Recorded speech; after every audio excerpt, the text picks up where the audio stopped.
Diablo. Is that Diablo 1?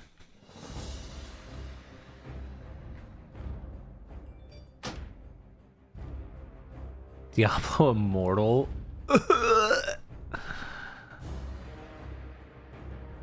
Gross.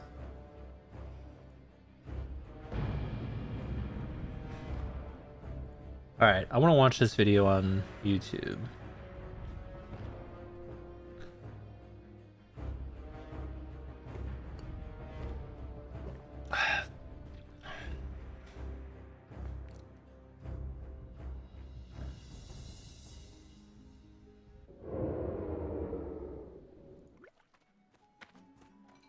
Generally have a lot of health, a lot of armor. It's going to be split between you and your Voidwalker. So we also have that improved Voidwalker talent. Now basically what this spec is it's very good for dueling. It's very good for 1v1s and dueling. So if you're fighting warriors, rogues, hunters, mages, whatever it is, it's generally very good, especially against melee. The reason for this is because if you fight a warrior, or if you fight a rogue, or if you fight, whatever it is, since you have the Soul Link talent, 30% of all the damage is transferred between you and your pet.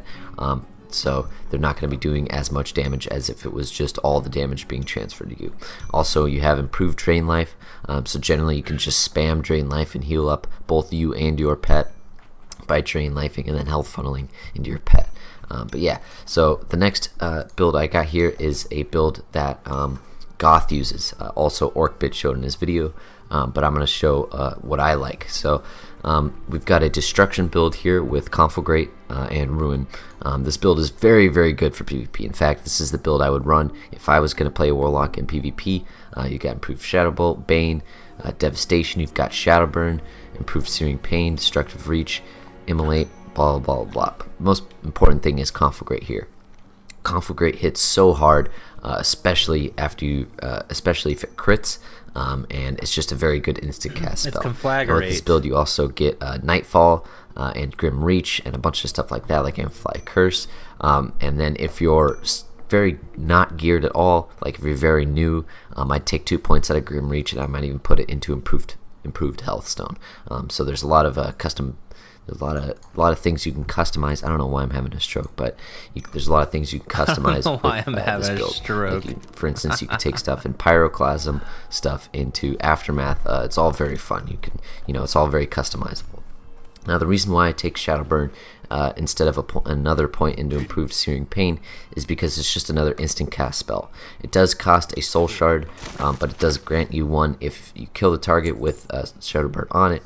But generally, 9 times out of 10, you're going to be fighting melee as a Warlock. So yeah, that's just something to keep in mind. Now, the first thing I'm going to start off with are pets. So as a Warlock, you've got a variety of pets. But the first one I'll start off is with a Fell Hunter. Now, the reason why I like Fell Hunter so much, the reason why I'm probably, if I would play a Warlock, is run a Fell Hunter permanently, is because of this spell called Devour Magic. Basically, what it does is it purges one harmful magic effect from, it purges one beneficial magic effect from the enemy or one harmful effect from yourself. So what this means is that you can purge your enemy. So if he casts an Ice Barrier, Arcane Intellect, anything that's magical, even if buffs like Dire Maul buffs or scrolls like a Scroll of Strength, a Scroll of Intellect, something like that, you can purge it off of them.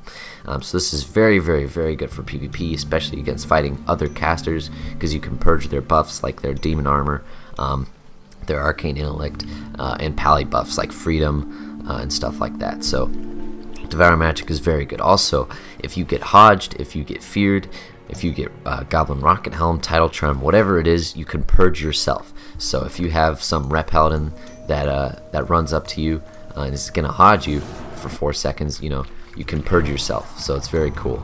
I look like a retard now, but yeah, you're able to dispel yourself from all from one magical effect. So whether it's a Frostbolt slow or a Hodge or something like that. You also have the most overpowered pet in the game, Succubus. Now, Succubus has the most overpowered spell in the game, Seduction, especially if you're especially if you're Horde fighting Alliance, because they don't have Will of the Forsaken.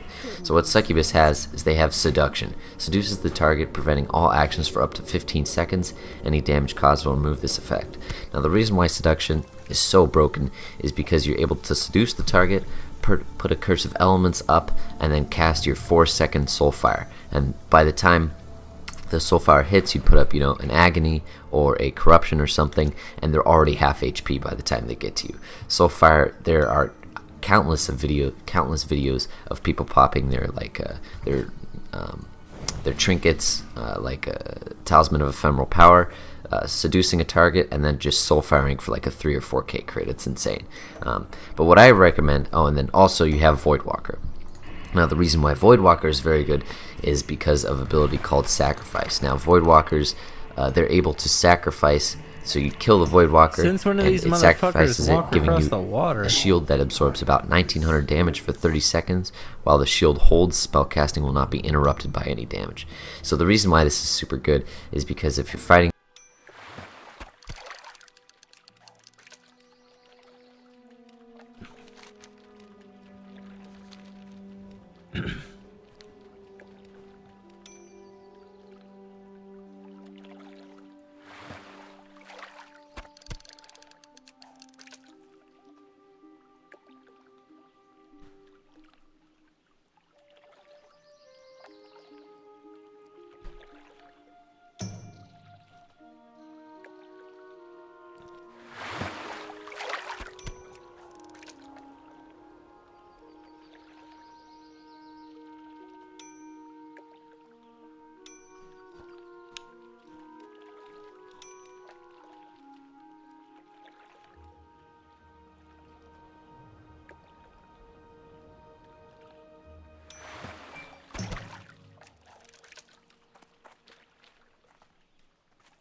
Are you fucking kidding me right now?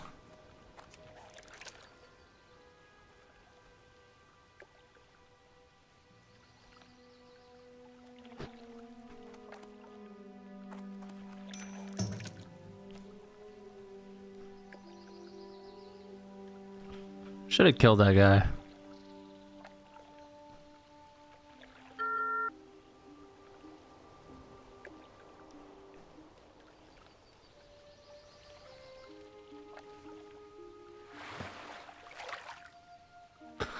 That's so fucking annoying. Let's get this hard. That's still recharging. I can't cast that yet.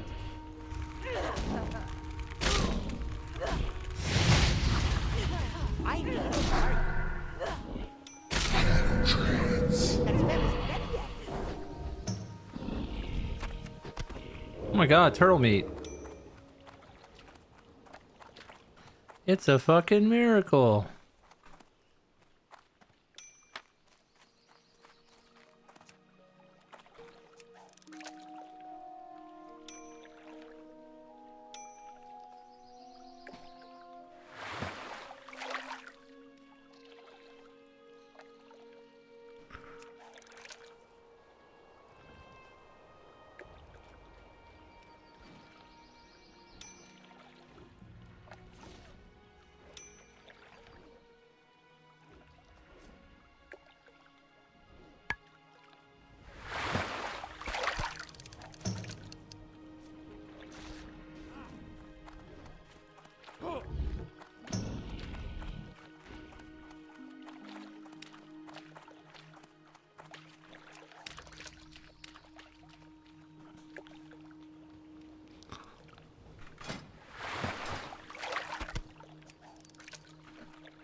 That's still recharging. I can't pass that yet. That's never dead yet.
a warrior, if you're fighting a rogue, anything like that, your abilities aren't going to be like delayed. So it's hard to explain here, but like if you're casting a fear and you keep getting meleeed, the fear would be longer and longer cast time.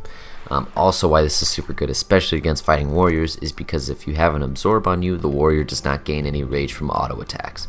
So having a void walker out, especially against fighting melee, is very.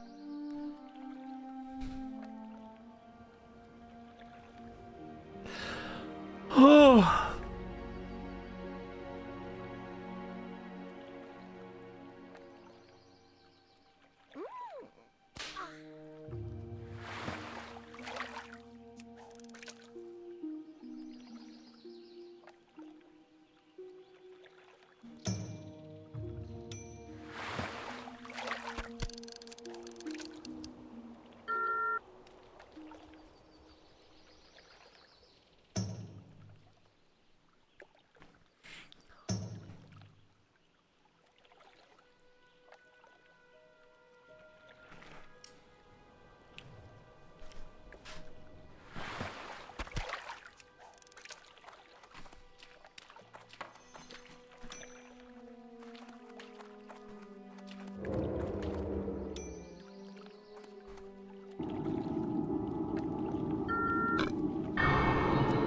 That's still recharging. I can't cast that yet.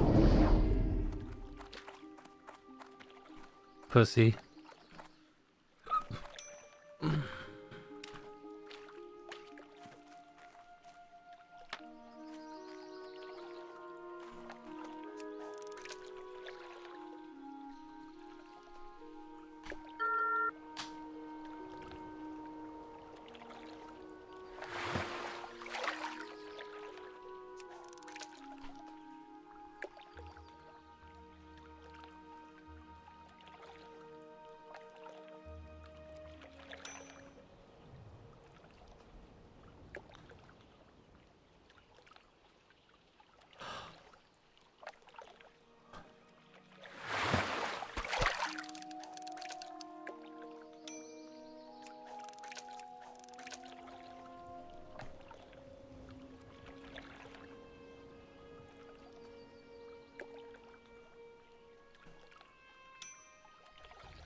That's still recharging. That spell isn't ready yet. I need to get closer.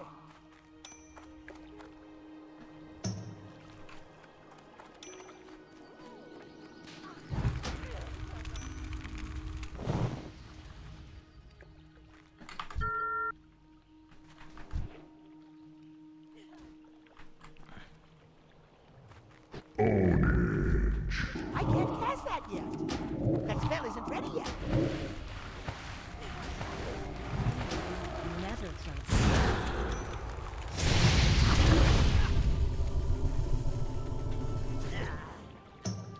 That was my kill, bitch.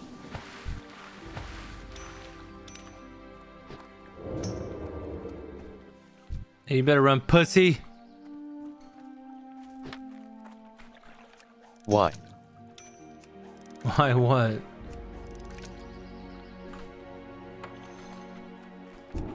That's still recharging. I can't cast that yet.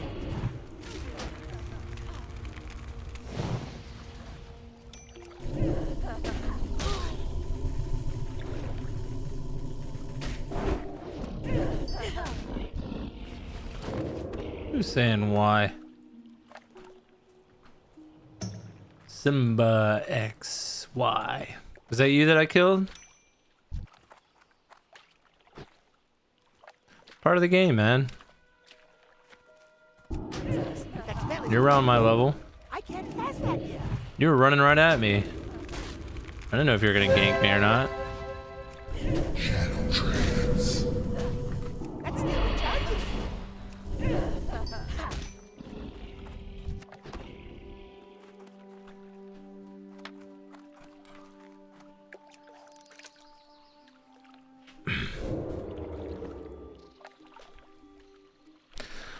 My fishing level.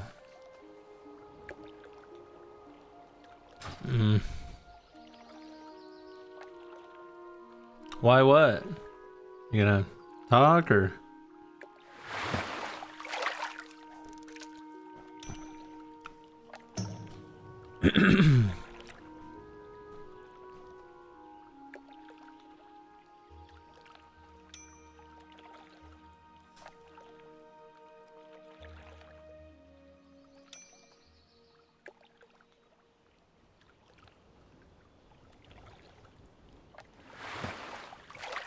Come on, bruh. Ooh, 42 warrior.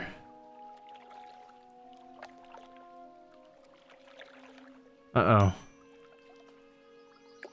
Are you really gonna come kill me, bro? You're such a loser. Oh, he's not. Oh my god. Oh my god. Oh my god, it's a Christmas miracle. I can't pass that yet. That's still recharging. That spell isn't ready yet.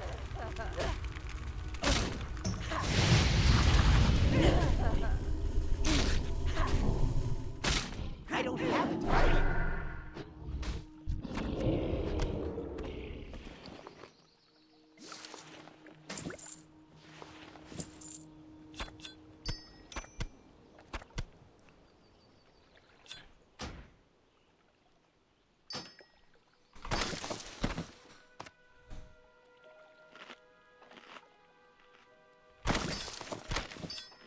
Find some spider silk. That's dope. That's money. Soothing spices. Ooh. It's also money. Oh, let me get this turtle. It's too far away. That's still recharging. That spell isn't ready yet. I can't pass that yet.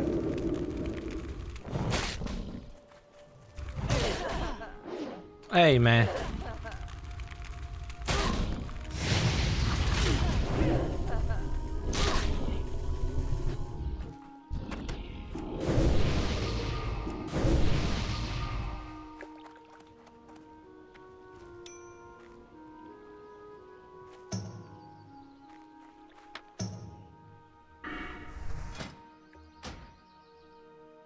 Oh, wait. Shit.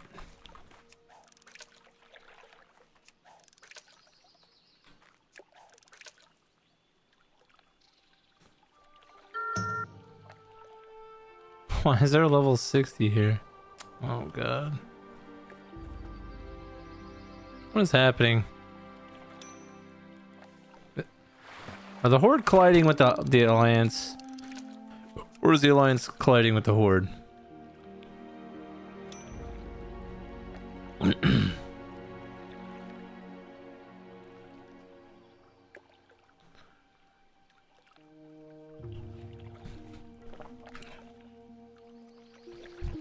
Uh-oh. Uh-oh. Uh-oh. Oh!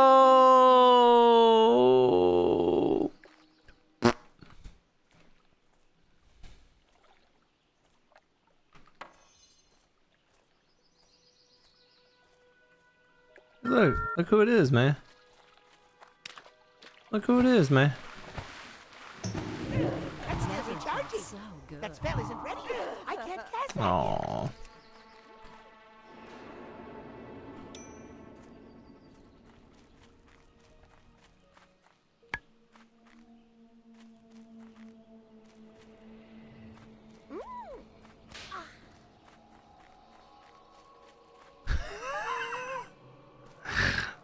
Homie is scared. Woo. He don't want none. Alright. Whatever, you little girl. Go run back to your camp.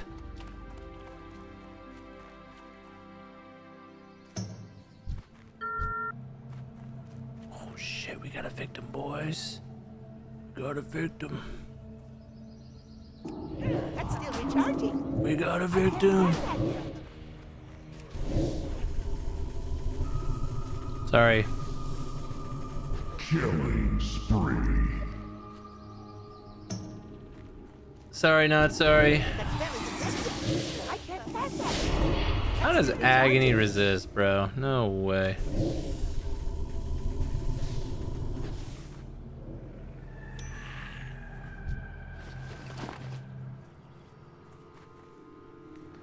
Turtle meat, turtle meat. Where is the turtle meat? Bum bum. Turtles are a hot topic around here. Yo, what up? Level 41 nerd? Nerd? That spell isn't ready yet.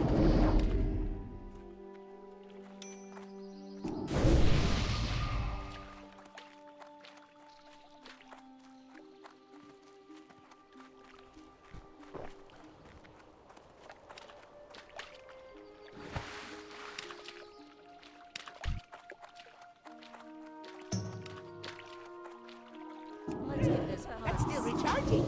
That spell isn't ready yet.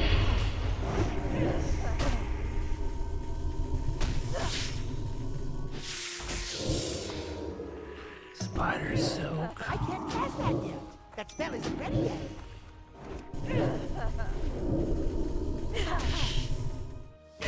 need a target.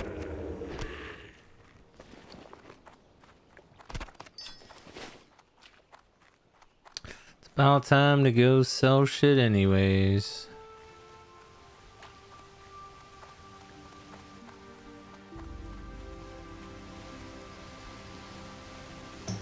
Turtle! I can't cast that yet. That's still recharging.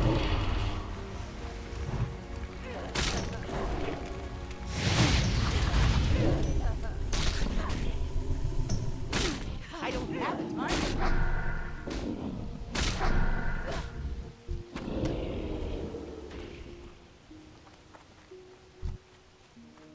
I need to get closer.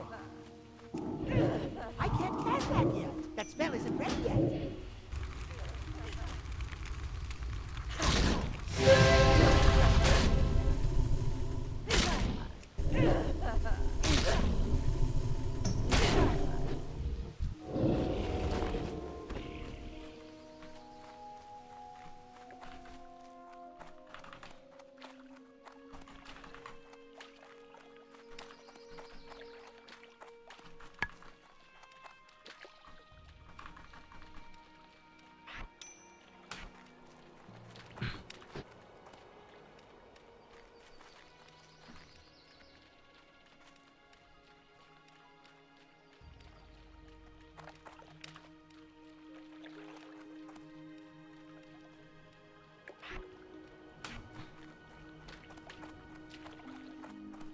That's still recharging. I can't cast that yet. That's still recharging.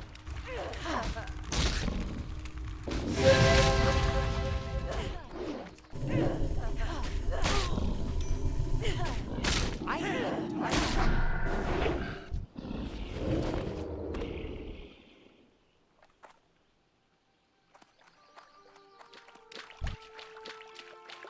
It's too far away.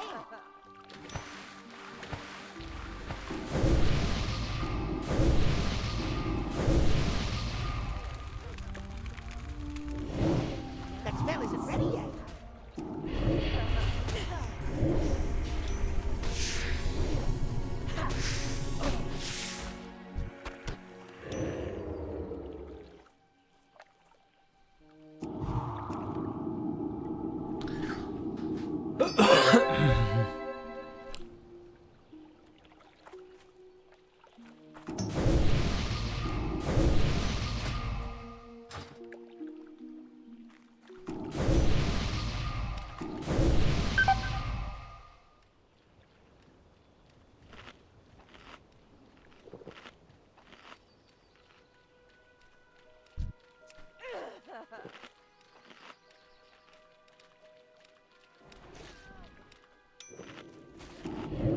That's still recharging.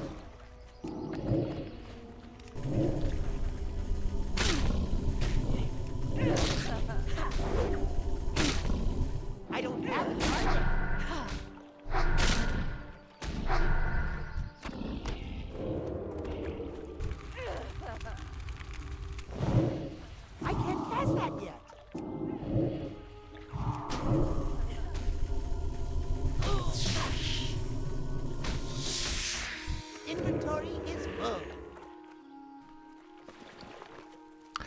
That's totally fine. You don't have anything of substance or value anyways. You piece of shit. Let's get this party That spell isn't ready yet. That's still recharging. I can't cast that yet.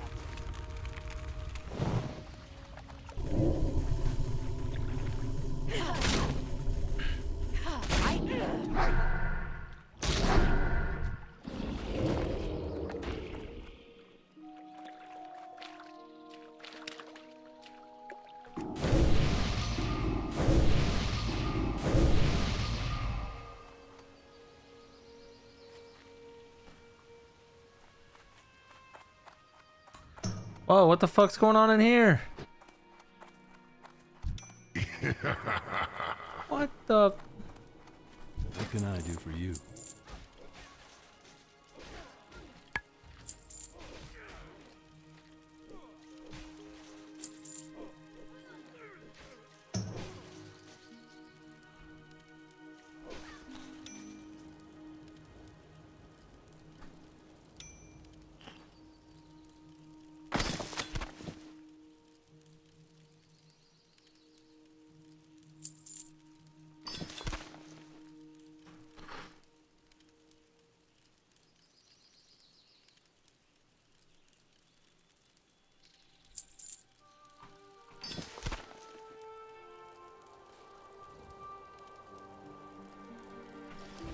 See you later.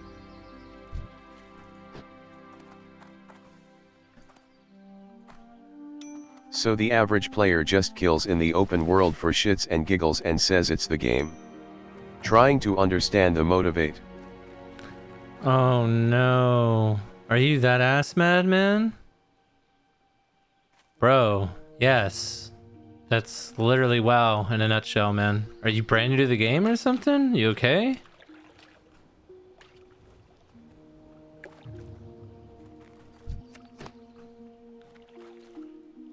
You sound really upset, dude. You gonna be alright? Okay, I bought a transfer to Mankrike. Thank you for the clarification. Okay. Not sure what that has to do with anything, but alright.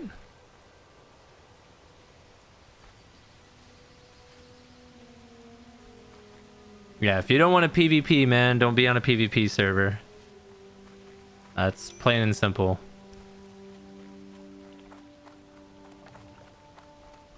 I thought that was fairly obvious, though. Guess not. This game's been out for 20 years? Or damn near close to it?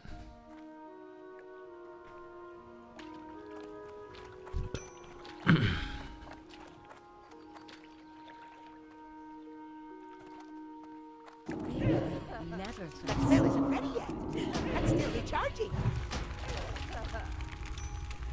Yeah, if you don't want a PvP, my dude, probably should not be on a PvP server. Go play on a PvE server. And you don't have to worry about getting ganked. But you also will never get good at the game by playing like that either, so. Best way to get better at the game is to PvP and learn what classes do what to you and what you can do to them.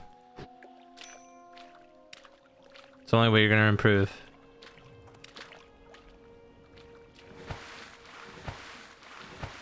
I think I'm fine at the game. No interest in open world bullshit. That just sounds like you're bad at the game by saying that, but just so you're aware, I want you to comprehend something. Your class literally counters my class. So that just tells me that you don't know what you're talking about.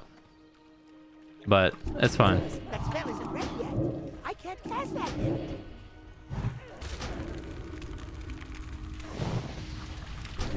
But yeah, if you don't want a PvP, man, don't be on a PvP server, because... Yep.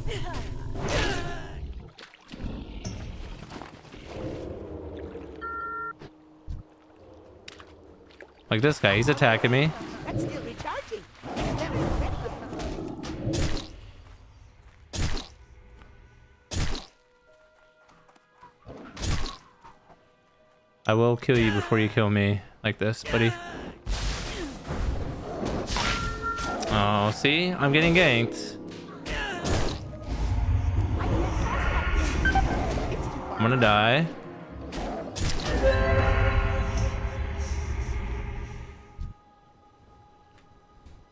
I would have had him if this guy didn't.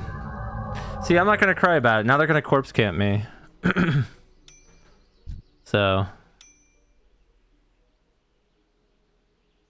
there's no point in me using my soul stone. They're just gonna. You know what? Fuck it. That's still recharging. That spell isn't ready yet. Rip. I can't cast that yet. That's still recharging.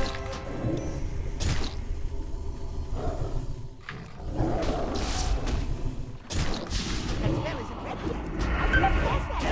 That's still recharging. See if I can get him to die. I got that off again before. Die, die, die, die, die, die, die, die, die, die, die.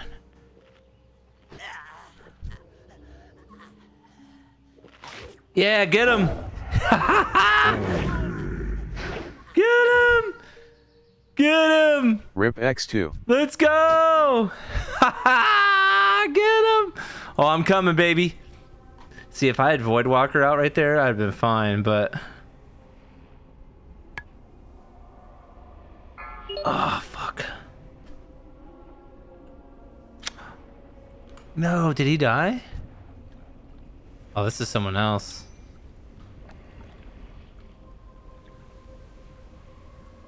Ow, fuck, man. Got like a pimple on my back or something. What the fuck is this shit?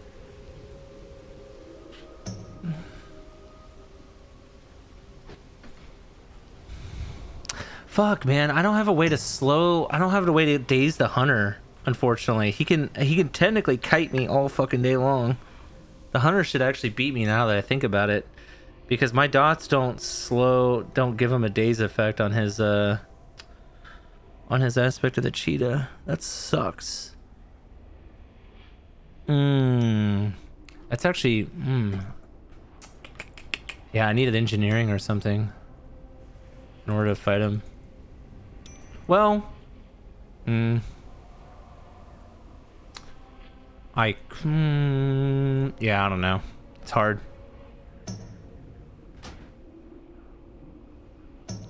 Tis hard. All right, let's see here. I can't cast that yet. That's still recharging. See if we can get by with some stuff here. Probably gonna get ganked again by this rogue. Oh.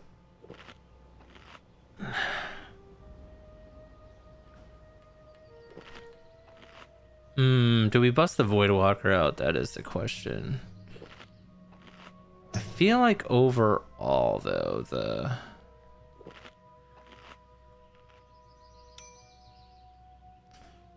succubus is better. Oh, here he comes. Yeah, we need to get the Voidwalker out.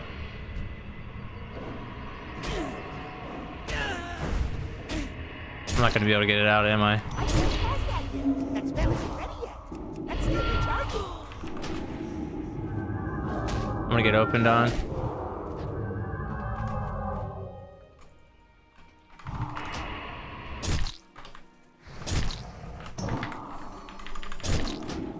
can't cast that yet. That spell isn't ready yet. That's still recharging. That spell isn't ready yet.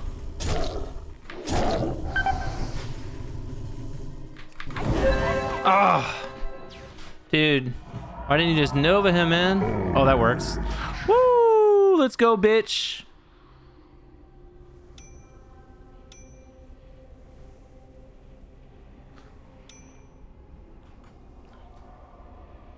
Fuck, man, this thing on my fucking back is bothering me. Oh, it's actually bugging me so much. Ugh. Hold on.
All right, where were we? You fucking noids. Am I getting corpse camped? Probably. Am I gonna cry about it? Nope, because it's part of the game.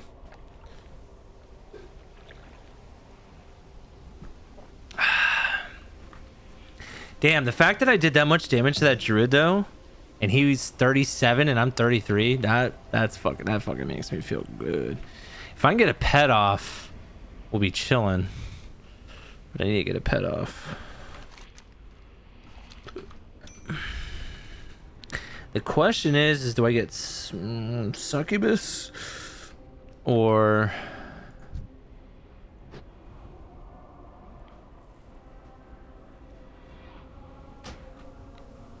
I think I get succubus.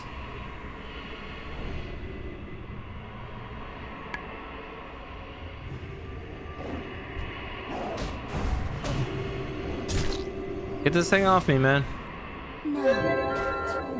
That spell isn't ready yet. I need a target.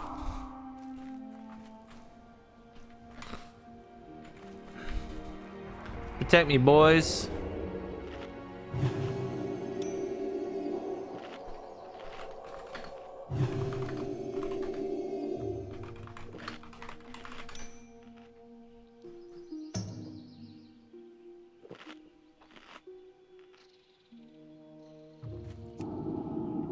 No more soul shards, though. There's the fucking hunter. That's still recharging. That spell isn't ready yet. I can't cast that yet. That's still recharging.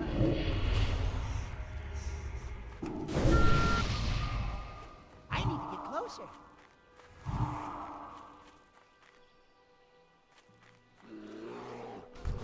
That spell isn't ready yet.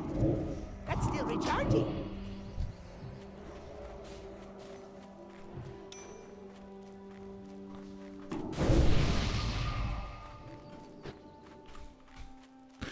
We chasing? What we doing, boys? I'm out of range. I need to get closer. I can't cast that yet. That spell isn't ready yet.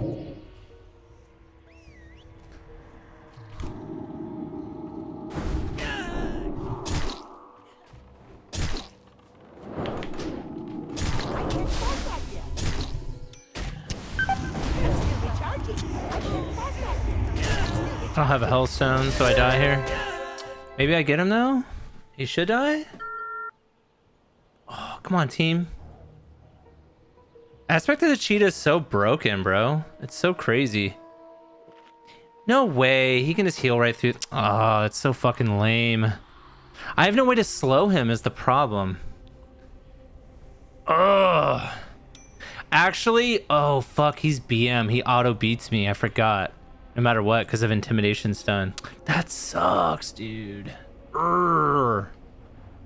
Yeah, he just I'll never kill him, unfortunately. He can kite me literally indefinitely. GGS main. Is that you, bro?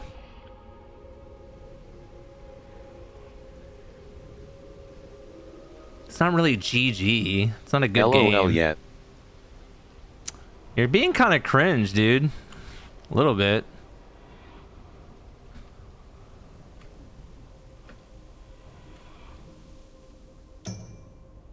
Sorry.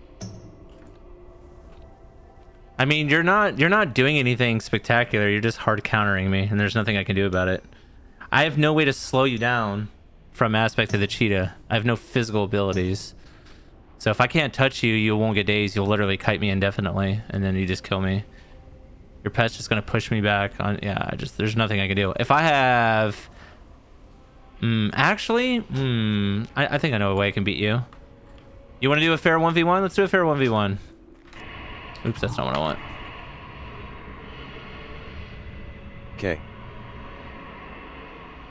Let's do a fair 1v1, bro. Let me get health.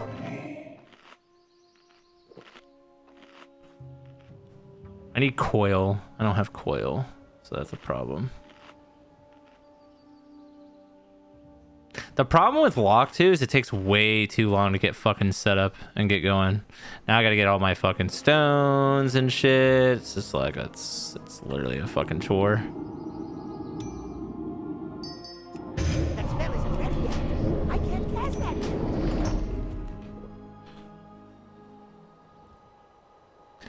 Literally a fucking chore.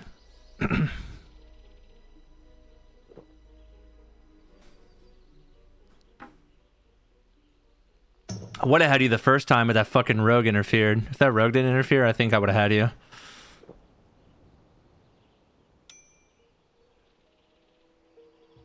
If this doesn't work, then Told I him 1v1.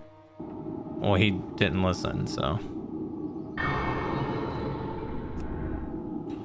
have no shards. All right, I'm coming for that ass. I'm out of range.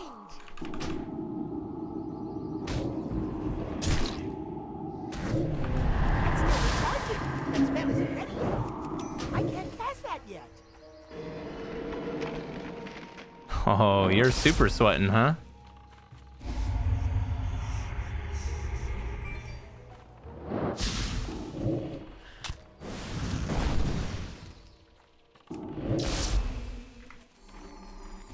That spell isn't ready yet. That's still recharging.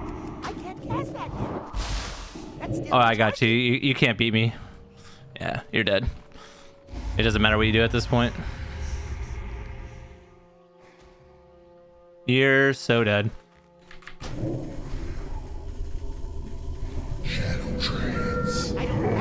Yeah.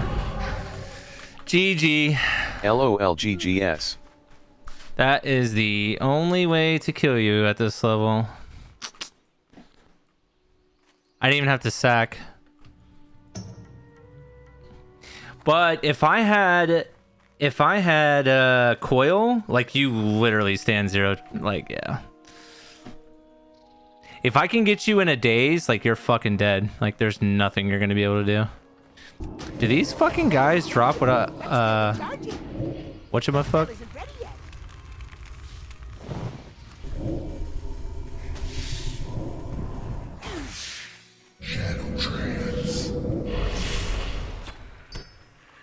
Lesser Moonstone. Alright, man. I'm gonna try to finish this quest. I don't know if you want to keep PvPing, but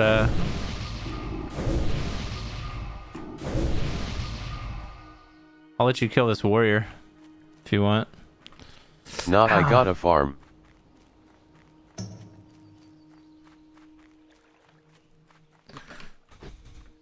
Alright, GG's. So I killed a horde guy, or a torn warrior, and he came in my chat and he was really upset. Like he was really upset. Is this you? No, this isn't you. Different hunter. Oh, we get this guy. We get this guy. It's just the game. Right?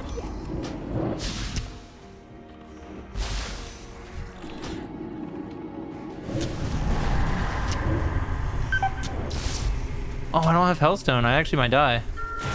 No, don't interfere, bro.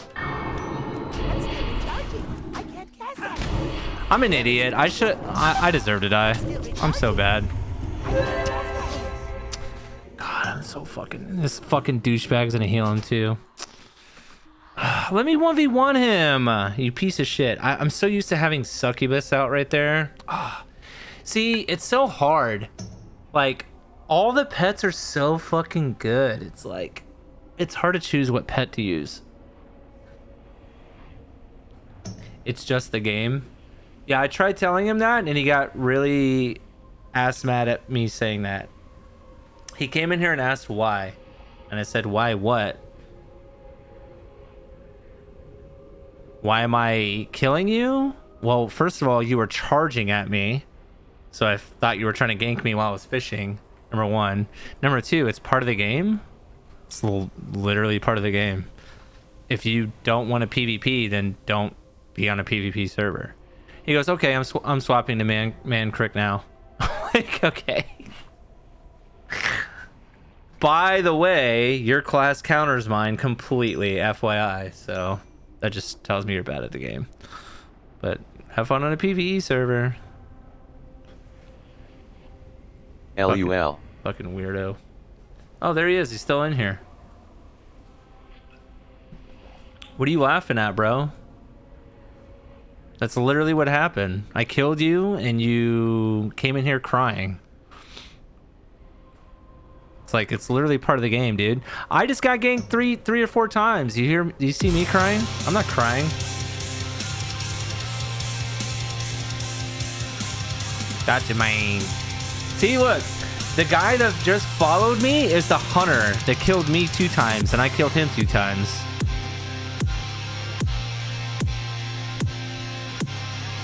Nope saw you streaming, and asked the motivation for doing so. I now know this isn't the place for me. What are you talking about? You're the warrior. Don't try to play it off you're not the warrior. I have your text right here. Why? So, you're not the warrior that I killed?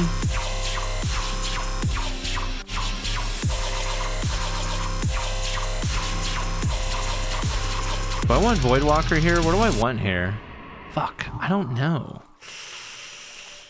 I mean,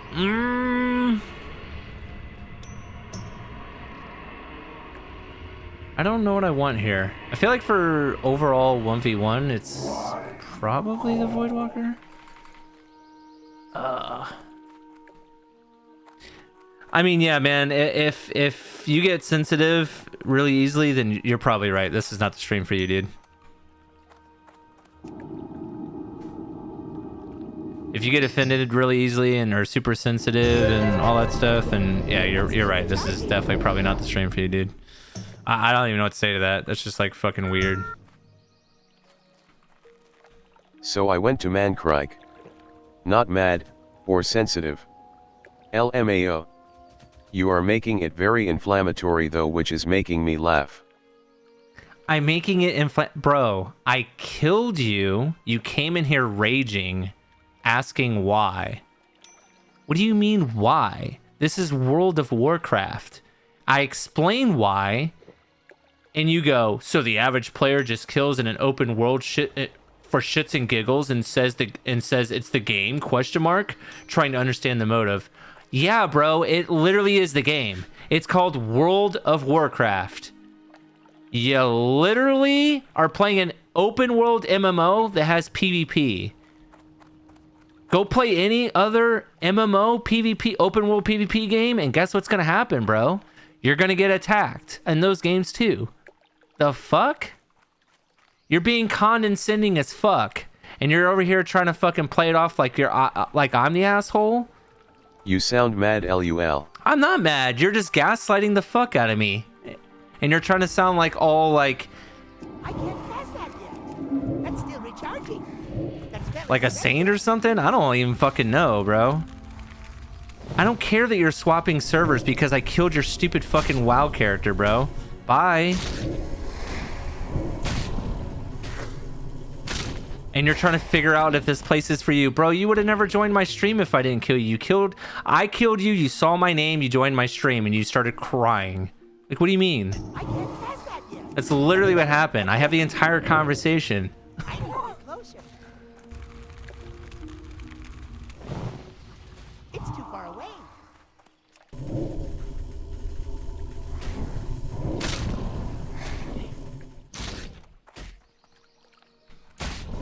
The crazy part is the guy that just followed my stream was the hunter that I was fighting. Like, watch, I'm gonna kill this guy here. Everything's gonna be okay, except he's watching me. He's running. He knows. Yeah.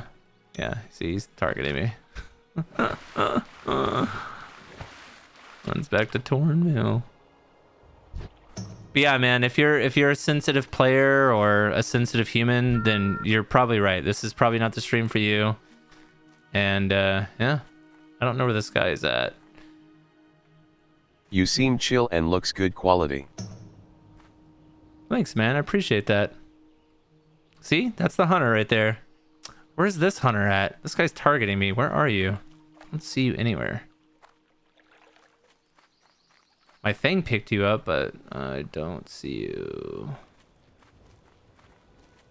If you're at Torn Mill, I'm not going over there.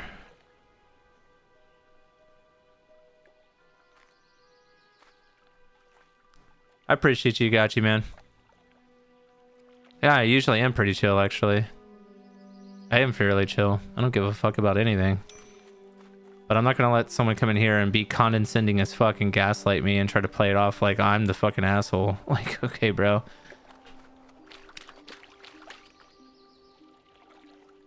It's like, yeah, dude, it's part of the game, man.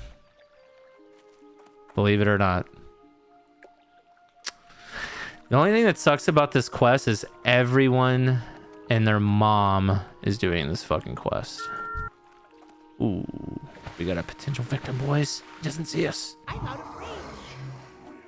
Oh, he's hitting a mountain. Cast that yet. That's still recharging. I can't cast that yet. Oh, get him. Get him.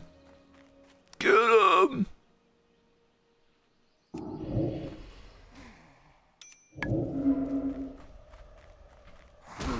Oh, you're just gonna let me kill you? Well, that's boring. Oh, I need soul shards anyways. Sorry. You're just gonna let me kill you like that. I'll get soul shards. It's cool. Whoop. Oh, there he is. It's too far away. He doesn't know. Coming in for the sneak attack. That spell isn't ready yet. That's still recharging. That spell isn't ready yet.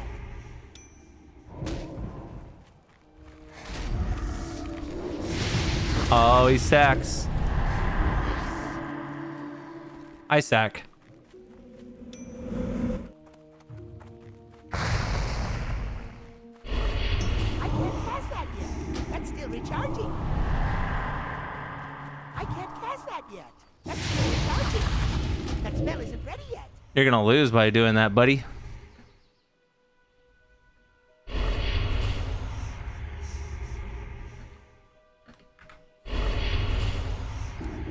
That's still recharging. That spell isn't ready yet. No mana for you.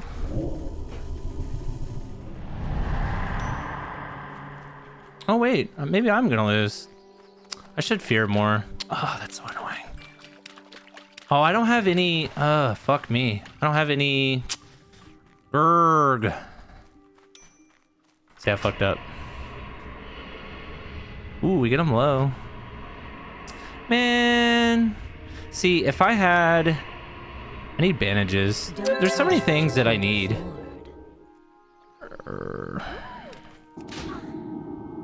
Alright. Oh, did you kill him? No.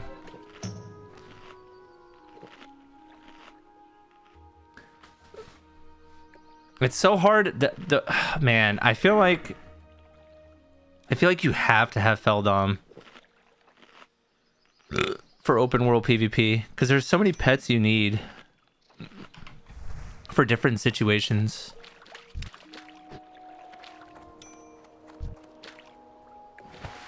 Never felt so good.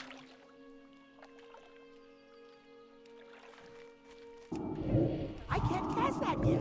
That spell isn't ready yet.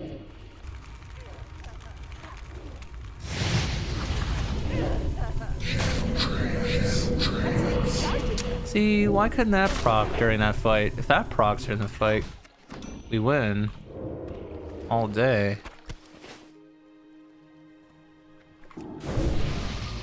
Uh-oh. Careful, my dude. I can't cast that yet. No, what is this guy, man? That's still recharging. Oh no.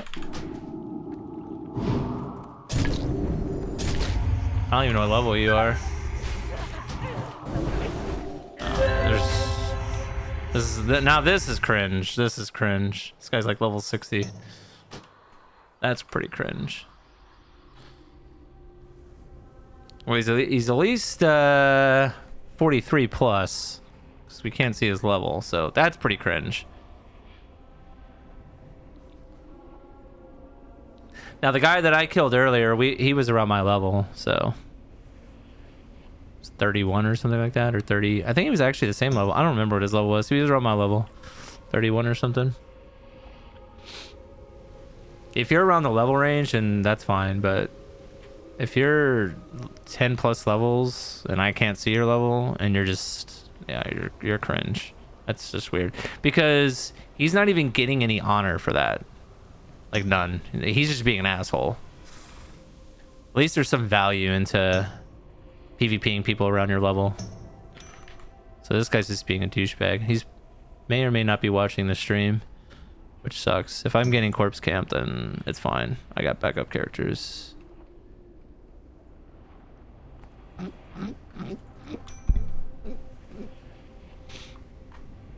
I need to figure out an official alt, because I think I want my warlock to be my main. I'm pretty sure I do. I don't know though, like that's the problem. All right, let's see if he's gonna corpse camp me. Oh no, maybe we're good. Now what? Think we're good. Oh man, I need soul shards. Pretty bad. Enough mana. Not enough mana.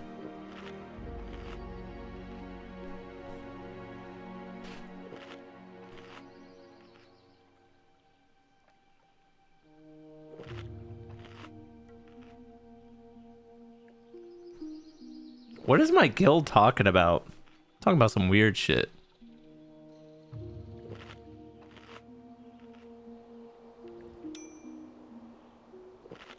That spell isn't ready yet. Well, no soul shards. So that sucks. There's so many people here. It's so awesome, actually. Does anyone know how much sagefish goes for? Sage, if it's even worth like selling on the auction house? I need to farm some fucking shards though. Can I kill this thing without being ganked? Never felt so good. That guy's gonna run a torn mill, so there's no points. Recharging. That spell isn't ready yet. Oh, there's our warlock buddy that keeps running away.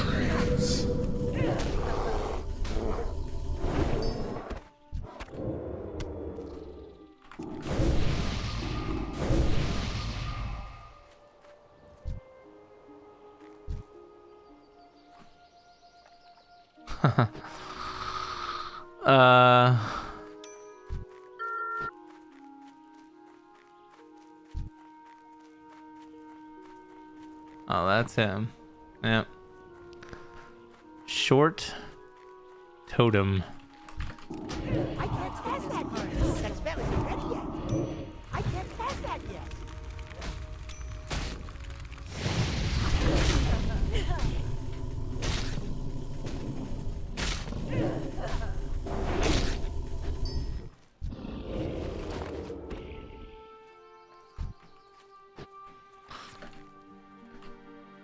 Boo-doo. How do you guys like my UI? I just changed it. I think I'm gonna stick with this UI like pretty much forever. That's still recharging. That spell isn't ready yet.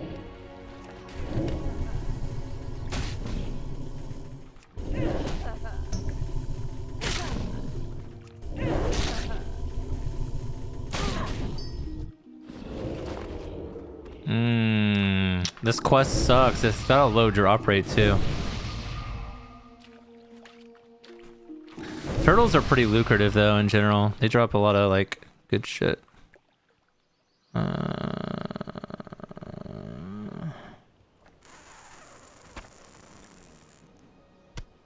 what's the cheapest shit that we have? We get rid of that. 4 silver, 1 silver. 56. That thing's getting fucking tossed. That thing's getting tossed. Alright.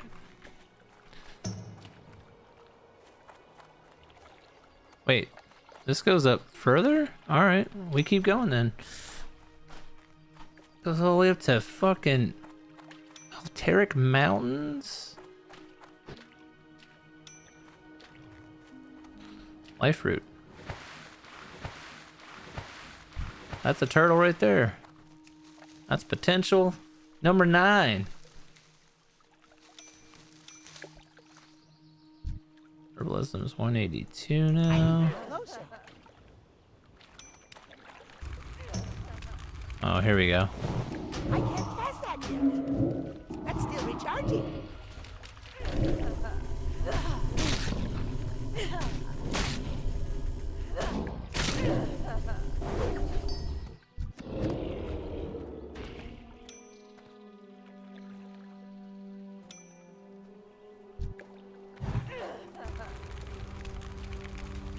That spell isn't ready yet. I can't cast that yet.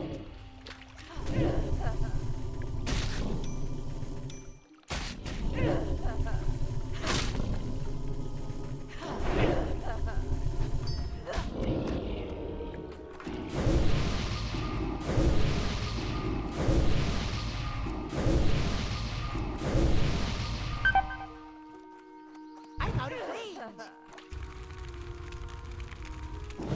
That's still recharging. That spell isn't ready yet.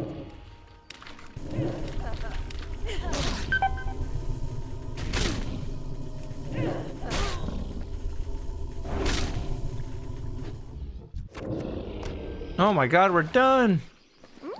We're done! It's not ready yet. We're done!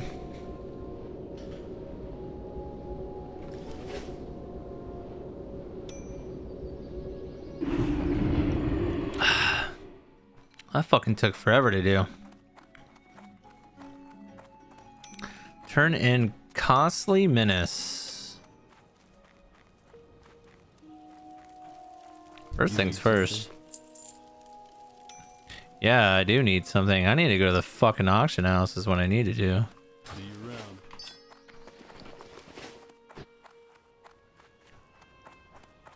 Ain't that great news? Should have gone and found me a regular old war hero from day one to take care of them beasts. You'd have made your pappy proud, adventurer. Your pappy proud. Oh. You would have made your pappy proud. Requires cooking. Tasty lion steak. How much does this go for? Oh man. Looking for something specific? Yeah.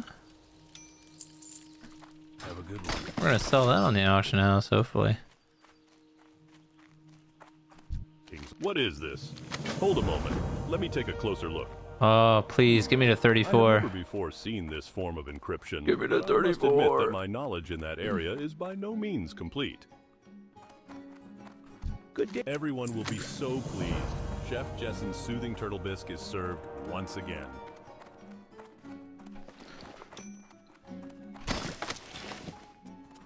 What can I do for you? Oh man, we're not gonna be 34, but we're gonna be close. Unfortunate. Greeting. Thank you, adventurer. Although they may still be lurking about, we hope that some of the thieves and footpads you slew were responsible for the last magistrate's death. But even if they weren't, the Syndicate is a taint on this land and a stain on the human race. Their deaths Damn. are welcome to South Shore. Jesus. These are very troubling, adventurer. From the information in these documents and Jesus. from the Syndicate's actions in the past, we must assume that Band of Cutthroats has waged war on South Shore. I fear the leadership behind the Syndicate is bent on South Shore's ruin. We must strike hard at these leaders before their plans are realized. Enter the ruins of Strandbrad in the Alterac Mountains to the north. We think the Syndicate is using the area as a headquarters. We know this gang of cutthroats is run by former Alterac nobles. They may be hiding as normal Syndicate agents, but you'll know you've killed a noble by the signet ring he wears. Bring me those signet rings. Bring you those signet rings. I'll think about it.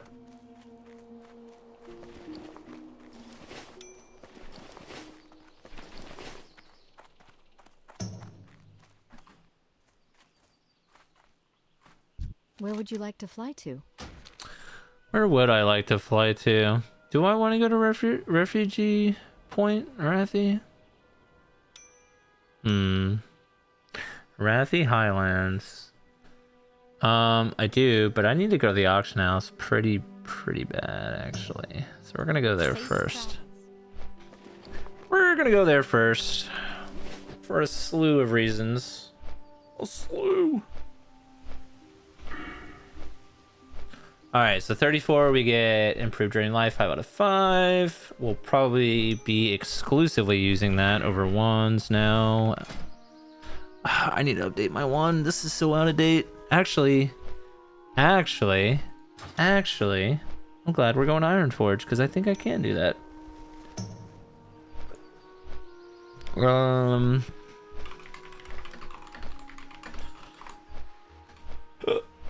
Classic WoW wand progression.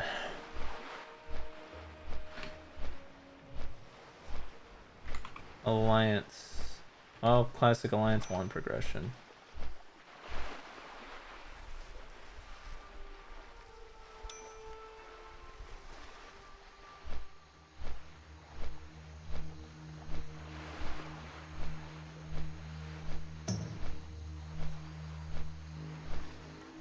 Quest reward.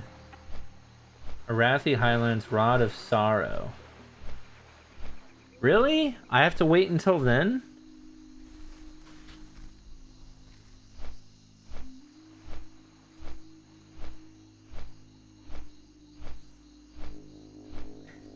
There's a Westfall quest that gives a wand as a quest reward and 2 Darkshore quests that give wands as well. Easiest in the 20 to 20 Gravestone Scepters are good among men if players can someone put a team together to get a quest done soon. It's fucking easy. There's a few more choices out there. The greater one is better than the ones you got level. Blah blah blah. Grace Center is powerful, easy. Just wondering, is there a horde version of this? Is there not a fucking WoW Classic Alliance 1 progression guide? It looks like you have ad blocker. Please disable ad block to proceed to destination. Well, that's not happening, so sorry.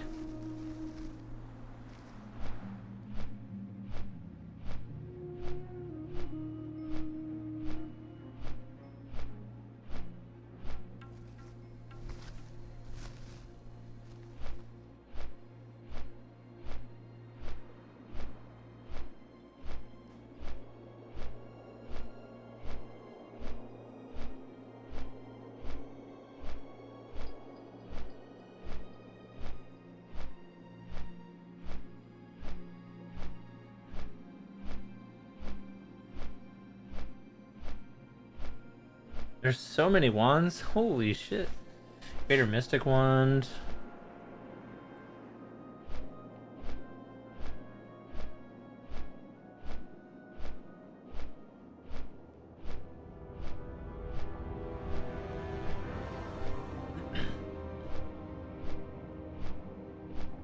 Used for Fizzle. Pearl Diving, Badlands.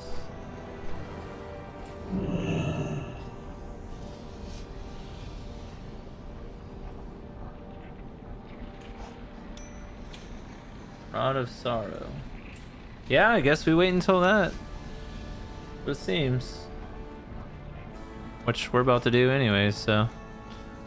Alright.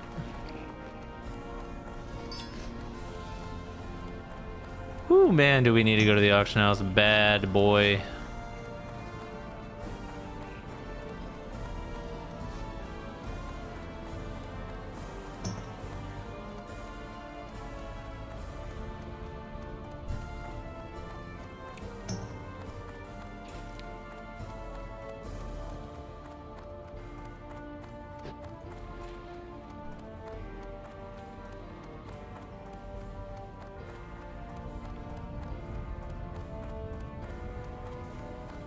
I wonder if we should increase...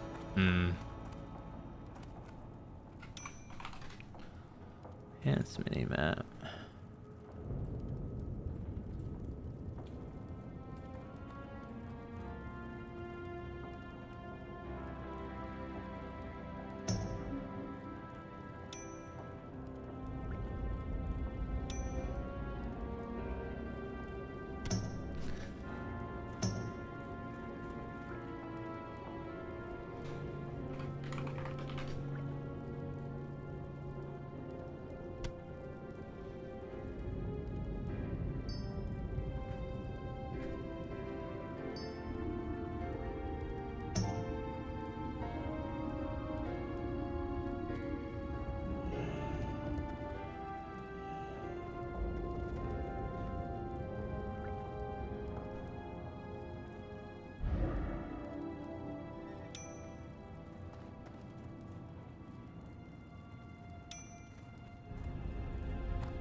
Yup.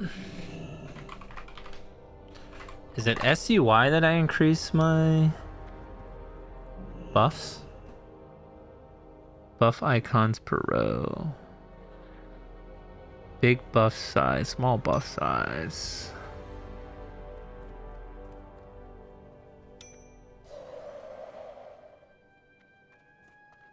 Is it this or is it Leetrix?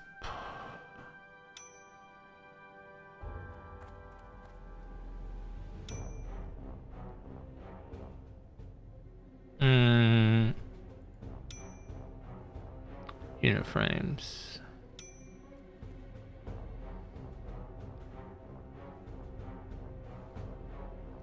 Mini map.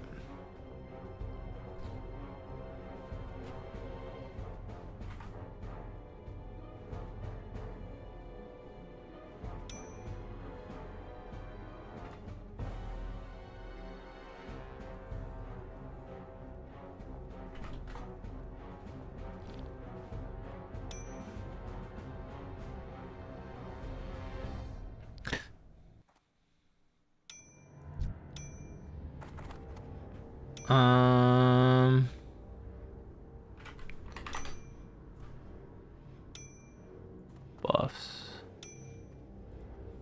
Let's try 50.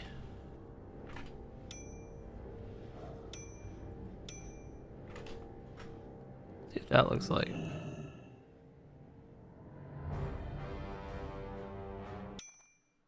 Oof, that might be too big.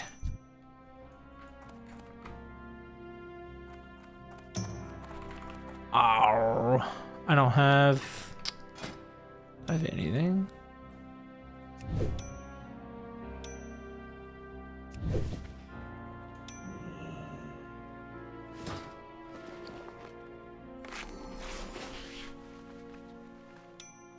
Yeah, that's way too big.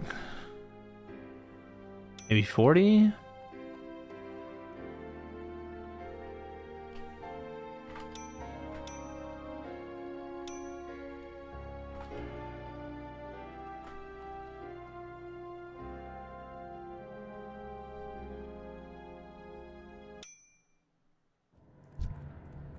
Yeah, 40's better.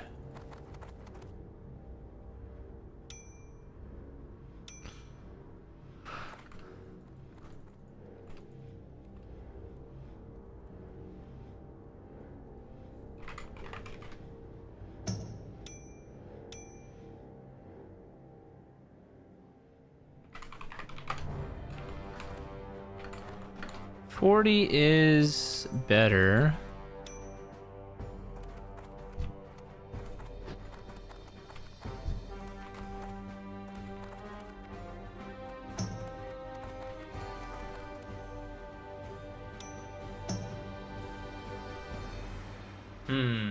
The question is, do I want...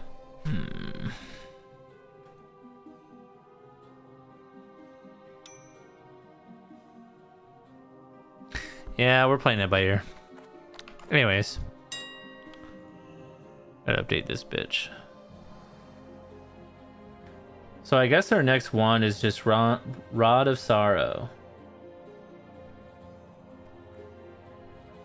Oh my god, Mithril ore is like nothing. 24 silver a pop?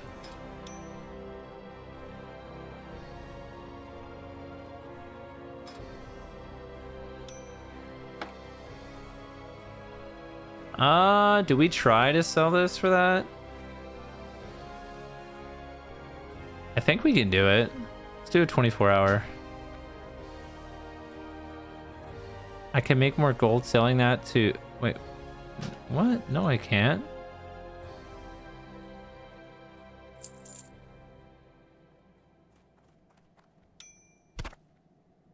Oh, baby.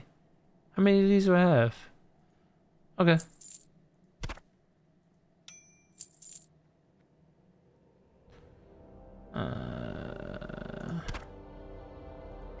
No way. Why? That's so fucking silly to me.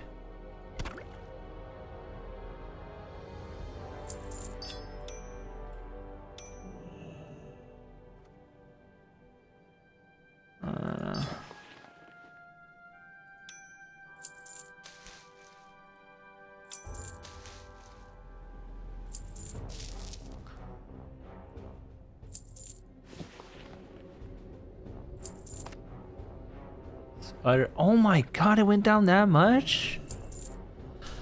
That's fucking terrible.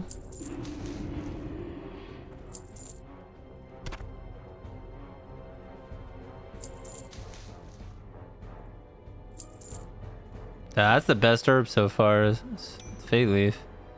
Heavy leather.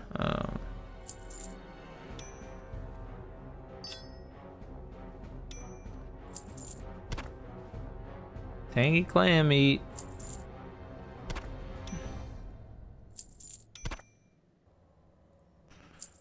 Large fang. Tasty lion steak.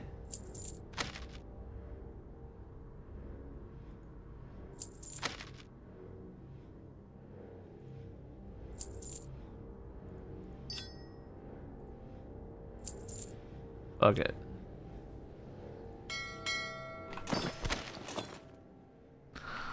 Fuck it, dude.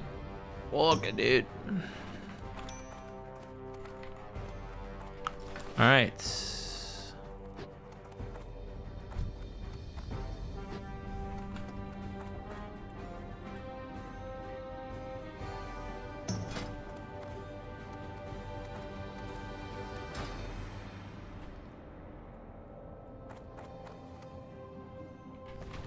Did I buy the book that I need?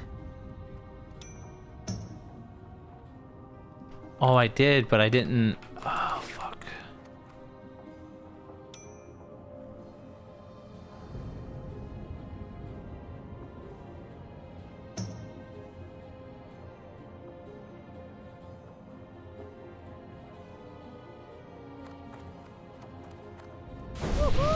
Yeah, we already did that.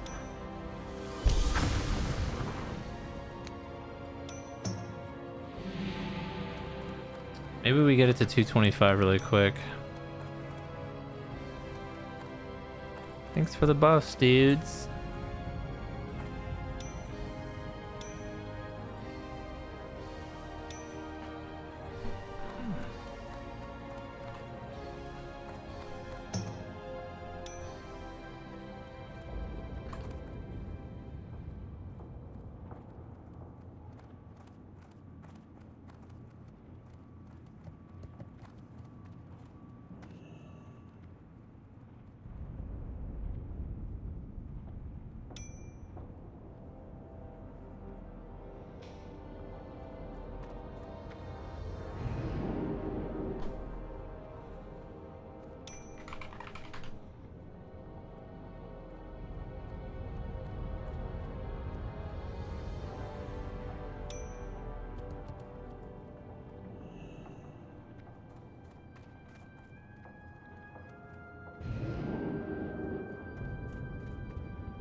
My OCD's kicking in. Alright, that's where I want it.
Wait, do I want this?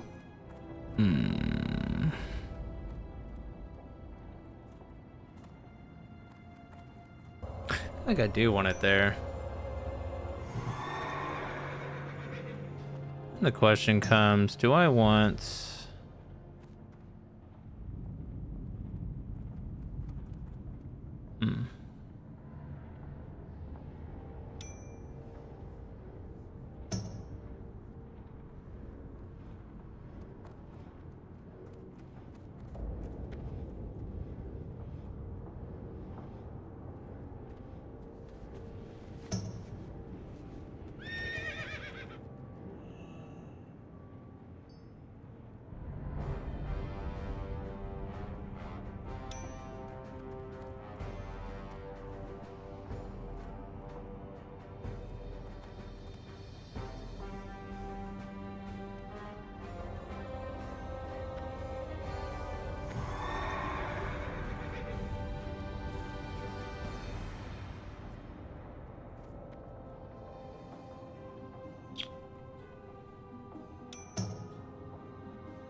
I think that's what we like. Yeah.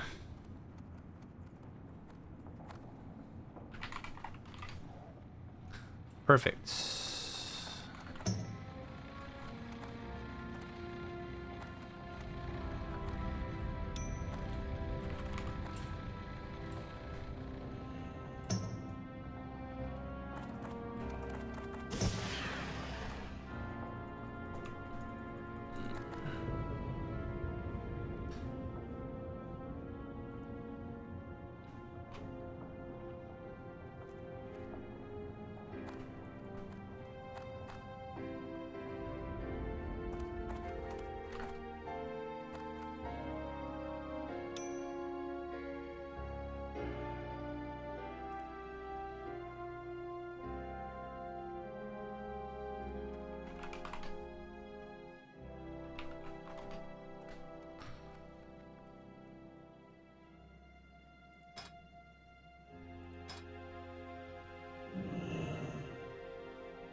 Why isn't this working?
Shows a warning so it can be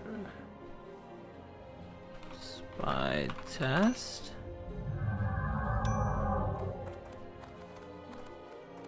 Yeah, that's not what I wanted.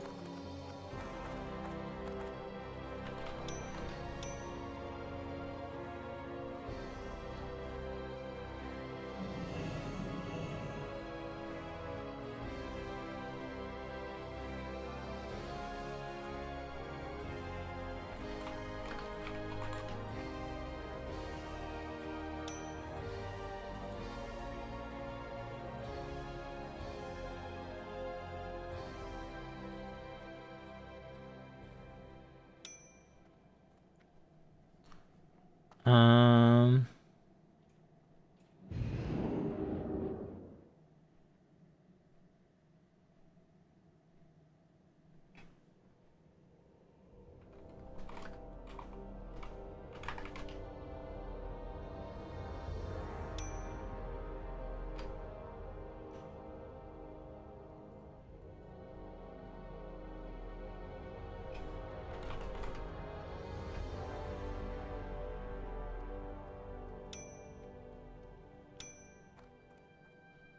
Open interface add-ons configuration window for a spy. Oh.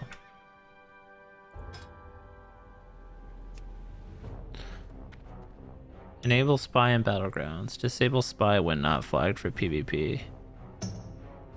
Disable spy when in these locations. Booty Bay, Ratchet, Everlook.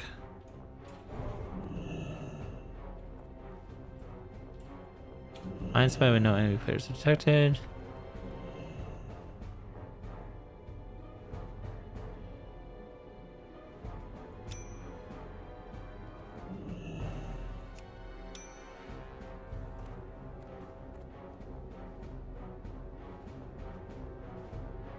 Clamp to screen.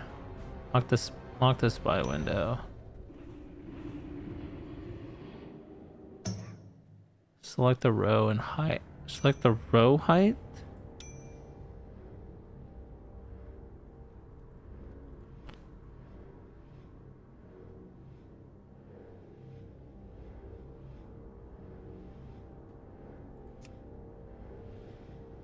Alerts, map, data, profiles. Transparency and BGs.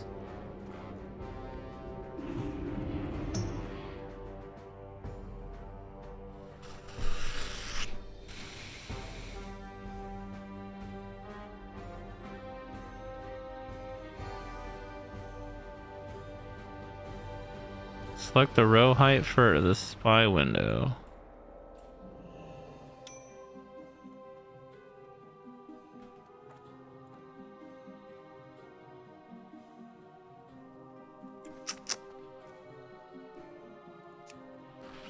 I don't know what that means.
Sweet.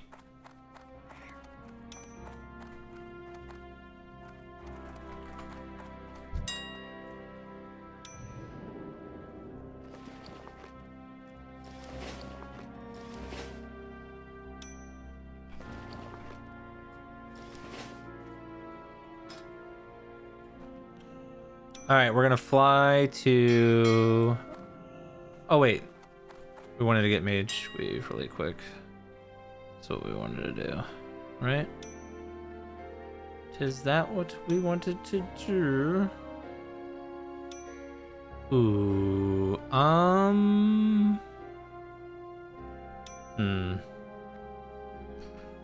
Also,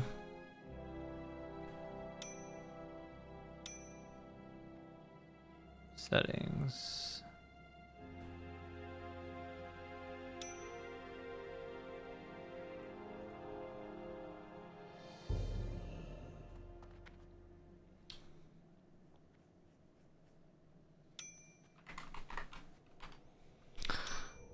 Yes.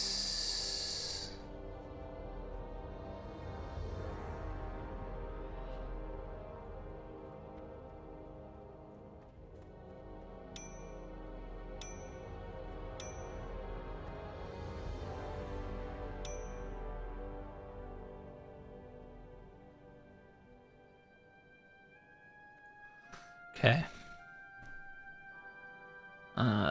Yep, I think I want it like that. Tooltip is good, I think. Yep.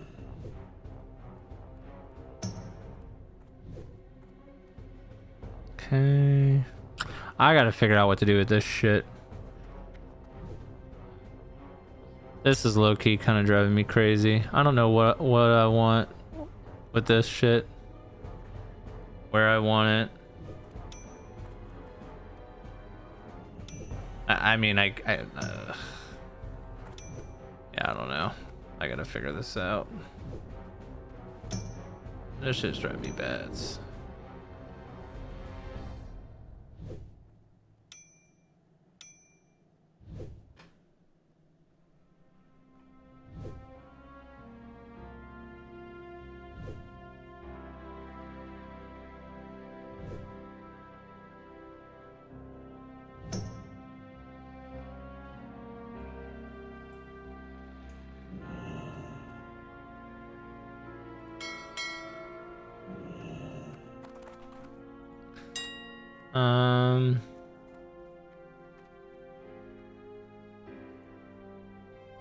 I mean, I guess I could do that.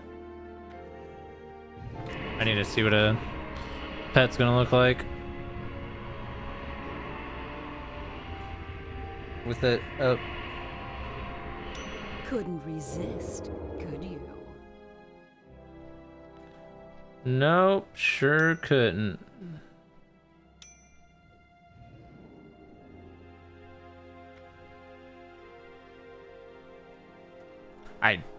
Oh man, fuck me.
We could try it there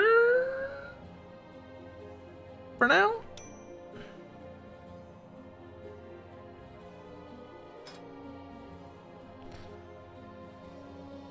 Oh man, shopping. What do I need? Mage weave.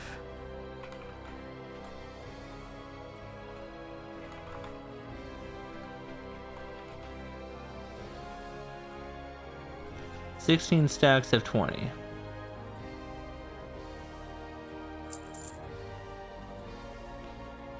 $15 stacks of 20. No, we don't need that much.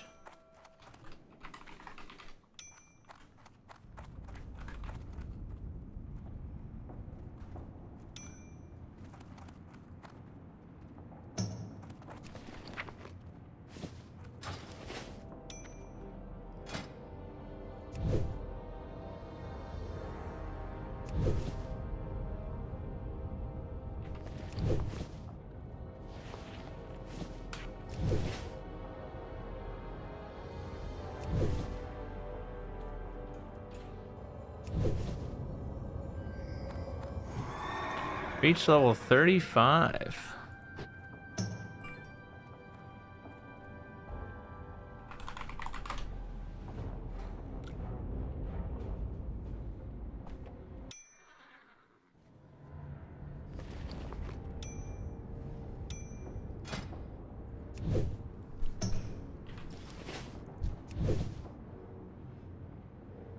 What?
All right, now I got bandages. Let me reload this.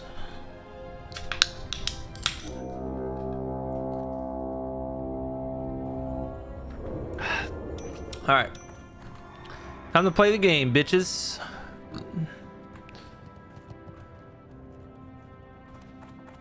Time to play the game.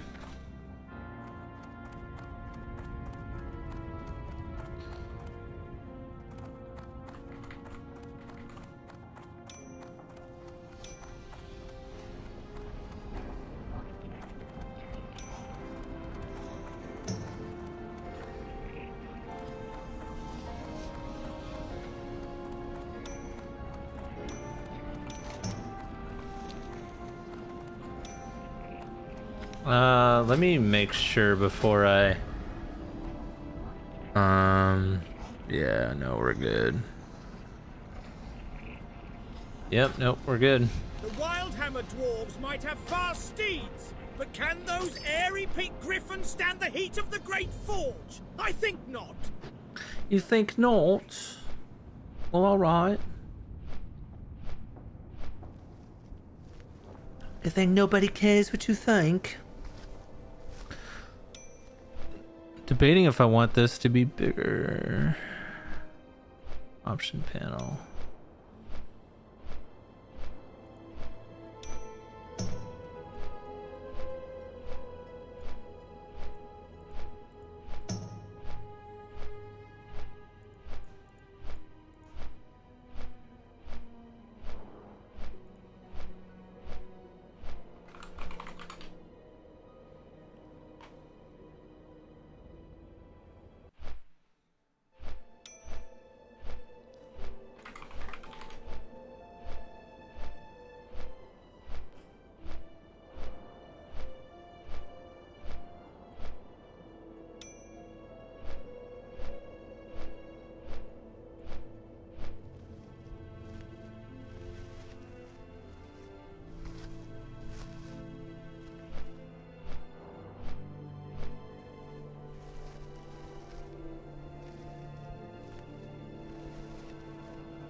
SUI.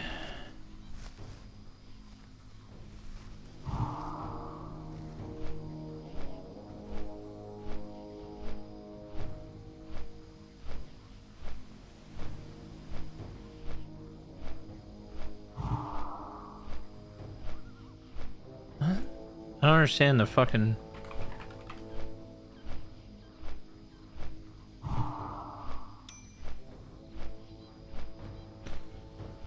Okay, bro.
Yeah, boy. Man, I literally have the fucking perfect UI. Like nuts. Click nuts, you futs.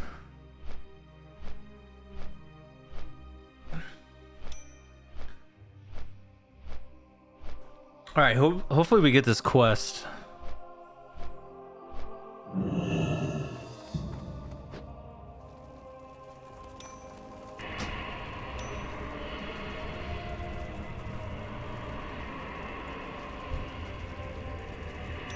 Summons the succubus. You're in trouble now.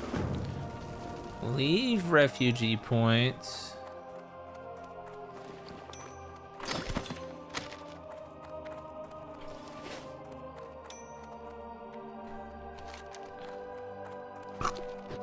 Oh, I know this area. Okay.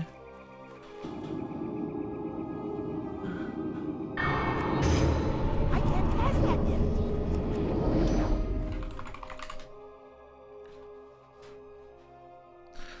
Okay.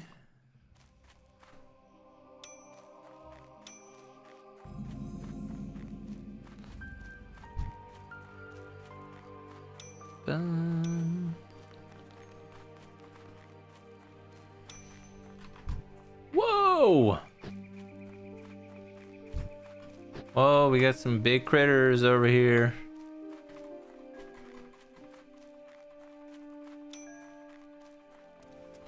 Fucking Arathi.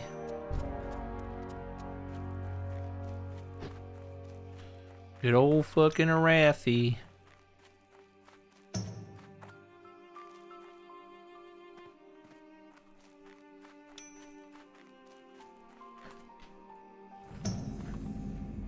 I'm not high enough level to use that. You know what, bro? No one cares. Bitch. Oh, yes. Try and stay as quiet as possible, traveler.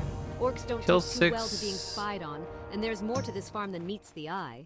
Syndicate Finn mercenaries. sent you to check on us? Not surprised. He worries too much. We've been watching the farm for days, and Kin Jesus. claims she saw a courier come out of that small house to the south not long ago. She talks a lot, but I can always trust her senses when we're in dangerous areas. You wouldn't happen to be a skilled tracker, would you? We think the Nope. courier might be carrying notes to Terran Mill. If we could get our hands on those documents, it might shed some light on what's happening in Hillsbrad. That's still recharging. I can't cast that yet.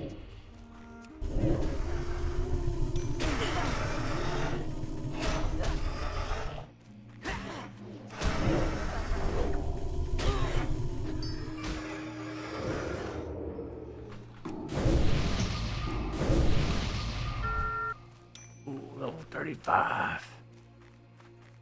Level 35. Level 35. It's too far away. Never felt so good. I need to get closer. That's still recharging. That spell isn't ready yet.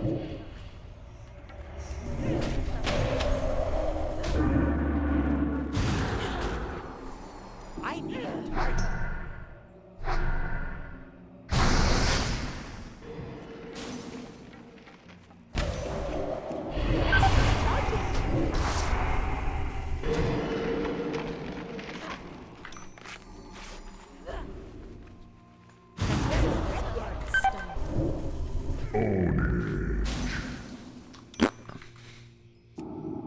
Damn, he almost got me. Big damn. Big fucking damn.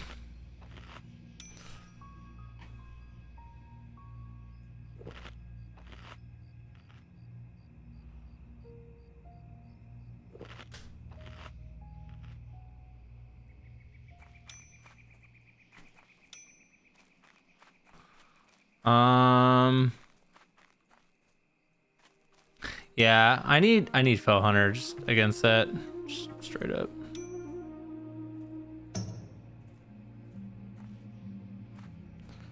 Straight up.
Hmm.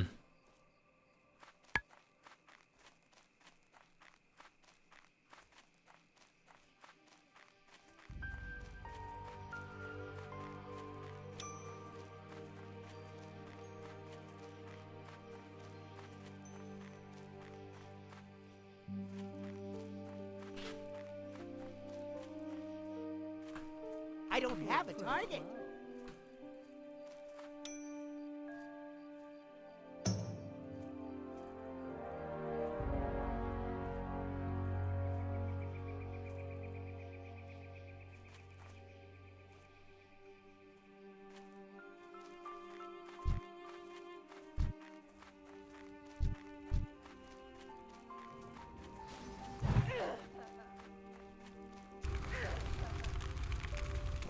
I can't pass that yet. That's still recharging.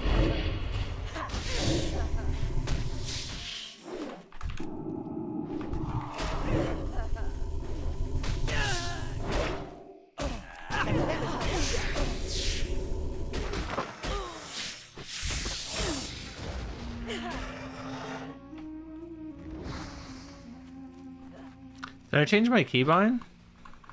Oh, I did.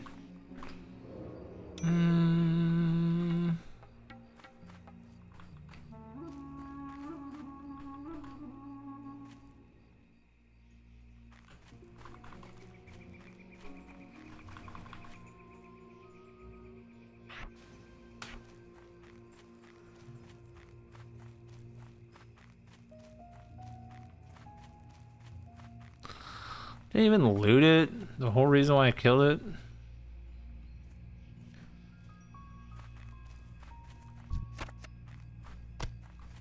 Sputter so I don't even know if it's worth getting that stuff anymore, man. I mean, it might be. I'm out of range.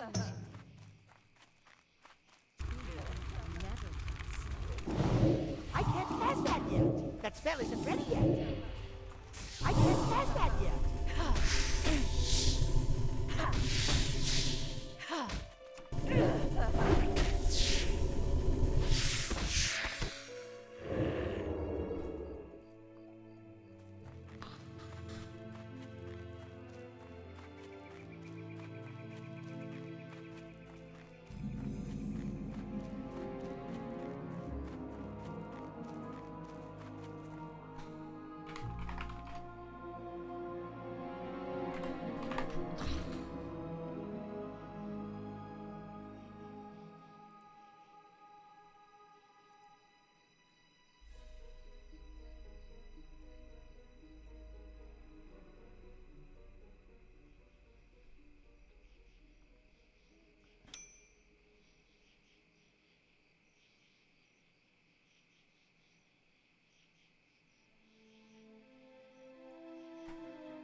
That's still recharging. I can't cast that yet.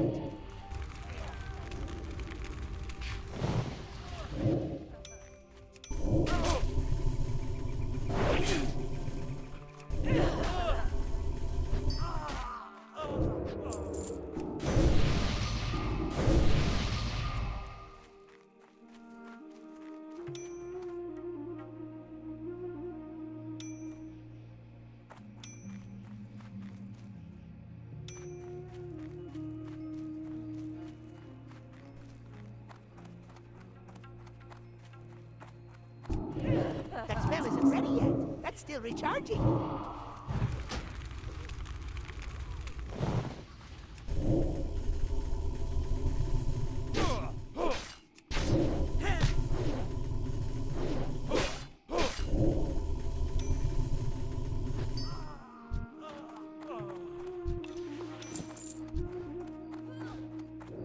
I can't cast that yet.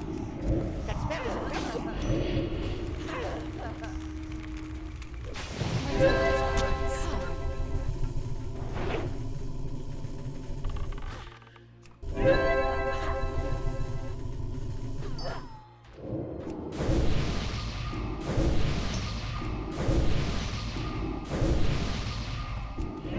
That's still recharging. I can't cast that yet.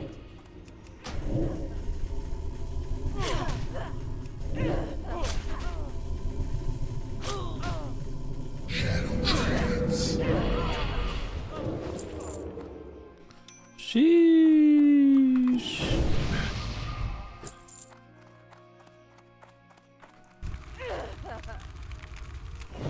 That's still recharging.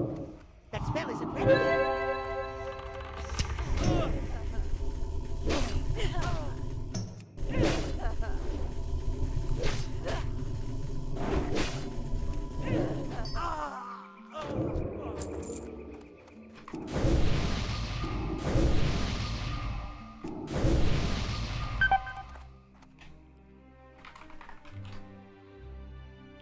Fuck, I forgot about that.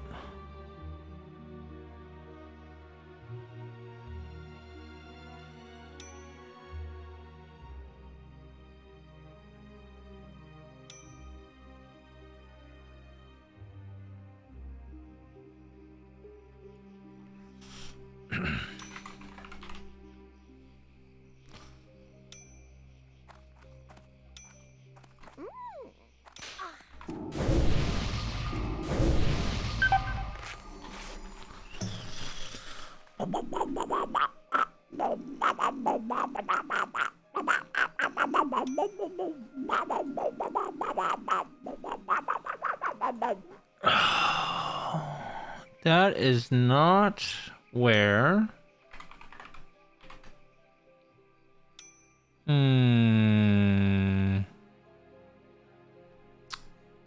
SUI. Edits.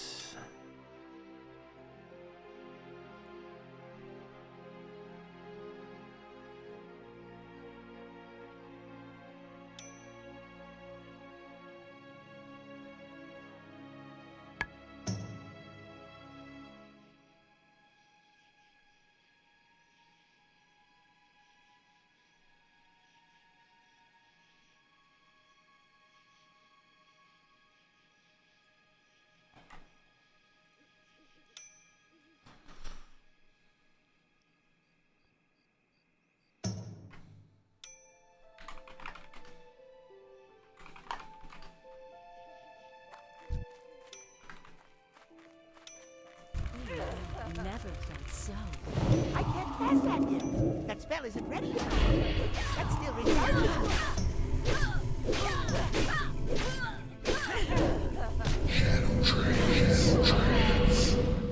Big damn.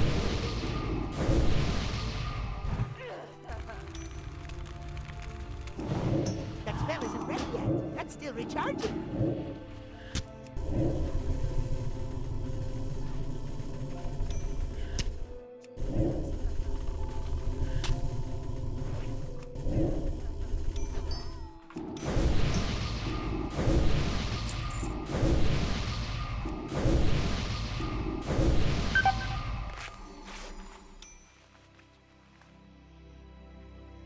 Good enough.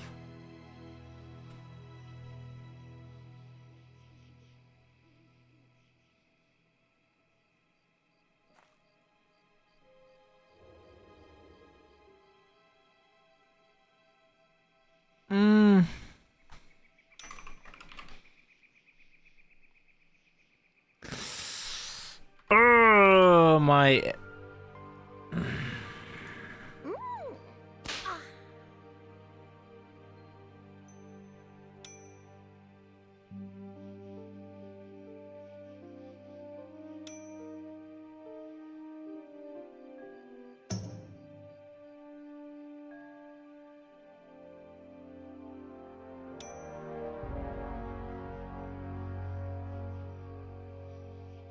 Right there. Save. Save.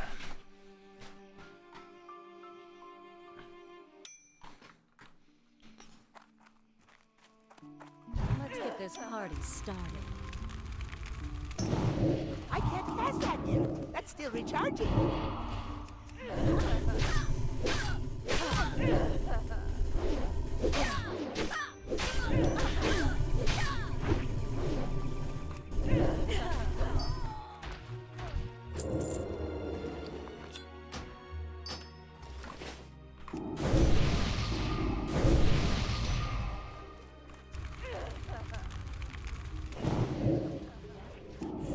I can't cast that yet. That spell isn't ready.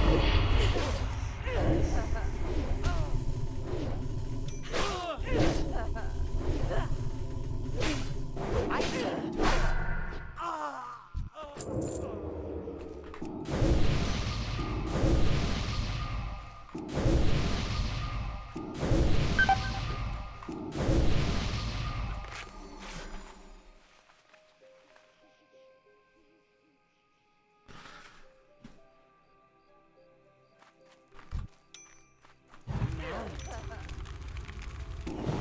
I can't cast that yet. That's still recharging.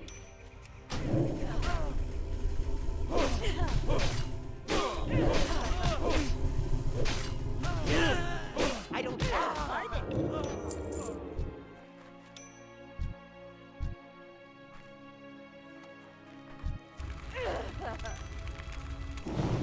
That spell isn't ready yet. That's still recharging. I need a target.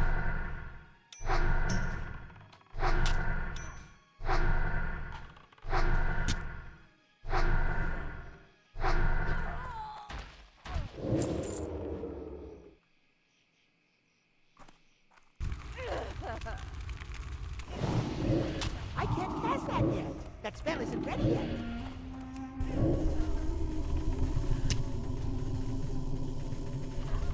I don't have a target.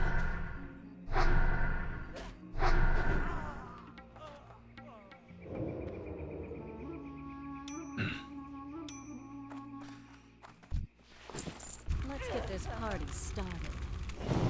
That's still recharging. That spell isn't ready yet.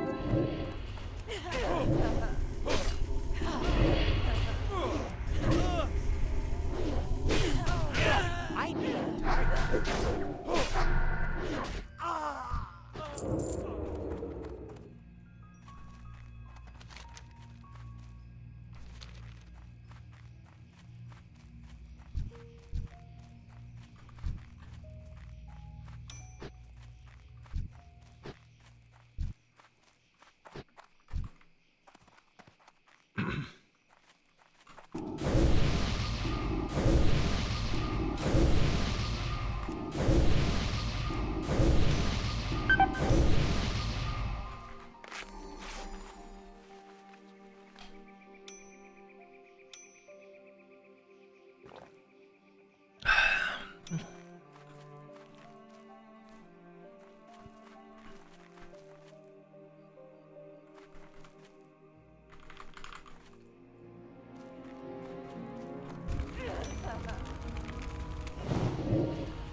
target. I need a target. I don't have a target. I need a target.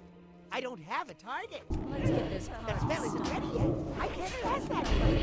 That's still recharging.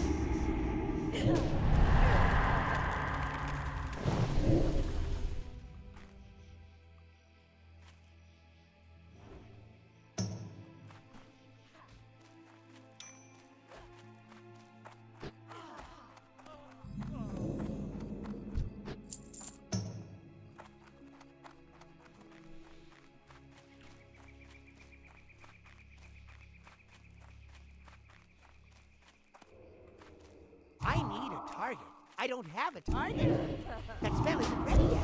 I can't cast that yet. That spell isn't ready yet. That's still recharging.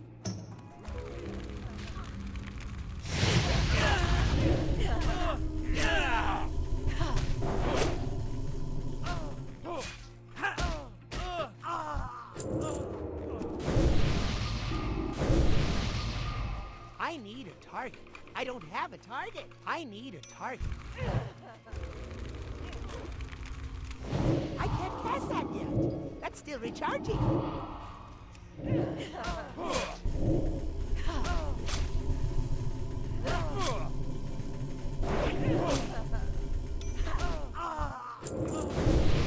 I don't have a target.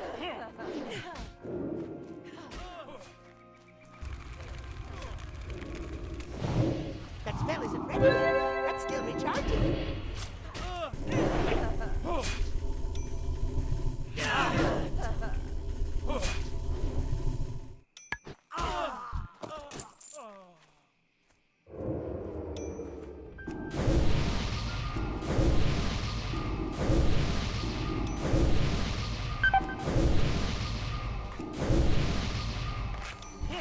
I need a target.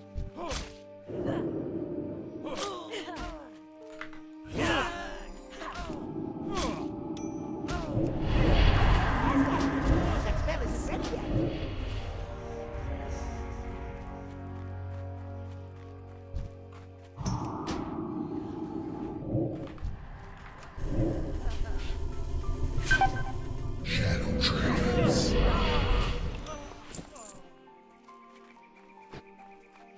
It's too far away.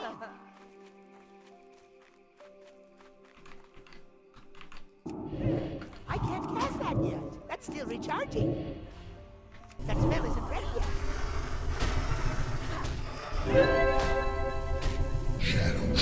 That's still recharging.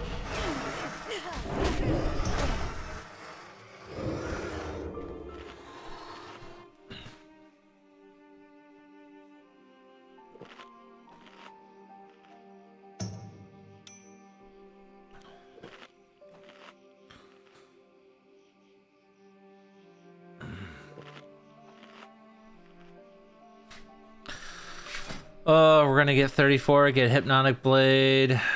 It's gonna be Pog. It's gonna be Pog.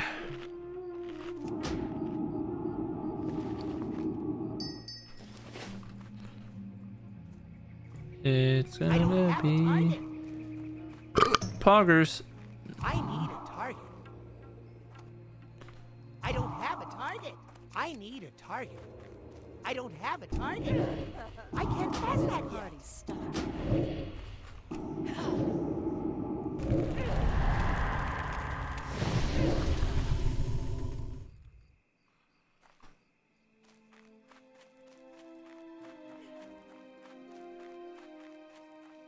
Dude, he runs so far, bro. It's crazy. Almost like fearing is not even worth. Crazy, man.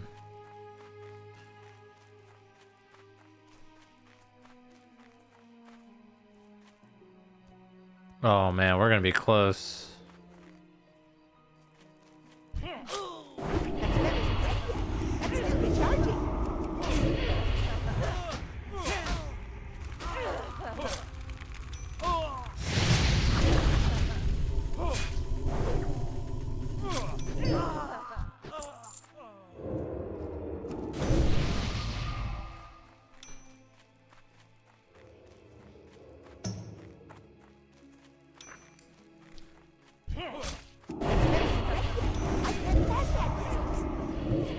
recharging.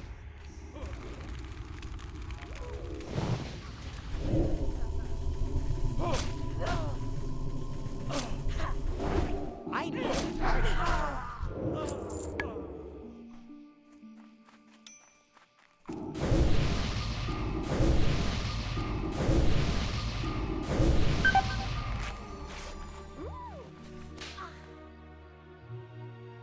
Select.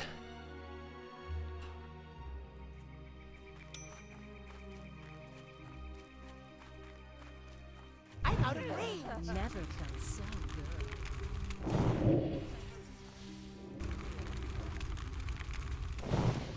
That spell isn't ready yet.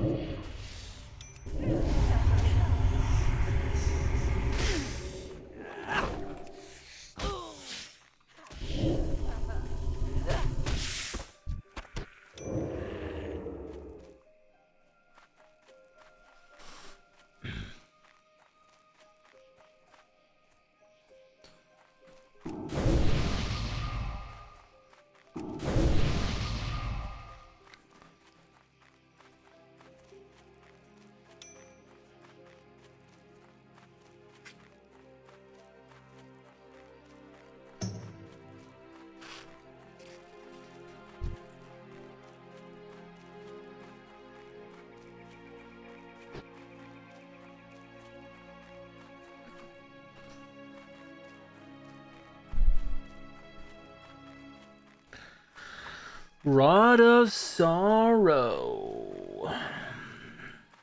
It's a slow one too.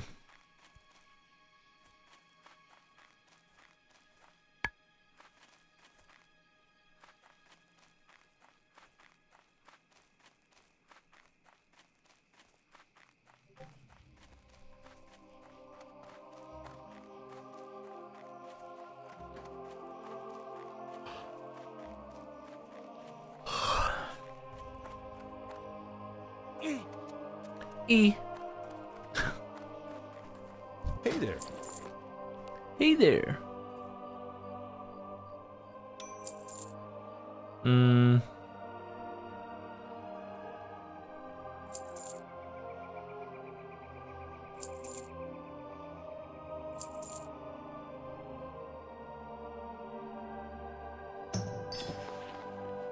See you around.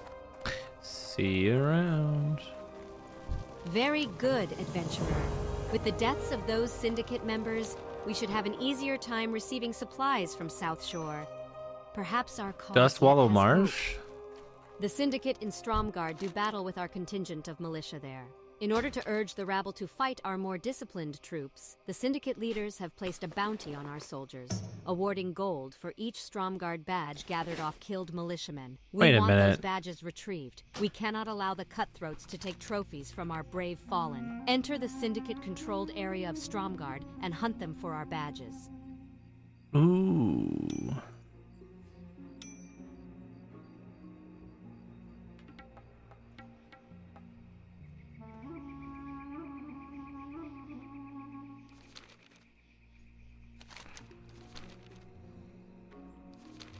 Where would you like to fly to?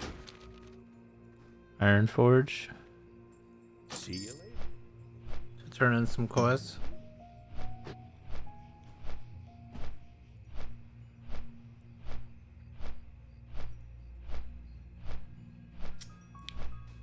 Requires level 30.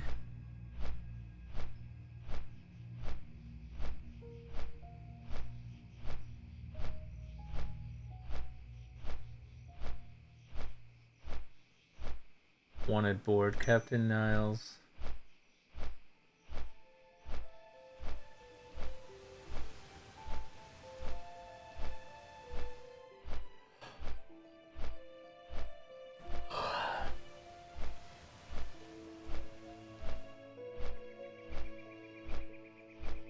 Oh, we'll fly back there and we'll try to solo that shit.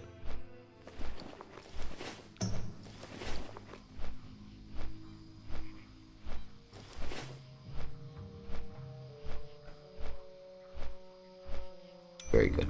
Now, I like permanently running a Fell Hunter, especially in Battlegrounds, because even though basically 9 times out of 10, every fight you're going to run into is a warrior, a hunter, rogue, whatever it is, a melee DPS. There's still that few chances that you do fight a mage or a priest or another warlock, and if that's the case, you will just completely annihilate them. You have a interrupt on a 30-second cooldown that prevents all School of Magic from being cast for 8 seconds if you actually land it, and it also has a blanket silence for 3 seconds as well if you miss the kick. You also have that purge, so you can purge their buffs on them, whether it's a power word shield or ice armor, whatever it is, you can purge them and also dispel yourself. So if you get feared by them, you can dispel yourself, and it's very, very, very good. So yeah, now I'm going to get into a little bit of rotation here. Generally, you're going to fight melee, like I've been saying a lot. So I'm going to give, generally this explanation will be given for fighting melee. Man, I don't know why I'm having a stroke today. But yeah, so let's say a warrior charges into you. The first thing you're going to want to do is either put up a corruption, put up a curse of agony, or coil them. Now the reason is because generally when a warrior charges you, he's still in battle stance, so if you can coil him right away, you're still able to fear right after that, and they're not going to be able to get a Zerk Rage up unless they're like undead or something. So they're not going to be able to get out this fear, and so this allows you to either cast a Soulfire, this allows you to cast your Immolates, put up your dots, whatever it is. So with this talent Nightfall here, the more corruptions you have up on the more targets, the more likely chance you are to get an instant cast Shadow Bolt. So, you know, if a warrior for some reason has a pet or something, or if there's more than one target on you, I just start to get up corruption on every target that I see. I'd put up an Amplified Curse into an Agony, especially on melee, it's very good, and then I'm going to Immolate. So that's your basic rotation. Basically, you just want to get up dots, you want to get the target away from you with fears, and if they're constantly on you, there's no way, maybe they reflected your coil or something like that, you've got a lot of self-healing. So you've got your Health Stone, you've got Drain Life, you've got a bunch of other self-healing stuff like that. So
Alright, we back.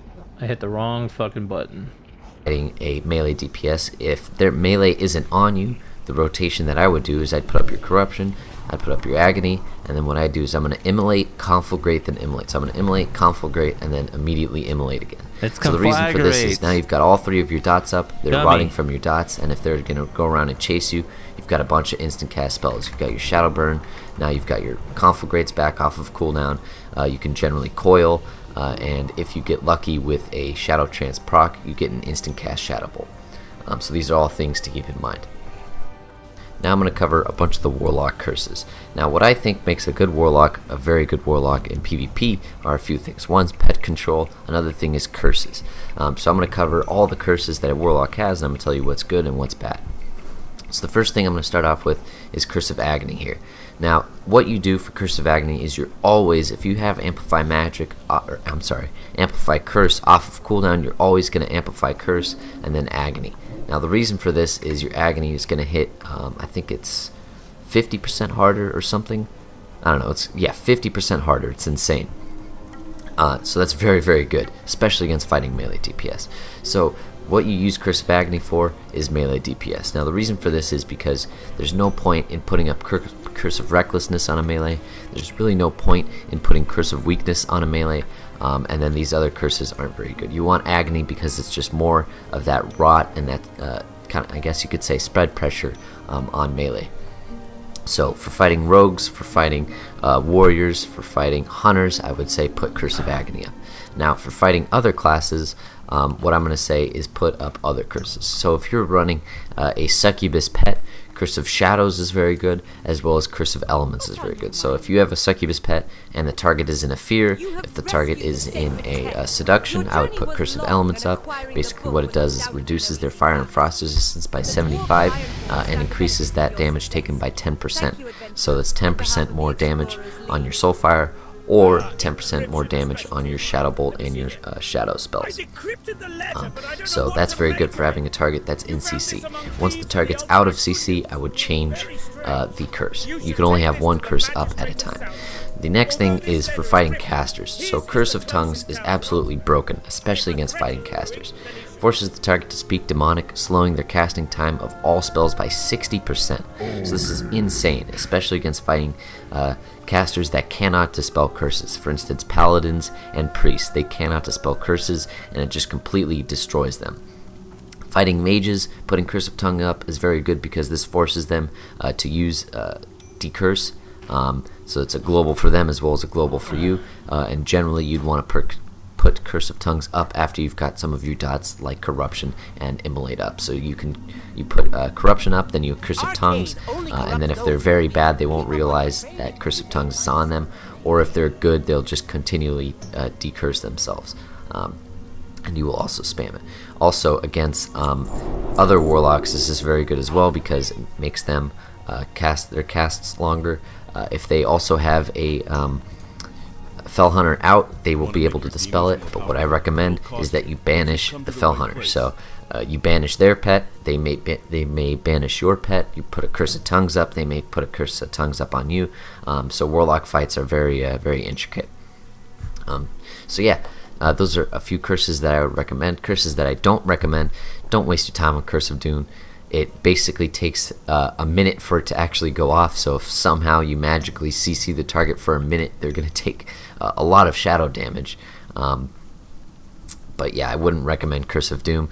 I mean, I guess you could Goblin Rocket Helm into like 5 fears, and then into like a stun, into like, I don't know, a seduction or something, and then maybe Curse of Doom might go off, but it's not worth your time. Just don't even waste it. It's good for PvE, but yeah. Curse of Idiocy, it's also pretty bad. Curse of Recklessness is very good for certain things, but it's very bad for a lot of other things. So it curses the target with Recklessness, increasing their melee attack bar by 90, but reducing their armor by 640. And then it will make them immune to fear and horror effects. Now, it's good if you're in like a team fight or something, and you put Curse of Recklessness on like a pally or like a warrior that has a lot of armor, but it's terrible for 1v1s. The reason is because your magic spells don't apply to armor. Armor doesn't apply to magic spells. It's only for melee damage, so it's pretty pointless. And then Curse of Weakness is just kind of bad in my opinion. Reduces damage by 31. That's your max rank spell. That's awful. Just put up Curse of Agony. So yeah, those are the curses.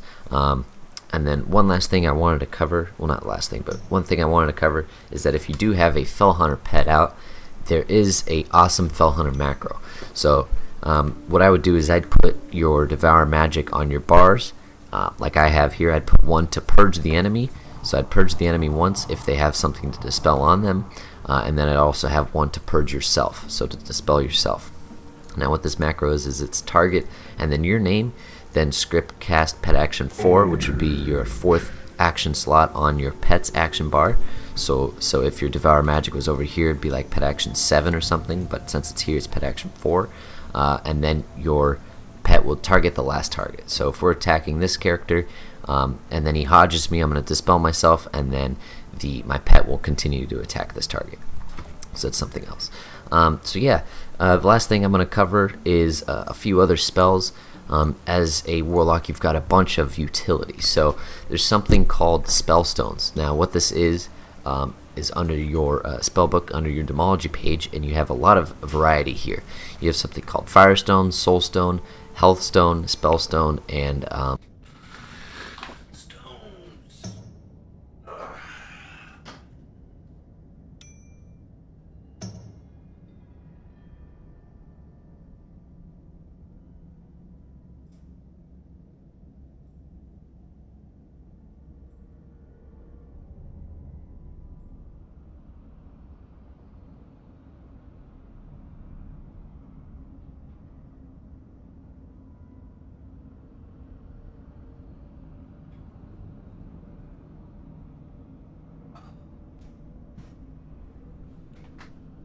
Stonage.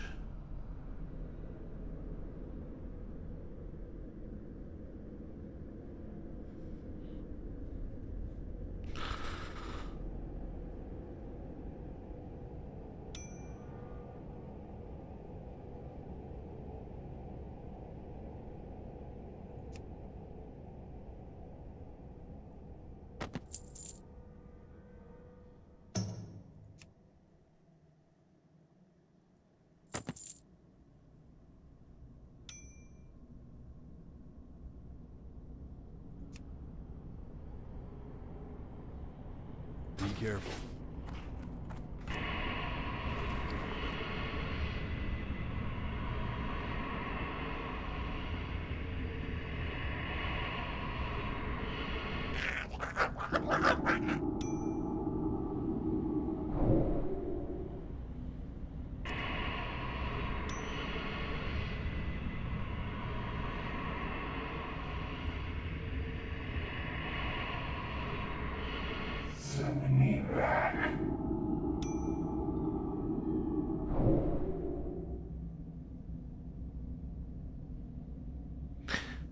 Suffering, Consume Shadows, rank 3.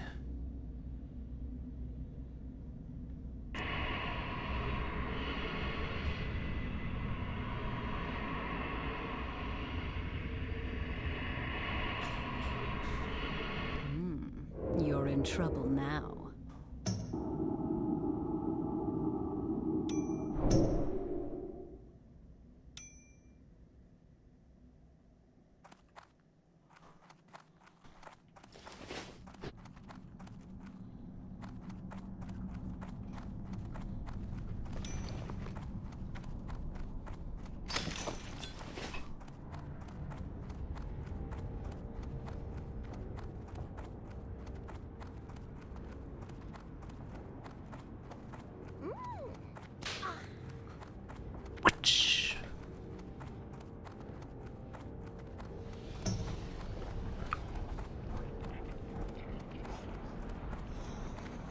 The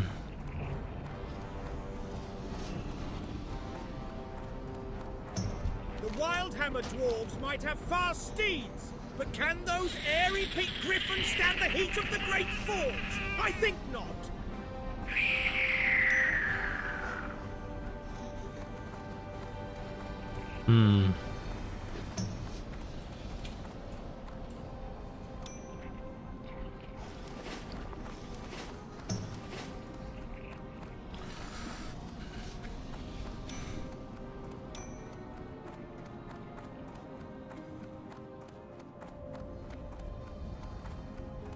Well, I'm 34. I can do whatchamacallit now.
Hmm.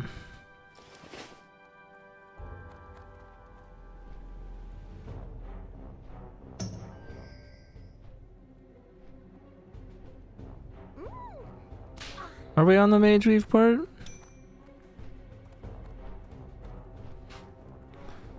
$38 to $50 humanoid mobs or purchase them from the auction house?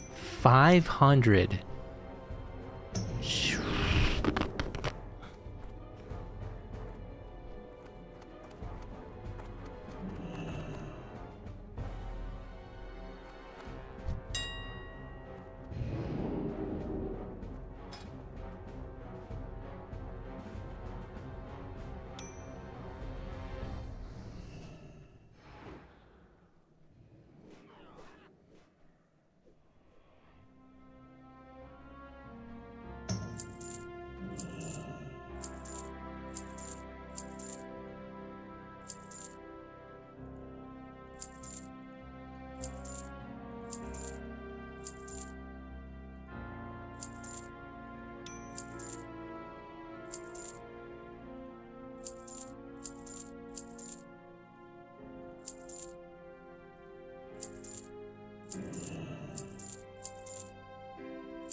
Fuck it.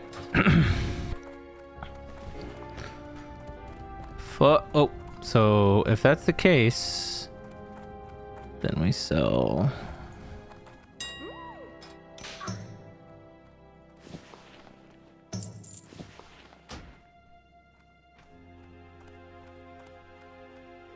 No fucking way. Really? Jesus, man. That's fucking pathetic.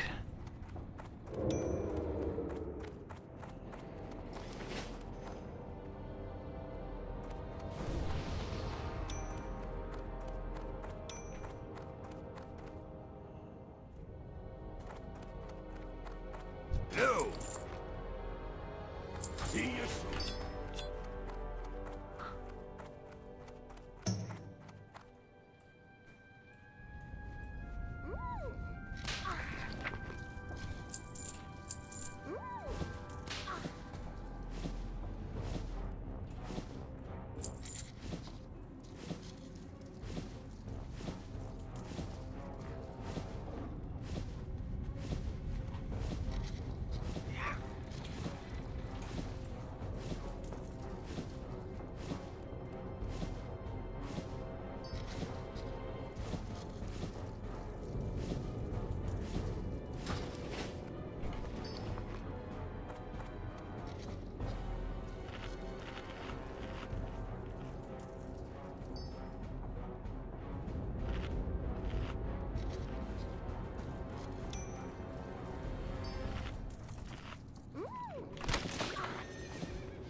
Create 100 bolts of mage weave.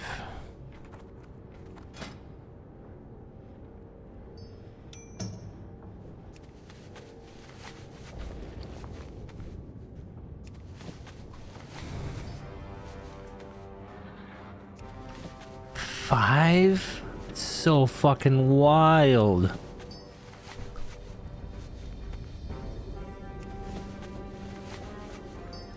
Oh, this is gonna take a minute.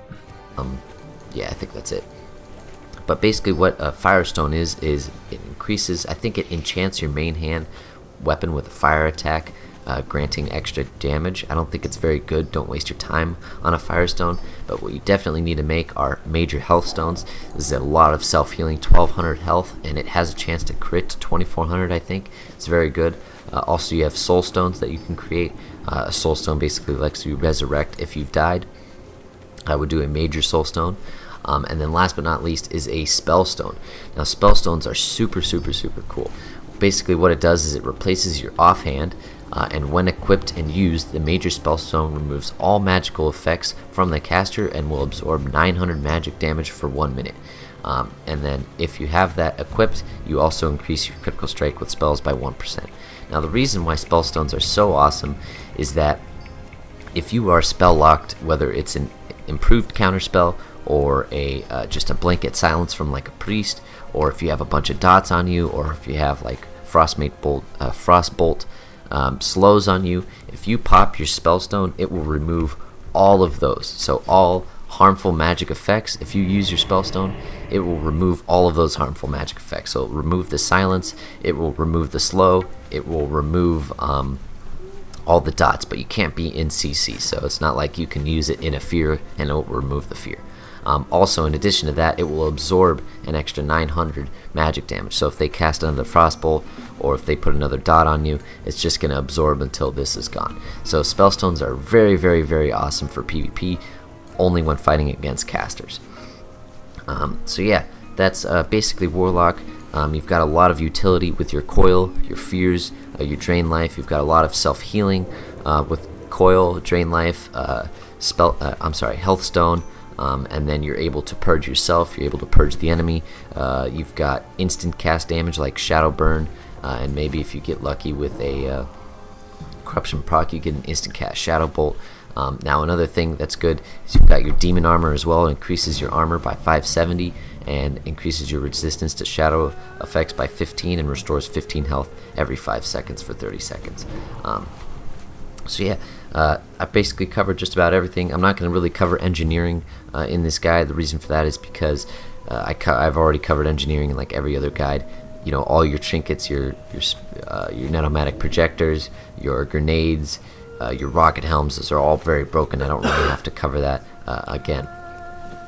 Last thing I think I'll cover are a few ways you can outplay your opponents. So one thing I mentioned earlier is that you can banish the enemy's pet. So if you're doing a warlock 1v1, you're 1v1ing another warlock, you can banish their pet. Another good thing is if you're 1v1ing a shadow priest, Curse of Tongues, or if you're 1v1ing a ret paladin, Curse of Tongues is very good. Also, you can bait out your death coil with like an instant cast. I finally got Shadow Trance. If I like back up, I can Shadow Bolt and then death coil right away, and it basically looks like two death coils. It's the same animation. It looks very cool. And then another thing that you used to be able, or not used to be able to, but if you spec into Curse of Exhaustion, you can have a slow. So if you do Amplify Curse and then Curse of Exhaustion, you can reduce their movement speed by 20%, and then it allows you to kite a little bit. So yeah, also one last thing, you've got Life Tap, converts 420 health into 420 mana. So if you're low on mana, you can just Life Tap, and then Death Coil, or Life Tap and then into Drain Life, and you'll heal for a decent amount. Now this is bugged on the server, but yeah, Drain Life does generally heal for about 130 a tick. You also have your Shadow Burns, so Soul Shard management is a big thing in PvP. You generally either run out of Soul Shards or you have a lot to spare. So right before the target's about to die, I would always Shadow Burn them, or I would sit there and spam Drain Soul. If the target dies while you're draining their soul, you get a Soul Shard. Also for short cast spells, let's say you're running low on mana, or if you don't have a chance to get up and immolate, or you already have an Immolate and your Conflict Rate is already on cooldown, you have Searing Pain. Searing Pain does a lot of damage, especially if it crits, and it's just something that you can spam, and it's very helpful. Remember to Fear off of cooldown, Shadow Burn off of cooldown, Conflict Rate off of cooldown, all the stuff like that. Thank you guys so much for watching. If you have any questions, let me know in the comment section below. I'm going to leave a link to that macro as well as a link to like a few goth videos, because you can learn a lot just from watching someone else PvP. Thank you guys for watching. I'll see you in the next video. Allow me to show you something.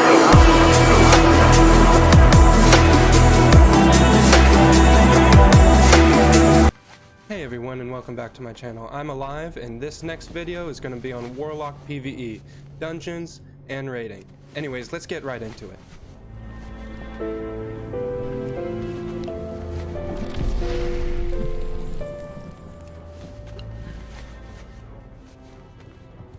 Warlocks are a DPS class that also bring utility to raid. They can do crowd controlling effects such as fear or banish when you're in a tight spot. Or they can amplify damage on a target by applying a curse to it, such as Curse of Elements, Curse of Shadows, or Curse of Recklessness. Becoming a good PvE Warlock doesn't really start when you reach level 60. It starts when you first create your character and choose your race. For both Alliance and Horde, there are two races that can be Warlocks, and one of them is typically better than the other race. Here's a chart of the base stats of every single race in vanilla World of Warcraft. On Alliance, you can see that the Gnome has 4 more intellect than the human does, but has 1 less spirit than human does. Typically, spirit isn't really a stat that makes much of a difference for Warlocks. However, intellect is. It increases your mana pool and increases your chance to get a critical strike. These differences in base stats are very minor, however. The real significance between the two classes comes in their racials. Gnome has a racial called Expansive Mind. Expansive Mind gives you 5% of all the intellect that you have on your character. At the start of the game, this isn't that much bonus intellect, but once you get further into the game and acquire raiding gear, this 5% intellect starts to go up and up in value. Not only does the Gnome have Expansive Mind, but it also has Escape Artist. Escape Artist is probably one of the most useful PvP racials in the game. But aside from PvP, there's a few spots in raiding where you can actually use Escape Artist to your benefit. Human racials for Warlock are slightly worse than Gnome racials. Humans gain the Human Spirit, which is 5% more spirit instead of intellect like Gnome. But again, spirit is not so useful for Warlock. Other than the Human Spirit, they do have some other significant racials, but this is more benefiting towards melee, not caster. On Horde side, the two races that can be Warlock are Orc and Undead. Typically for PvE, Undead is the most favorable race. Undead only has 1 more intellect than Orcs do, and 2 more spirit. But again, these base stats aren't really that significant. What really matters here is the racials once again. Undead have a racial called Will of Forsaken that most of you are probably familiar with. There's a lot of bosses in dungeons and primarily in raids that have AoE fear effects. And if you ever get hit by one of these AoE fear effects or they're totally unavoidable, you're going to be able to break it immediately, while all the other casters that are not undead are going to be running around and losing damage. Orc racials are also beneficial to raiding. The two racials that are beneficial towards a Warlock in raid scenarios are Command, which increases your Warlock pet's damage by 5%, and also increased stun resist. Typically, Command is not so important, as most times Warlocks are not raiding with their pets out, making this talent point not so useful. On the other hand, having stun resist is quite useful, but most times that you can get stunned, the stuns are also avoidable, making this talent good, but not great if you're actually playing the game well.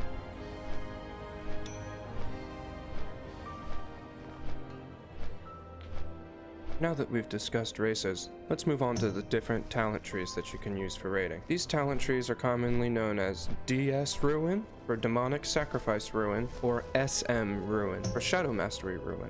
Demonic Sacrifice is an ability that's 21 points down into the Demonology tree. This ability will give you a special buff depending on which one of your demons you summon and sacrifice. The demon that we're going to sacrifice for raiding is the Succubus. When you demonic sacrifice the Succubus, you get 15% more shadow damage. The other notifiable talent in these rating specs is Ruin. Ruin is 21 points down in the Destruction tree. This talent allows your critical strengths to deal 100% more damage, allowing big crits on your Shadow Bolts. As a little tip, not only is Demonic Sacrifice buffing your damage on your Shadow Bolt, Corruption, or other shadow spells, but the damage you deal to yourself with Life Tap is also shadow damage. Who knew? So when you have this Demonic Sacrifice buff for 15% more shadow damage, you actually Life Tap for 15% more mana as well. The SM Ruin spec, or Shadow Mastery Ruin spec, has the same 21 points in Destruction as the Demonic Sacrifice spec. However, it completely neglects the Demonology tree, putting 30 points into Affliction. When you put 30 points into your Affliction tree, you're gaining 5 out of 5 Shadow Mastery, what the spec is named after. Shadow Mastery is an ability that increases your damage by shadow spells by 10%, while also increasing your healing from spells by 10%. Other notifiable talents in this talent tree are Nightfall and Amplify Curse. Nightfall is an ability where every single time your corruption deals damage has a 4% chance to make your next Shadow Bolt cast instant. Amplify Curse is a 3-minute cooldown that increases the effectiveness of your next Curse of Agony by 50%, Curse of Weakness by 50%, or Curse of Exhaustion by 20%. Typically, the Shadow Mastery build does slightly less damage than the Demonic Sacrifice build.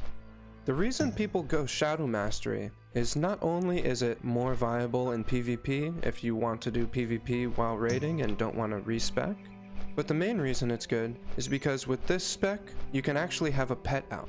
And the pet that you're going to want to have out is the Imp for Blood Pact. Blood Pact is an ability that increases the stamina of everyone in your party by 38. Typically, you'll have one Shadow Mastery Ruin Warlock in your raid party that's going to be in the Tanks group to increase the tank HP. Shadow Mastery Ruin is not strictly worse than Demonic Sacrifice. They both fill a certain niche. In single target scenarios, Demonic Sacrifice is going to be a little bit better. However, for clearing trash or fights where you can multi-dot, Shadow Mastery is going to take the reign over, and that's because you have multiple chances to proc Nightfall and get those free Shadow Bolts.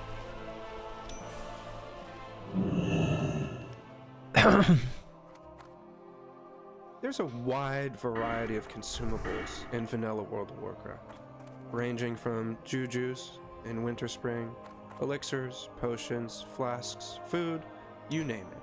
These consumables typically are either damage increasing or defensive survivability increasing. Some of the essentials that a warlock is going to want to bring to raid for damage are Flask of Supreme Power, increases your spell power by 150 for 2 hours. Greater Arcane Elixir, increases spell damage by up to 35 for 1 hour. Elixir of Shadow Power, increases shadow damage by up to 40 for 30 minutes. Now, the defensive consumables, while damage is good, tend to be a little bit more important. There are multiple different protection potions that you use for various different raids, such as Greater Fire Protection Potion for Molten Core, or Greater Nature Protection Potion for Encourage. These are all very important to bring to your raids. However, as a warlock, your best friend in the game is going to be a potion called Limited Invulnerability Potion. This potion has a 2-minute cooldown and makes you immune to all physical damage for the next 6 seconds. Warlocks in Classic WoW have no way of reducing their threat. No talent points, nothing. The only thing you can do is get Salvation from a Paladin if you're on Alliance, or Tranquil Air Totem from Shamans on fucking Horde. If you don't have any kidding of those, me. you're gonna pull threat right away. Even if you do have one of these, you still might pull threat from your tanks. So you're going to need these potions in your bags at all times. Did I get rid of them? Oh my god, I hope not.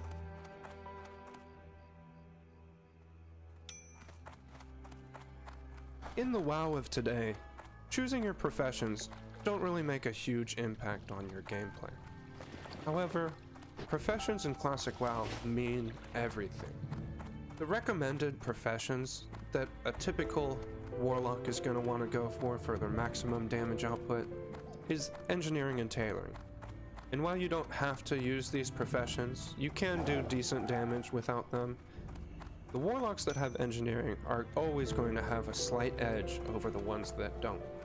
For tailoring, there's some best-in-slot pieces that can only be crafted, or there's some bonuses that you can get Welcome to the Bank of Storm. only if you have We tailoring. offer financial accounts and For safety example, deposit boxes early for on in the valuable game, items. the best Do you robe already have an a account with warlock us, sir? can use is an epic robe from Sholomance called Robe of the Void. And you can only make this robe. Have a good It's BOP. That means you have to have tailoring to craft it. Maxed tailoring. Not only is there Robe of the Void, but when Zygor is released, all warlocks are going to want to get a set called the Bloodvine set. It gives you a ton of hit rating, exactly what warlocks are looking for. Trust me, you'll find out what I mean. The Bloodvine set, while you can actually wear it without tailoring, unlike the Robe of the Void, there's a special bonus on it. If you wear all 3 pieces of Bloodvine, and if you have maxed out tailoring, only if you have tailoring, you get an extra 2% crit, which in vanilla matters. Unlike tailoring, engineering doesn't really give you a pre-bis item or something I special sell for only the gear like finest that. arcane gear. It's more so made by the used for the crafters and trinkets mages here in the and city odds of and ends that Stormwind. it can craft for you. There are trinkets called ultra-safe transporters, one for Gadgetzan and one for Winterspring. You get to choose which one you want. These help you get to raids a lot faster and just move around in the world a lot faster. Especially if you're Alliance, because you're not based out of Kalimdor, you're based out of Eastern Kingdoms. So it takes you to that continent The without things you having need to to wait learn for are a a boat. little above my Aside head. from the cool Have a stuff that talk you with can craft with Solandis over engineering, at Larson's like that Clothiers, teleporting just up the trinket, path to the there right. is actually He taught something me that's everything I extremely know. important to world I PvP sell only the and finest raiding. arcane This gear, is called a made by the Goblin crafters Sapper and mages Charge. here in the city of The Goblin Stormwind. Sapper Charge is an item that uses instantly. It immediately goes off. See you And when later. it explodes in an AoE circle around you, dealing 600 fire damage to all nearby enemies and 500 to you. You may say, well, why is this good? I'm losing 500 and doing 600. I'm only gaining 100 damage. Well, in PvP situations where a lot of people are Since the stacked fall up, of Dalaran you can and the use this destruction of item to do Quel'Thalas, that damage wares to of this 5 sort or have been more hard to targets. come by. And the same goes for But raiding. Luke and There's many Cordell and times some in of our raids where other you're going to have a tradesmen bunch have of been doing a ads fine stacked on job top of of each filling our other, orders or a with bunch of quality bone merchandise. reavers on Nefarian. Come up and you do a sapper charge for an extra 35,000 damage. It makes raiding a lot easier, and it makes clearing trash a lot easier if everyone in the raid has these goblin sapper charges.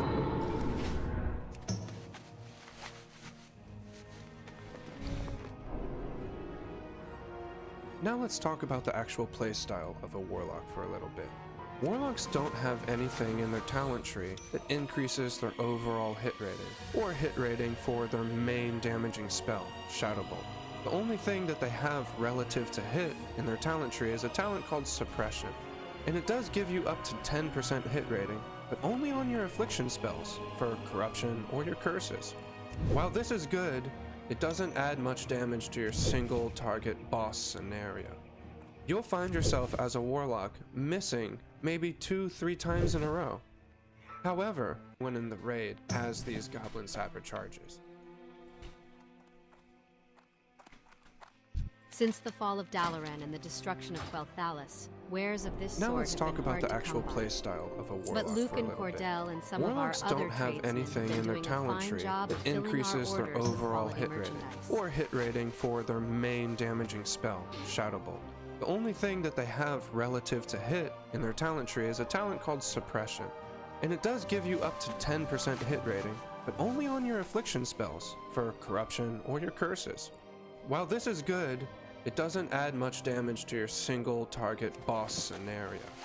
You'll find yourself as a warlock missing maybe 2-3 times in a row. However, warlocks are capable of having huge crits.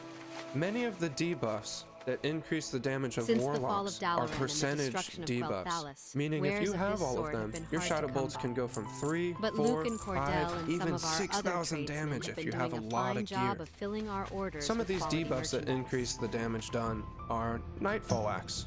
Increases spell damage taken by the target by 15% for 5 seconds. It's pretty common that you might have healers or off-tanks or someone in the raid swinging this axe and trying to get the debuff up for all of your casters. The next is simply Curse of Shadows that the Warlock puts up. It increases damage taken by Shadow and Arcane by 10%, while also reducing the resistances of the boss by 75. Third, Shadow Weaving. This is a debuff that a Shadow Priest can stack up on the boss. Shadow Weaving increases the shadow damage done to the target by 3%, stacking up to 5 times, so 15%. Last is another thing that the Warlock does himself. It's just called Improved Shadow Bolt in the Destruction Tree. Whenever you crit with a Shadow Bolt, or any other Warlock in your group crits with a Shadow Bolt, then you have a debuff saying, the next 4 shadow damage spells that hit this target do 20% more damage. So when you add all these debuffs together, the Warlock's doing 60% more shadow damage. This makes Warlock gameplay a little volatile early game while you have no hit rating. Sometimes you can get lucky and you crit a boss 5 times in a row and you do a bunch of damage. But at the same time, there's gonna be times where you miss 3 shadow bolts in a row and then you hit 1 and then you miss 2 in a row. However, going into the late game, when you get more hit rating, this smooths out quite a bit.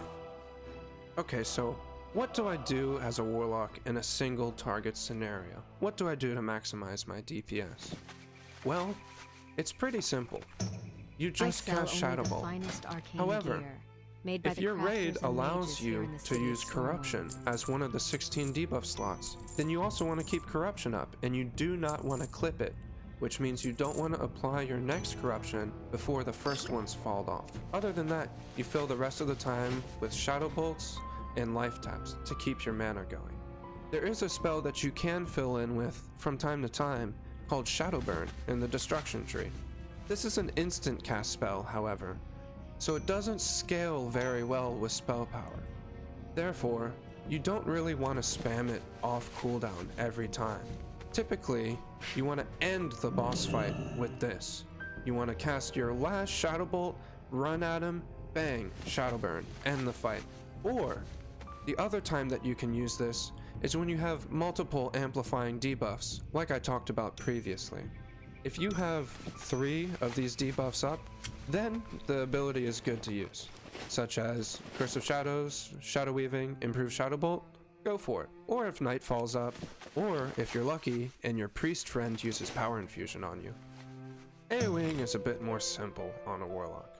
Your best AoE spell that you can cast on a Warlock is Hellfire, not Rain of Fire. Hellfire will do a lot more damage over the time that it channels than Rain of Fire will. Many players will multi-dot every single target and then Hellfire.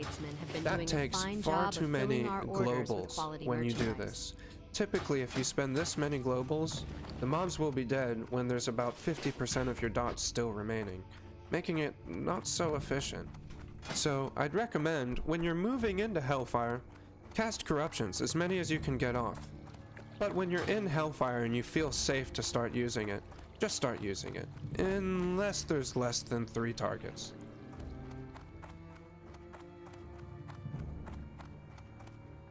Cooldown every time. Typically, you want to end the boss fight with this. You want to cast your last Shadow Bolt, run at him, bang, Shadow Burn, end the fight. Or, the other time that you can use this is when you have multiple amplifying debuffs, like I talked about previously. If you have 3 of these debuffs up, then the ability is good to use, such as Curse of Shadows, Shadow Weaving, No one's ever Shadow stolen Bolt, anything out of go here, for it. not in Or the if whole Night falls history up, of the whole or if you're history. lucky and your priest friend uses Power Infusion on you. AoEing is a bit more simple on a Warlock.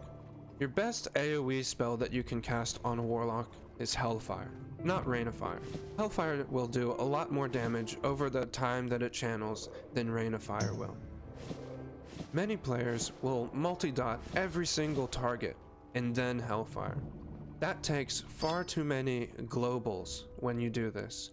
Typically, if you spend this many globals, the mobs will be dead when there's about 50% of your dots still remaining. Then, more simple on a Warlock. Your best AoE spell that you can cast on a Warlock is Hellfire, not Rain of Fire. Hellfire will do a lot more damage over the time that it channels than Rain of Fire will. That spell isn't ready yet. Many players will multi-dot every single target and then Hellfire. That takes far too many globals when you do this. Typically, if you spend this many globals, the mobs will be dead when there's about 50% of your dots still remaining. It's Hellfire, not Rain of Fire. Hellfire will do a lot more damage over the time that it channels than Rain of Fire will. Many players will multi-dot every single target and then Hellfire. That takes far too many globals when you do this. Typically, if you spend this many globals, the mobs will be dead when there's about 50% of your dots still remaining, making it not so efficient.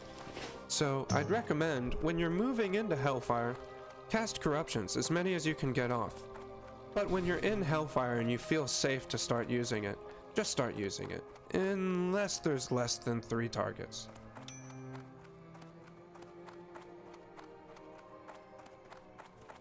To wrap up playing a Warlock in Classic WoW, I can say that the Warlock has a huge array of abilities. It's pretty easy to just play, but it's very difficult to master because of these reasons. Warlocks in Classic WoW are basically ticking time bombs. They get explosively better with gear. If you want to play a Warlock, you may have some dicey situations early game, and you might not do that much damage compared to the other classes. But remember, in the late game, you become the shadowy master that you were born to be.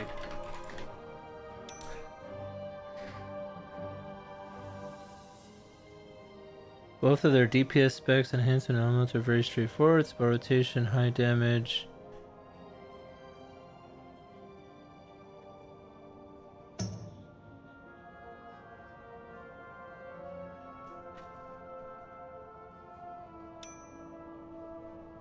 Wow.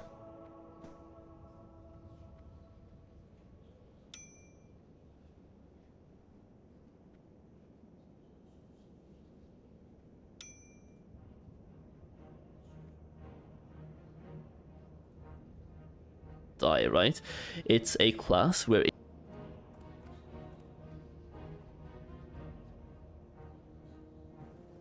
Welcome everyone, Costini here with the discussion about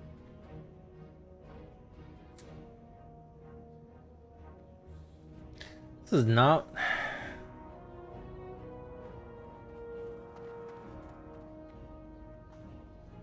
Let's picking guide.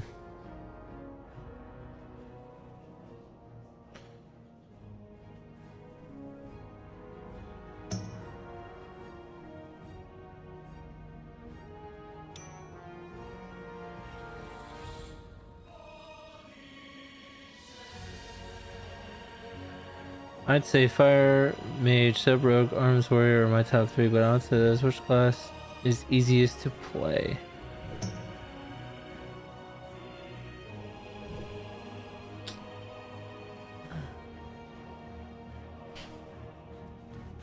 Easiest class to master and vanilla. Wow.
What would you say is the easiest class?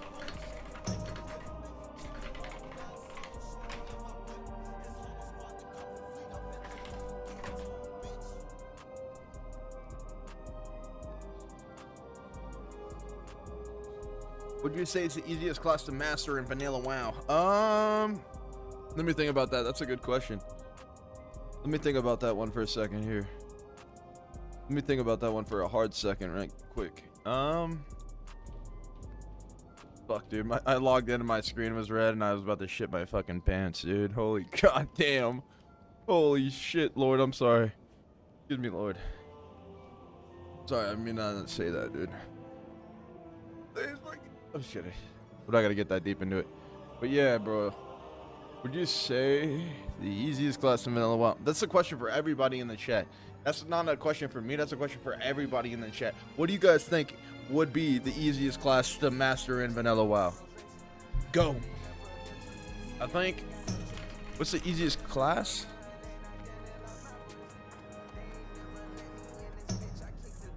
Mage. Mage. 100% mage. Nothing competes with mage.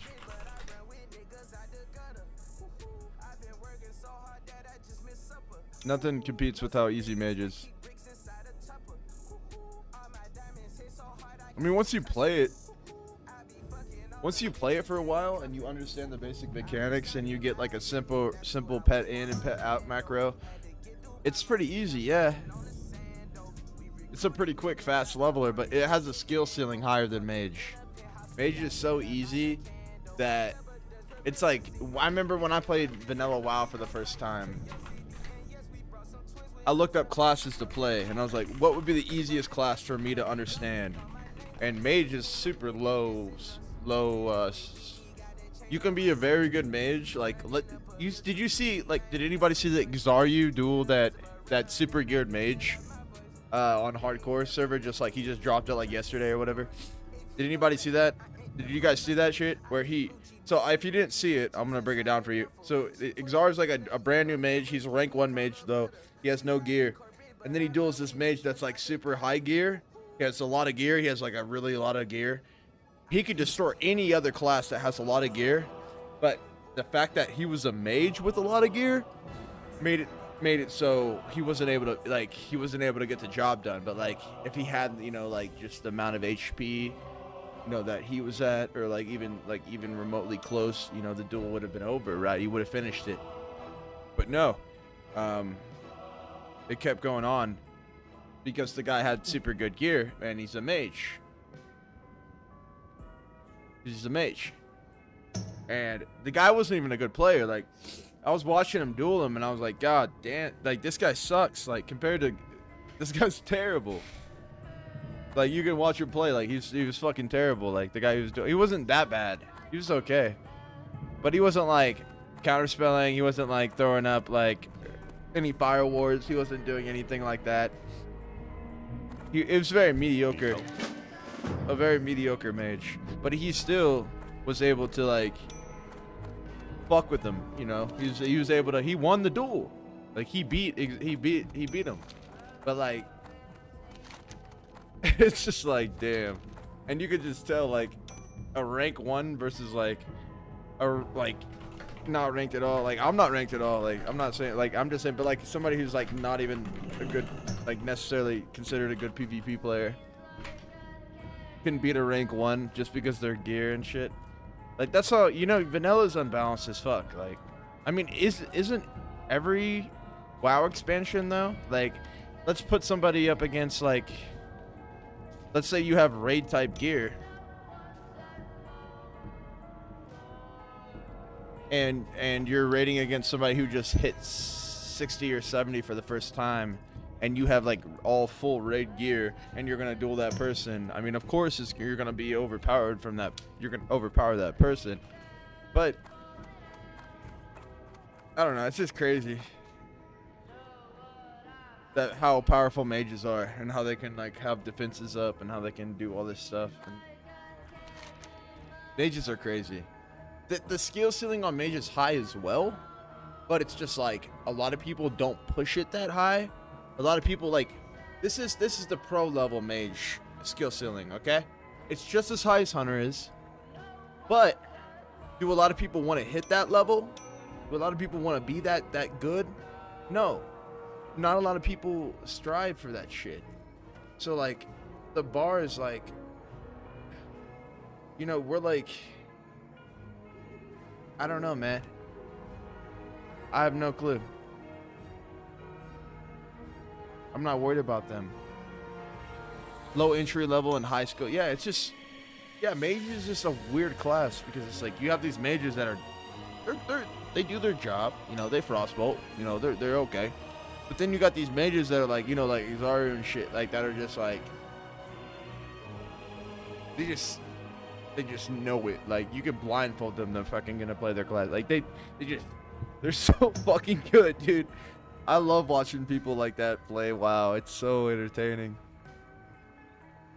It's pretty crazy. I don't know. I'm not gonna lie. It makes me happy to see that, you know, him having such a good time in Vanilla WoW. Like a person that's only enjoyed retail for so long, now he's actually finding like excitement and shit, and like in a challenge and shit in Vanilla WoW. That's pretty fucking cool. You know, I like that's dope as shit. Cause I've never been a fan of retail, you know, but I've been a fan of his. You know, I've always watched his shit, but OP for what? OP for a noob and unstoppable for a master. Yeah, I feel like SLY is broken and super forgiving.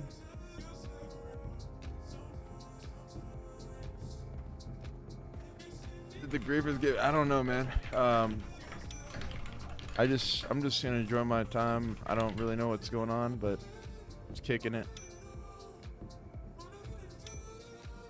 Can play. I don't know, man. I don't ever hope on anything, brother, anymore. I don't really get my hopes up about anything anymore in life. What? I try to be positive, but I don't, at the same time, I don't try to expect too much, you know?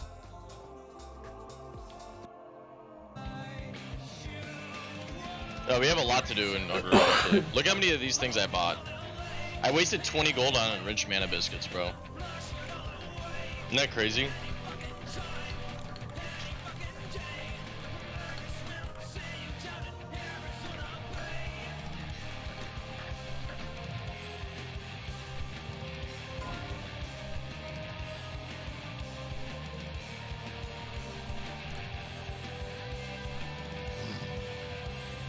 What would you make as your drunk character?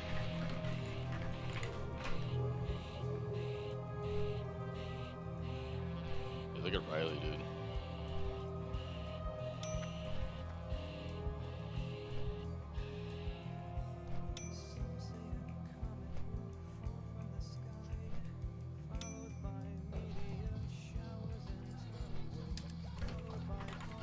You do Nomer? So hot.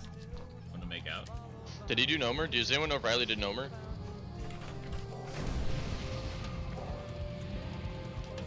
I haven't. Wanna do my druid? Maybe. Wanna do? Should I play a little bit of druid Nomer? Yo, what would you say is the easiest class to? Alright, hold up. Alright, I'm back. Sorry about that. I'm taking you to my channel. Alright, can you hear me? Yep. Alright, yo, what would you say is the easiest class to master and lowest skill floor in vanilla? Prologue. Wait, is Kenny still in here? He's still snowing. Oh, let me put him in AFK. Alright. Slowest skill level? I would definitely say low.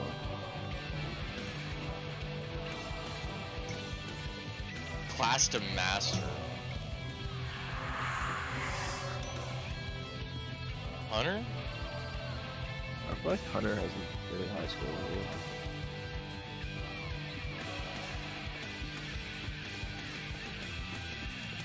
IDTS? I don't think so, buddy. Good hunters are rare. Yeah, the question is the easiest class. Well, I don't think any of the classes are easy to master, so it's kind of like Ret Paladin, probably. I don't fucking know, man. A Red Paladin in Classic's pretty... Brain dead. Pretty fucking basic.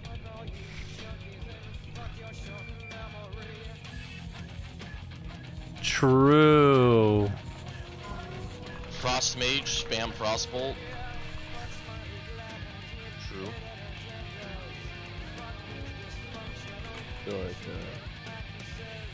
The thing about Mage is it's easy to play, but it's also got a huge skill ceiling if you want to be like really good. Yeah. Like for PvE, it doesn't look like that big of a skill ceiling. I'm gonna go Red Pally, man. I'm gonna go Red Pally. I don't bubble, lay on hands. You literally sit there, auto attack, apply a seal, and then judge. And you also have a stun. I'm going Red Pally.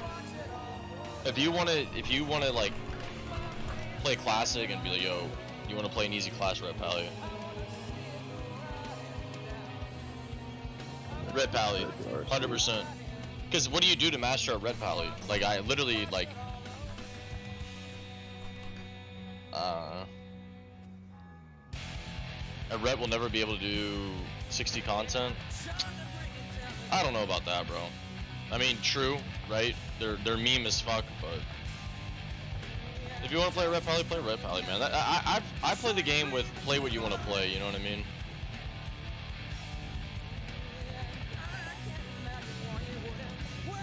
But I agree with you, Cucumber, you're not able to get into a lot of groups. And shit like that, which sucks.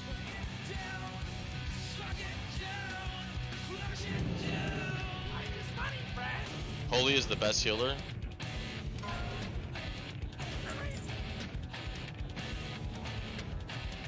I think he's talking about Classic in general. What level are you now, Jake? I'm 53 and a half.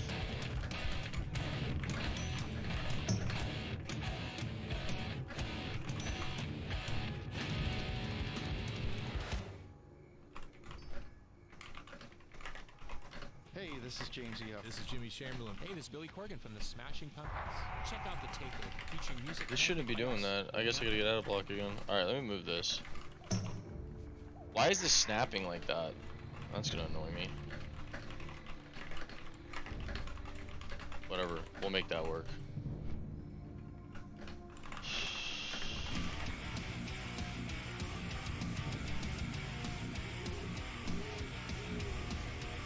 Red Pally is not even the same as Lock though.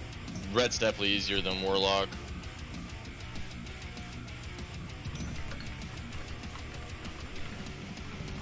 So chat, are we in agreement then? That Red Pally, what is this song? Yeah, I don't know about all that right now. A little too hungover for that shit. Yo, what's up, Frito? What's up, baby? Yo, my let me talk to Riley right now. My druid is level 26. Should I hit 27 or 28 before Nomer?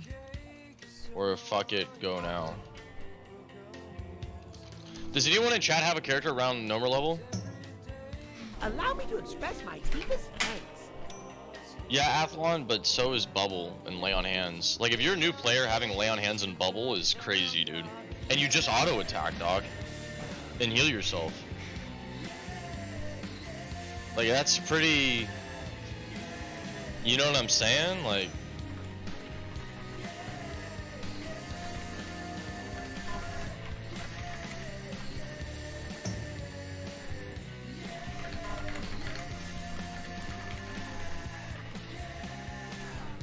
You didn't, the question wasn't what was viable. If you want to talk about what's most viable, Rogue, Warrior, Warlock, Mage.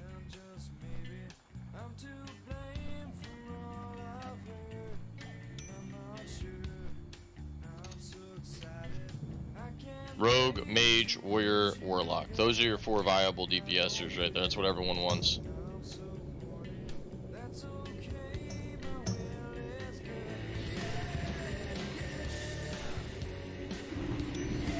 I mean, Hunter isn't even good damage in Classic.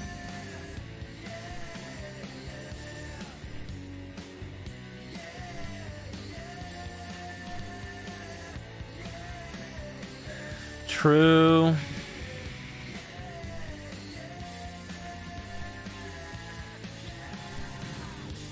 Now, what's the hardest class to master Oh god. as DPS in Classic? Feral Druid? It's gotta be Warrior? Feral? Oh my, I don't know about all that. I think Feral Druid.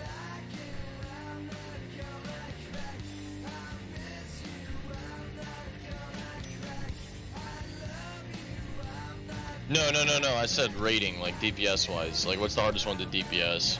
Obviously, Warrior is the hardest to level, but once you're rating, don't you just heroic strike and execute? I mean, you're power shifting and shit on a Feral Druid. I think Feral Druid is the hardest to DPS on, or master. Like, if you're gonna be a good Feral Druid, that might be the hardest one in Classic. I don't know. I'm thinking. Yeah, I agree. What do y'all think, chat? Feral Druid or nah?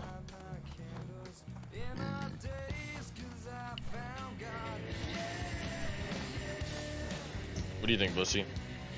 What? What do you think the hardest DPS to master is in Classic? Hardest. Excuse me. Is there a minimum level for a Gnomer?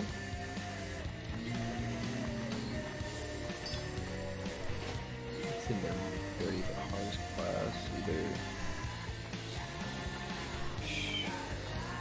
I don't know.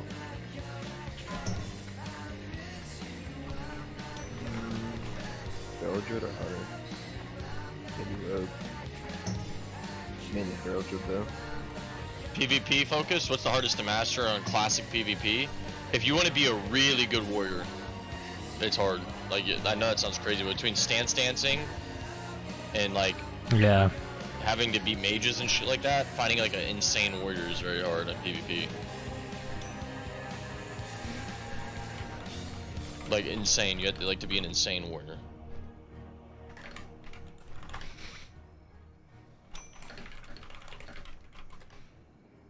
Rogue?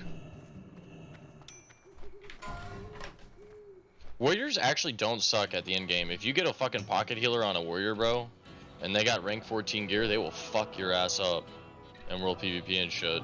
Now, one-on-one, they're gonna get clapped. Rogue's harder to master? For just a few coin, my griffins can get you there In faster PvP, I'd than say even so, the yeah. swiftest horse. It's just that, like, a decent rogue will shit on people, a decent warrior gets shit on, but a really good, like, I don't know. Being an insane warrior in Classic is hard to find in PvP. It really is. But the skill ceiling for rogue is higher too. It's like the same thing with the mage. Like a decent mage will beat you, but like a really good mage is on a different level. You know what I mean? If they know their DR timers, they know like poly resets, shit like that. Easiest 1v1 spec? Easiest or best? SLEZ? Every single class in Classic rotationally is easy. SL Lock is the strongest 1v1 though. Soul Link locks are just too strong one-on-one. Yeah, true, Teeters, true.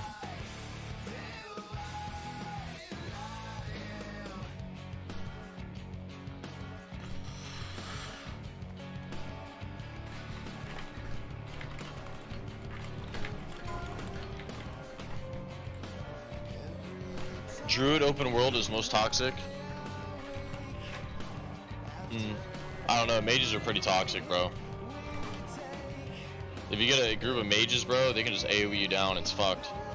With improved Blizzard and shit, it's fucking actually crazy.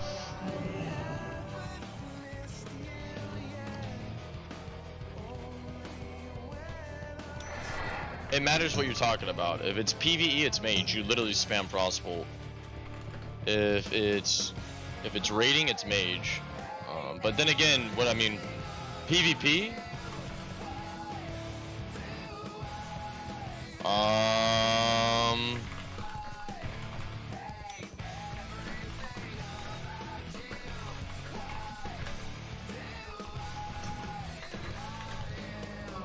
What do you mean by easiest?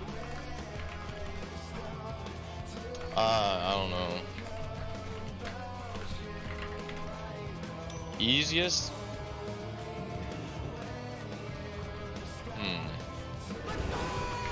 Yo, thank you for the prime 3 months, bro.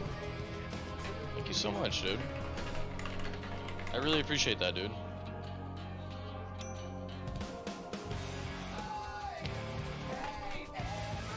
I don't know, paladins are so easy to play one-on-one, man. And you can just bubble and panda free. I don't know, man.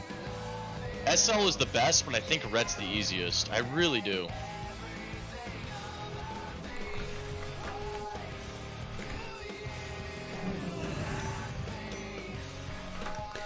He's right, actually. Fuck. Warrior is definitely not the easiest. Like, if you want to be a good warrior in stance, you have to have a lot of macros, you have to do everything right, like...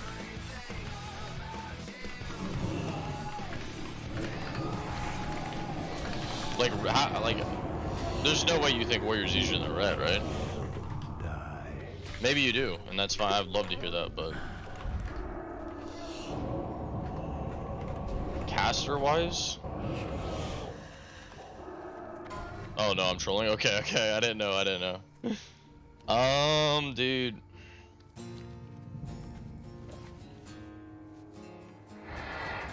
It's gotta be SL. It has to be SL lock. Prot warriors though, Prot might be the worst spec in the game. I'm not even joking. If you actually look at the talents you get for being Prot, they're dog shit. Like, they're actually dog shit. Like, revenge stun and shit, it's so dog shit. It's gotta be Like, SL if you lock. actually look into the warrior tree, it's kind of like whack how bad it is. You know what I mean, bro?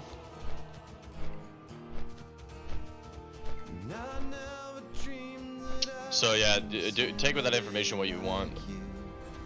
But the easiest caster, man. I mean, you just fear on a lock, dot him up, drain him. You got Soul Link. The reason I hate saying easy when it comes to Warlock is because they have a massive toolkit. So they do have a lot of tools that they have to utilize. Yeah, but That's the only thing. Like,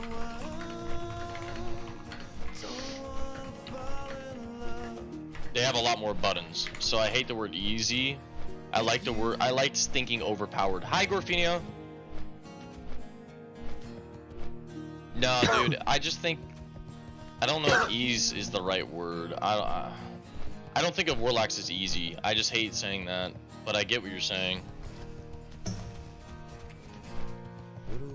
I think that your point is you could be shit at Warlock and still be good, but does that make them easy? I guess, right? How was your Cinco? I got fucking hammered. I drank a whole bottle of tequila. The Demon came out last night. Oh yeah, and Twitch sent me an email of ass. Somebody showed their ass on my stream.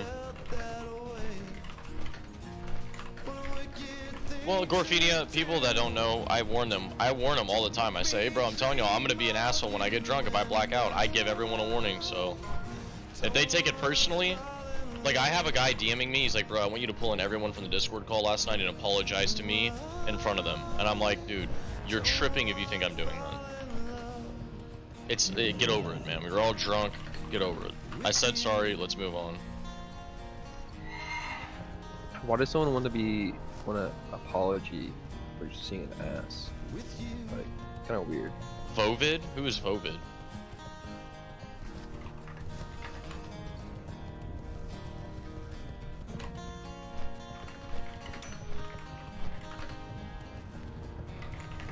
Voivid? What are you talking about, dude?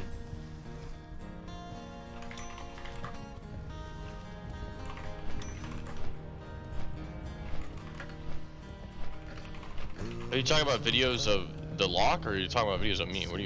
You're confusing me. Oh, SL lock. I was like, well, okay. I was like, what are we talking about? Okay, I was like, what the fuck? Why is your cam off? I got 2 naked dudes in my bed right now. No one is holding you to. Well, Gorfinia, you know, if I black out on stream and, you know, if I'm mean to people, they know how it is here. Like, this is the big leagues. You know what I'm saying? You can't take anything personally. You know I love all of y'all. And if they do, then guess what? That is what it is. What's up, Emma Home? How you doing? How you doing? What's up, Big Papa Grizz? How you doing? Like, and that's you know, it's not for everybody, and I respect that. Eric, do you want to make out, or like, what's up, dude? You can't handle a few ass cheeks, then you're a little bitch. Guy Gappy swings his sword and plays his warrior gets me going. He's the best hardcore player ever. Ah. What the fuck was that? It's kind of hot that you fell asleep in a bush. Good for you.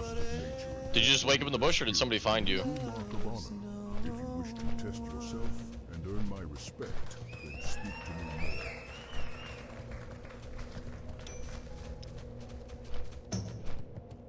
Well, I'm glad somebody found you. And hopefully it wasn't like an uncomfortable bush. Still not grinding out the last time my target level. Hell yeah, man. What's your target level?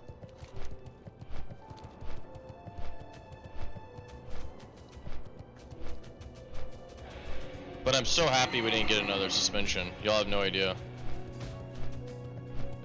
Y'all have no idea how happy I am I didn't get another suspension, dude. I thought I was for sure gonna get another suspension. Everyone reported me. All the haters reported me. For the ass. And they just gave me a warning, and I was super happy about that. They're like, hey man, you can't be showing ass on stream. Okay. Now, if it was my ass, I think I would have got the suspension, but it was not my ass.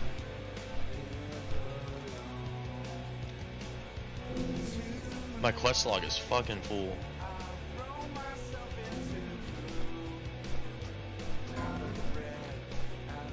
$14 for today? Nice, man. You're pumping.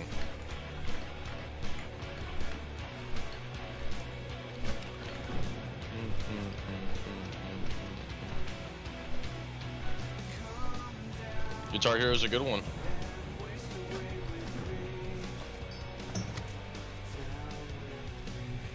Do y'all remember playing Guitar Hero with the boys? Oh, yeah. Was it a man ass or a woman ass? A man ass. I mean, the dude's got a nice ass. I will say it. He's got a sweet ass on him, so good for him. What's up, Take?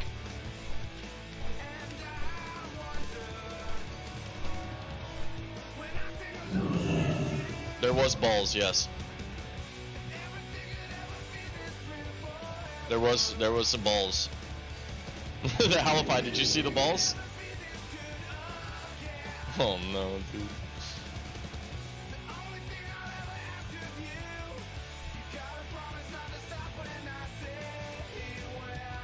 How hard do the Devil Stars hit? Do they hit hard?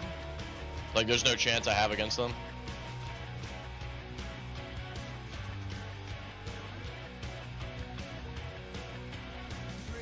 Well, that should fuck my ass up. Oh, you're trying to get me killed, huh, Dota? Ah, the great outdoors. Yo, what's up, Rock? You know, these girls, not saying that I'd fuck one because they have half a body of a deer.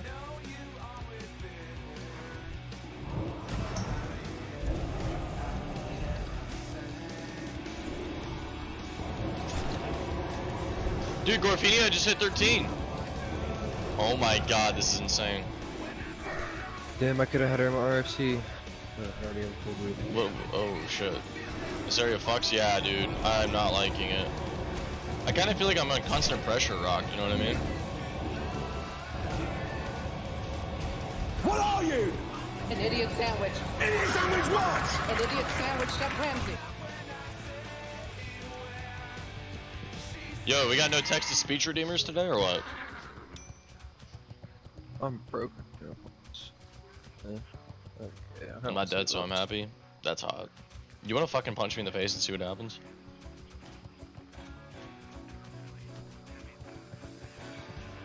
Bro, Kenny is slacking, bro. I was trying to do RFC with him. He's done. He's done. Dude, he's taking a break from hardcore, dude. Yeah. You know what I'm saying? Like, he just doesn't have a dog in him. He doesn't got that dog in him. Yeah. Chat, pop quiz. Who can answer this? What's May 12th, chat?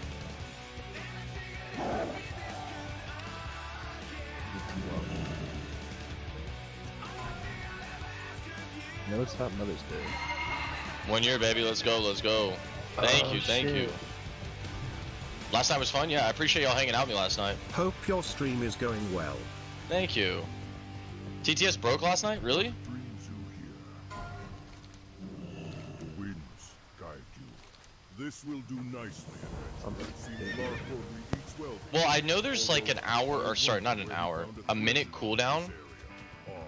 Regardless, I will hold on to this until you are ready. Your camera's off, by the way? Yeah, my camera's off because I'm hungover and I drank a whole bottle of tequila to myself last night. Because y'all are horrible influences, and I blacked out and y'all were still telling me to chug it because y'all are horrible people. Y'all, dude, I'm blackout drunk and y'all are like, chug it, pussy. What the fuck is wrong with y'all? Y'all are horrible, dude. Yo, Steels, wait, who showed their ass last night? Who showed their ass last night? Who was it? Was it one of your boys, Steels? It was probably Eric. Was Eric in Discord last night? I know Steels was there.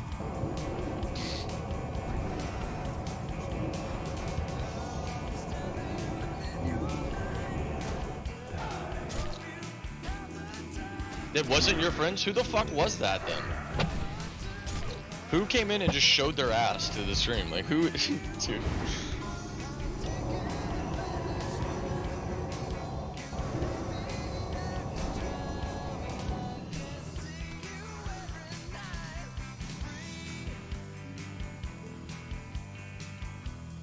Waxed asses. I might turn my camera on a little bit later, but right now I'm just kind of listening to music, playing the game. Feel? I kind of want to do a Nomer on my Druid chat. Would y'all be down for a Nomer on the Druid, or?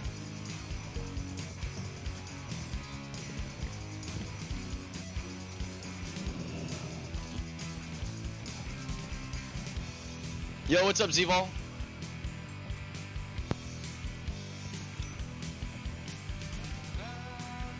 Oh, wait, have y'all done Nomer on your duo?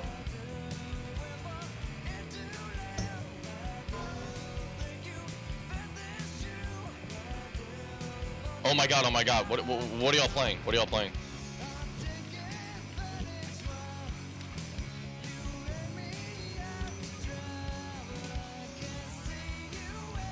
Oh my god, would you heal? Would you be down to heal?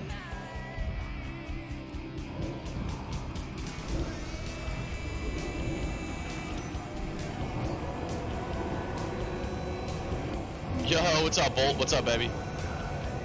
You were hammered? Absolutely. How you doing today, bro? Yo, how many days sober are you now, Big Bolt?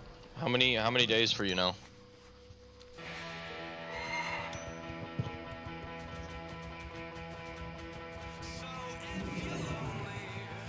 Alright, wait, are y'all gonna be up for a little bit? Zval, I'm gonna get Riley to tank.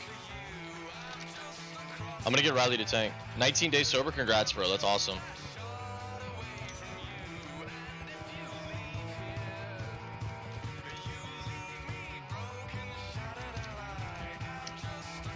I'm gonna get on my Druid and level, and then Zval, are you down in like an hour? Hour and a half, 2 hours? Riley's gonna tank for us, and then you're gonna heal with your duo, and then I'm gonna DPS on the Druid. Sound good, or?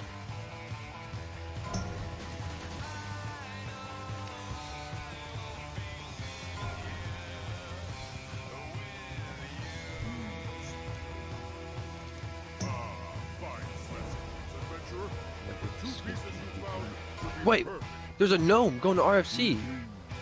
What do you mean? There's a gnome outside RFC right now. Why can't I click on this guy? What? Wait, are you down? Because I think Riley's gonna tank, bro. This will be the most difficult part, because there is some complexity. To the north of you, you will find a small trail. It is here I shall not go. You will know you are the right man, because of all the birds. Take the new deal and live in places. Then rub this mixture on you. Old blues.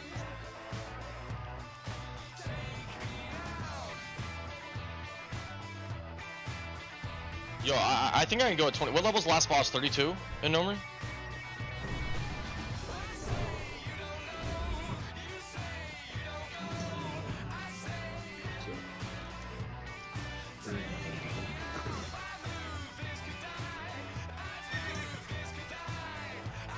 I'm about to level. Good score.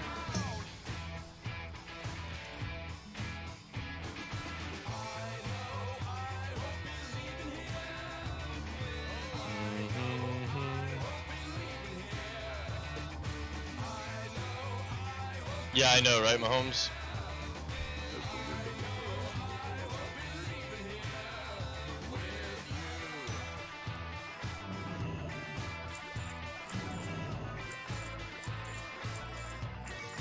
My god, it's way too much water.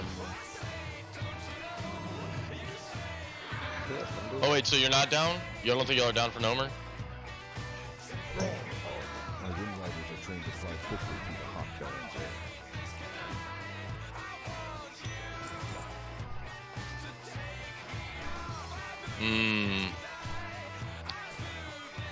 Damn. I can hit 27 very soon. Let's see, what level is the last boss? Well, because maybe it would be better I just level tonight for it. Warriors gonna try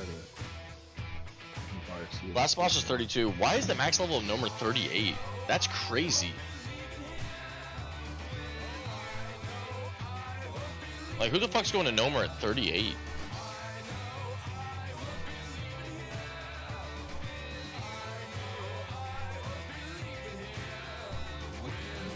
You have rested XP, a lot of it.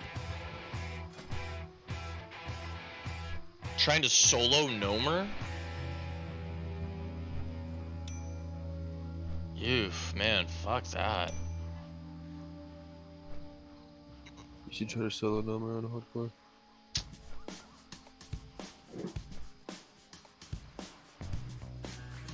What would I do it on, a Warlock? Or a Hunter? Warlock, I don't think you can do it without a Warlock or Hunter. Maybe Mage, but still pretty hard. Probably Warlock, because you have Fear. Probably do Warlock. Fear of this.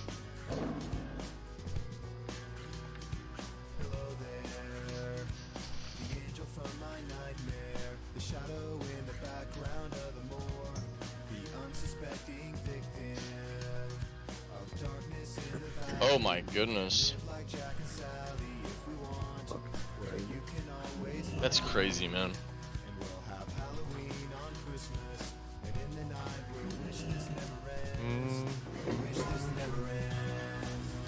It's so scary.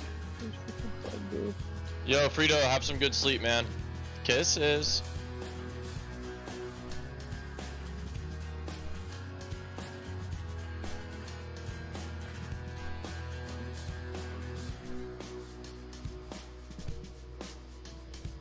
Where are you? And I'm so sorry.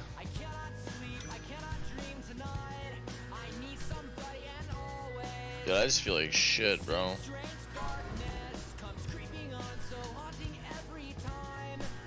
It's not good, not a good feels, man.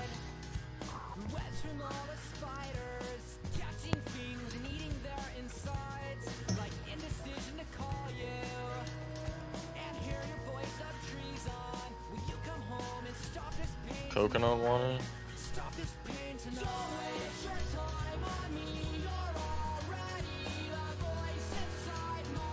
That actually sounds so good right now. A nice little coconut water to put in my tight little pussy. Wait, what? What'd you say, bro? Get on the red. Why'd you say I that? think I'm gonna get on my red. I think it's time to play the red. The more I think about it, man.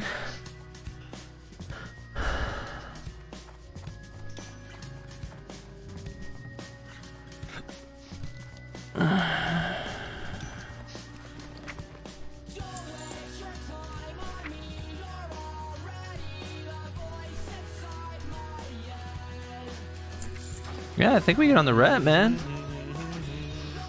Yo, Riley touched my dick last night. Is that bad, or like, what are we gonna do about that? You know what I mean? Oh fuck.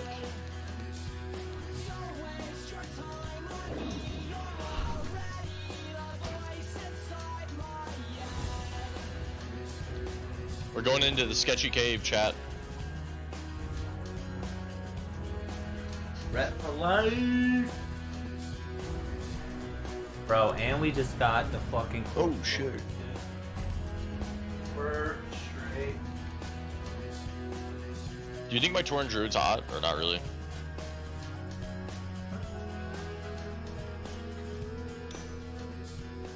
Be honest, asshole. Let's cool down on sprint. You're 30, why are we crying? Or why is that sad face or crying face?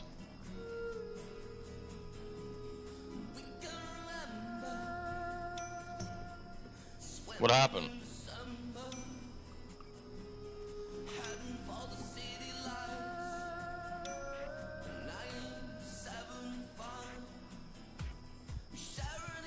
No. Gappy likes to be pegged. Gappy likes to be pegged. Gappy I gotta redo all my Gappy shit. Likes to be pegged. Gappy likes to be pegged. Gappy Bro. likes to be pegged. Gappy likes to be pegged. Gappy No. likes to be pegged. Gappy likes. Look how to many be less pegged. buttons you Gappy have. likes Holy to be shit. pegged. Gappy likes to What is be a joke? pegged. Gappy likes to be pegged. Gappy likes to be pegged. Gappy likes to be pegged. Gappy likes to be pegged. Gappy likes to be pegged. Gappy likes to be pegged. Gappy likes to be pegged.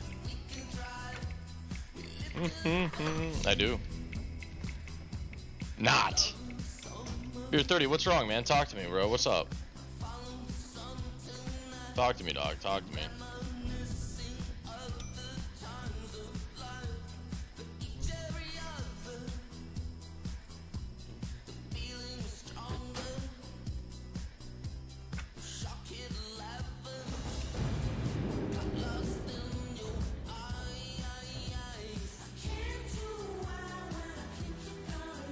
Where's Rasta?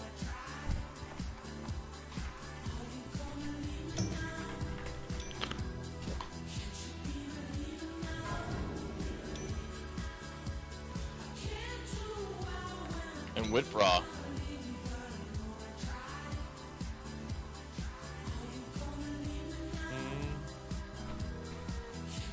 I'm leaving now. 1, 2, 3, 4, 5, 6. 1, 2, 3, 4, Yo, 5. what's up, dude? Grinding, baby. How you doing?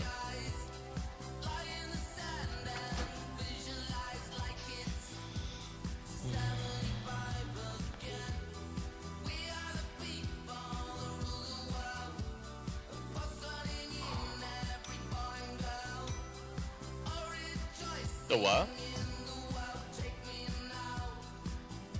Big time?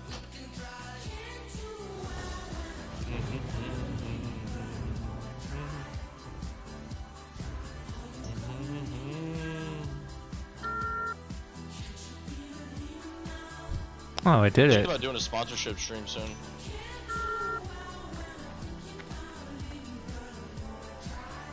Or what? I don't know, I got a couple offers. I don't. They pay good, bro. You ever done one? Yeah. What did you do raid or did you do like something else or what did you do? I've done a few raids, stream Raid raiders, pays good, bro. Raid Back for pays Blood. good. Raid, if Raid sends me another offer, I'm gonna do it. Dude, playing it for 4 hours though is kind of brutal. Yeah, that's what sucks. Yeah. Last night was epic. Thanks, Salem. How are you doing, brother? The demon came out to play last night, boys. Oh, it absolutely did. I told y'all, bro. Y'all thought I was joking, dude. The demon is no joke, dude. Preparation H? What is Preparation H? What is that? It's for your asshole. Wait, it's what? It's for your asshole. Wait, really? Like, Yeah. what for your asshole? I don't know what for. It's just those for your asshole. Like for what? Like you stick it in your ass? It's like an enema or whatever the fuck that shit's called, or like what? It's like some fucking cream, dude. It's hemorrhoid cream? Wait, why do I need hemorrhoid cream after last night? I don't understand. Wait, what?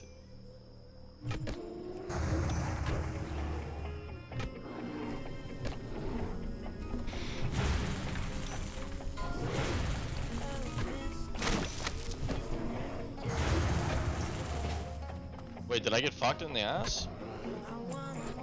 Wait, wait. Chat, come on, bro. Zalem, why are you doing me like that, bro? Like, let's talk about it. Like, why? The Discord mishap? Oh, you're talking about the dude that mooned the camera. Yeah. No, he definitely did moon the camera. And Twitch sent me an email of the ass. Like, the email said, please don't do this. This is nudity. We're gonna give you a warning, and then sent me a picture of the ass. And I don't know why, but I started laughing so hard. I was like, no way, they sent me a picture of an ass.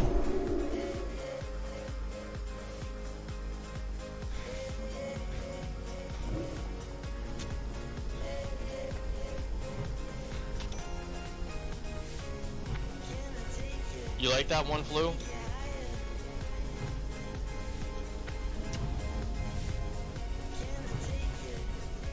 You like that, Daddy? You fucking like that? Where's Rasta? I don't have a target. I love you. I love you, brother. Just know that forever. Kisses. Rasta's a very interesting character, isn't he? One in a million. Yep. Does you wanna have sex? Be honest with me, pussy. Yeah, obviously, bro. Fuck you, I'm voting, like, yeah. Ready to, No, you don't. ready to piss in some butts. Yo, I think I'm gonna get to 28 before we go into Normer. Or maybe 30. Damn, you're being a pussy? Well, I don't want to pull the hallway and like wipe. That would be crazy. What level are the mobs going down the last hallway? Probably around 30, 31, maybe 32. This medication is used to temporarily relieve swelling, burning, pain, and itching caused by hemorrhoids. It contains phenylephrine, which belongs to a class of drugs known as sympathylimeticaines. It works by temporarily narrowing the blood vessels in the area.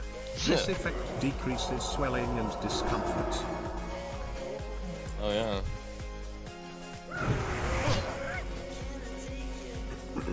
That's good to know.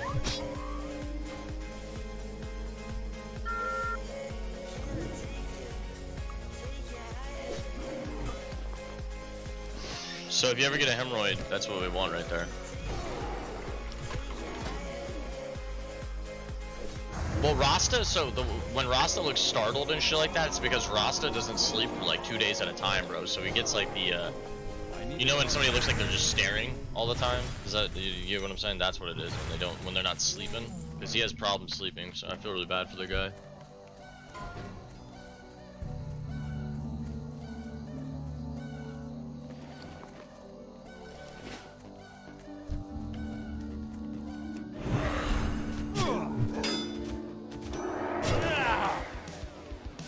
I'm a pussy bitch, yeah.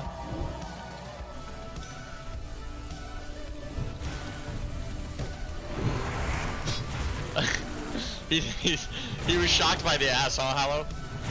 Was he shocked by the ass or what, dude?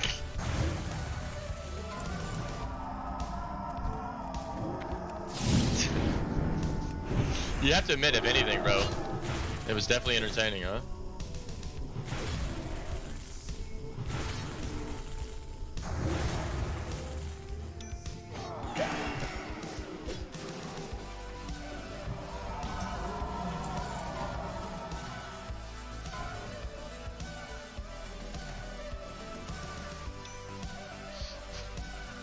Thanks, Zale. I'm glad y'all enjoyed it, man.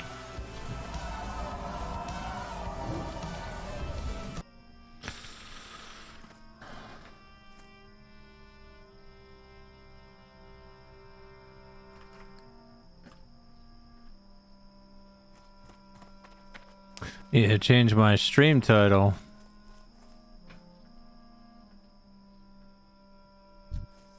I need to get closer.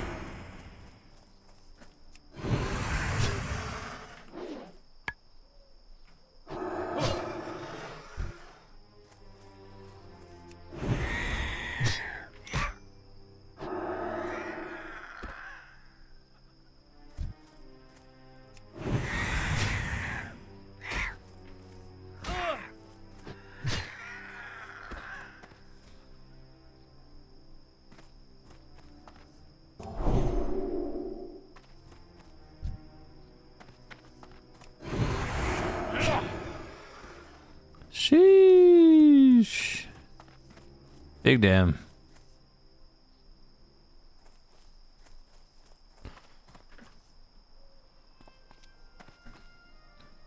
Big damn.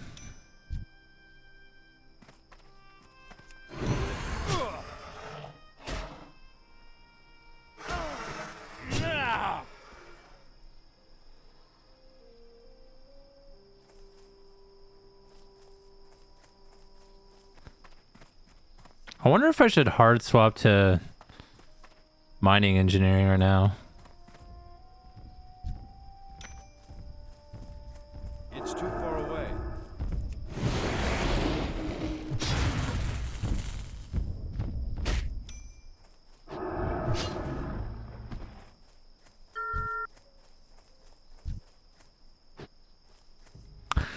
Pussy.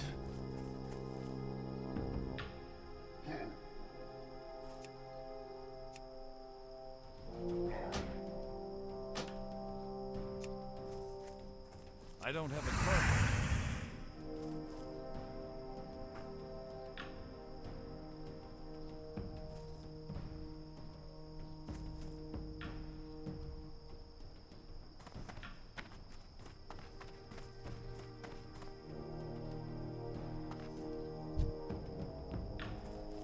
I'm out of range.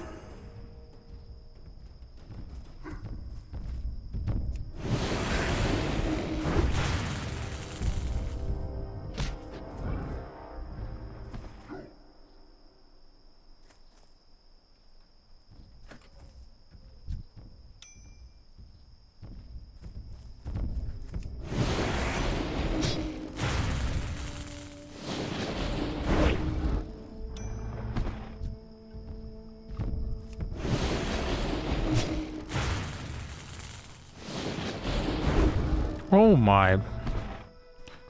Holy fucking shit, Seal of Command. Sheesh. Wait, what level is our two-handed axes? 136 out of 155.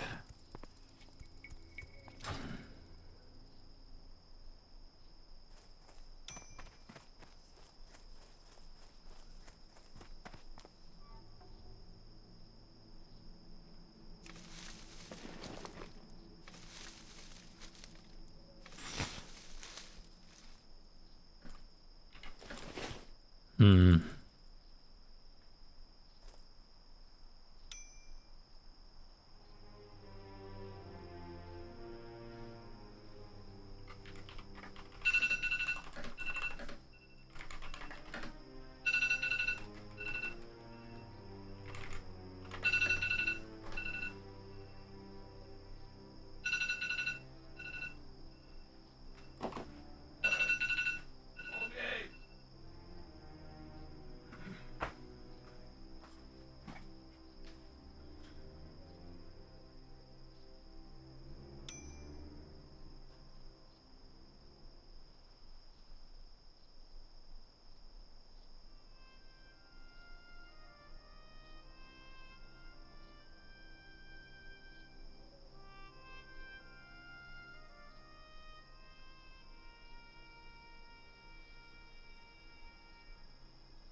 Ladies and gentlemen, welcome to the Red Paladin Guide here on Etic TV. Yes, you heard that right. I'm going to show you all the good stuff about the Red Paladin in vanilla World of Warcraft. And I will show you the tips and tricks to make this class somewhat viable. If the Fury Warriors like it or not, you're going to steal gear from them. I'm just going to say a few words to the class, because all jokes aside, you need to know some stuff, otherwise you will probably get quite disappointed over time. So let us jump right in, let's go. Now first of all, let me say this. Playing a Red Paladin, you really gotta be sure that you want to do this. Let me start by saying that you will need to min-max hard, as you will always be a little bit inferior to pure DPS classes, obviously. Now, if this is not a problem for you and you're looking for something fresh, then the Red Paladin is definitely a challenge to go for. Before you choose to play Red Paladin though, let me say that you just have to know and have to realize that pure DPS classes are usually going to deal a lot more damage than you will. If you put a player with the same level of skill on a Red Paladin and on a Fury Warrior, the Fury Warrior will obviously always come out on top. Let me just start out with the pros a Red Paladin can provide you as a player. It is definitely a class that needs to min-max hardcore. So if you're the kind of player that likes to theory craft a lot, this is definitely something for you to be viable. So the Red Paladin is definitely something very fresh and will give you something new to do in the game. Maybe you're waiting for Black Relay release or AQ release on whatever server you're playing on. So this is a very cool thing to play as an alt, definitely. The biggest pro is probably it is a challenge. Now, as I said many times now, it is fresh and it is a challenge to make this class viable. You need a lot of gear, you need to theory craft a lot, and you need to pop some consumables to make it viable. But if you do all of this, then you can definitely beat most of the mediocre pure DPS classes if they don't bring their A game. Which leads me to the next point, which is Red Paladins are fun and unique to play. Despite people saying, hey, you just auto attack, it is actually very fun to play it in PvP and PvE as well, since you have the consecration spell and you have these big sock proc numbers and a lot of other stuff. You are very versatile, you can off tank if needed, you can off heal if needed, and there's just a lot of stuff that you can do to help out your group, especially in PvP, together with some MS and Fury Warriors. It is definitely a very cool class to play. And finally, obviously, it is a very good class to make people rage and feed on their tears afterwards. So if you want to play Red after this, let's jump right into the PvE side of things and the comprehensive guide for that, and let's go. So, alright, let's talk about the PvE side of things, the Glorious Retribution Paladin. Now, first of all, let's clarify a little bit what your role is here, because I think most Red Paladins just want to wield some big ass sword and hit things. Obviously, DPS is one of your, biggest tasks, but don't forget that you are also a Dispeller. Now, I'm not saying that you should be constantly dispelling, and then when your raid lead says, well, you're a paladin, all you have to do is dispel, because then you won't deal any damage, and they will say, oh, your damage is too low, etc, etc. But on bosses like Gar, if you see the tank is not getting dispelled, for example, just toss him a small dispel real quick and make sure your raid leader knows about it. Aside from that, you should always try to maximize your DPS. Keep in mind though that in earlier patches, when there is a very low debuff limit on the bosses, you cannot judge Crusader, but I'll talk about that a bit more later. Aside from that, if you can get your hands on a Nightfall, that should be the thing that you want. This is something that makes a Red somewhat usable and viable for the raid.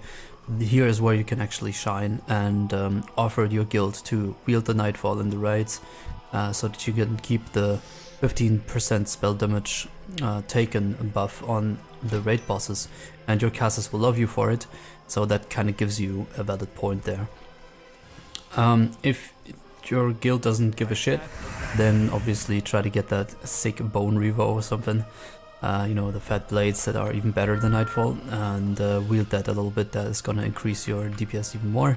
but try to stick with the Nightfall. That actually makes you valuable for the raid.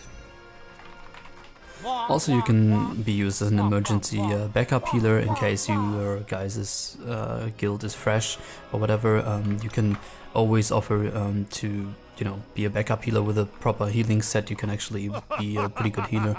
And you know, if you're still struggling through some content, offer, okay, hey, I can actually be a healer for a while and then I switch to DPS. Also, for things like the imps in Molten Core, you can get your defense set out and tank those imps. And maybe you can off-tank get some boss which has a lot of ads. Let us talk about the race. Yes, racism, here it comes. The only viable choice if you want to be a PvE red paladin is to be human, to be honest. Those +5 on 200 mace and 200 swords is just too good. It results in direct 3% hit and reduced glancing blows, and since auto attack does make up about 50% of your damage, this is a pretty you know, imperative thing to have. You want the 3% hit. There's sadly not a way around it. Keep in mind that Edge Master gauntlets don't help you either, since it is only affecting one-handed sword, so it should be if you're just, you know, out there for the PvP, why not pick a dwarf? Sure, no problem. You know, you can try it out a little bit if you're happy to be a dwarf, and the stone form comes in real handy, obviously in PvP, to remove the poison. If your guild is not really, like, you know, try hard, which it probably isn't. If they allow a red in the raid, then it is probably not, you know, we're aiming for server first here, so maybe a dwarf could work. You have to think about that yourself. Alrighty, now let's get into the stat priorities. Since I want to kind of keep this video short, for questions, feel free to contact me on Elysium. My name, you should see it in the video running in the background.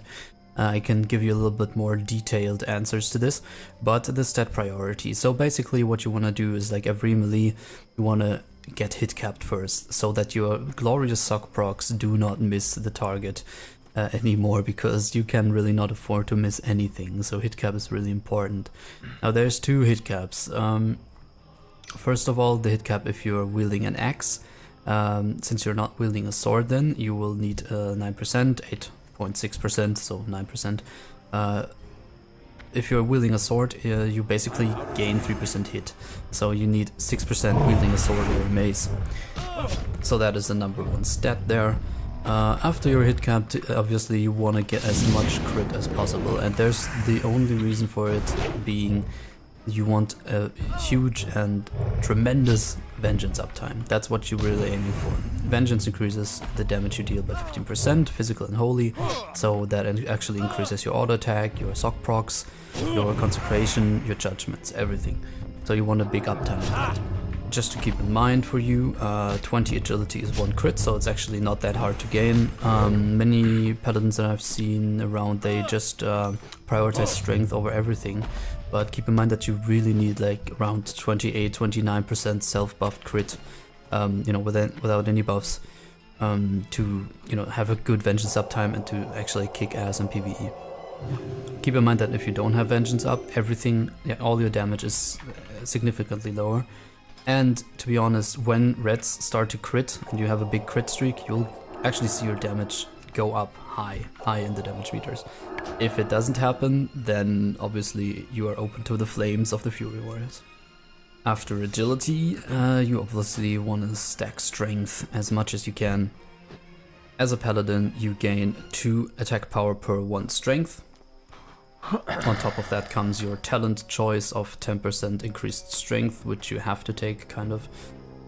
And also, if you are raiding a raiding paladin, then you get a king's buff from a friendly holy paladin, which also increases your strength by another 10%. Take in mind that in case you have any other world buffs or whatever that also increase your stats, like ZG buff I believe does it, that also increases it. So essentially you're gaining 2% ATP from strength. And now the big discussion.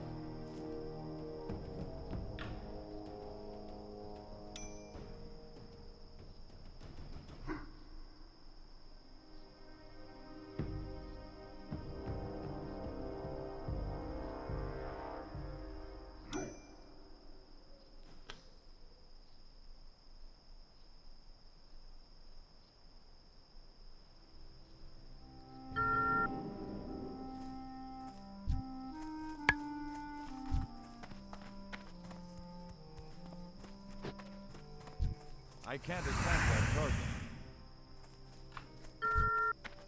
I can't attack that.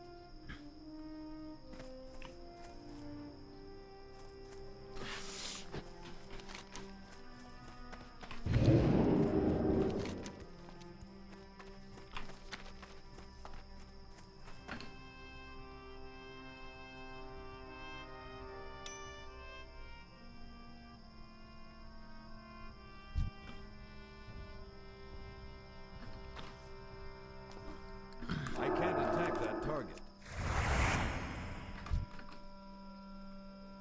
It's too far away.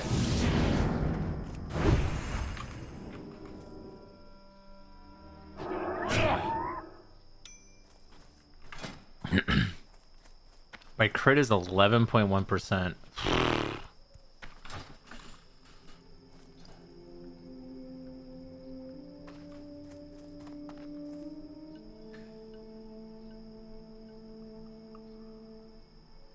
Collect 10 shadow shard fragments from what?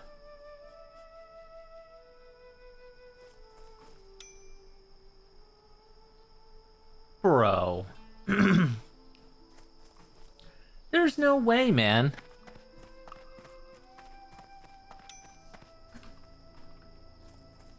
I'm out of range.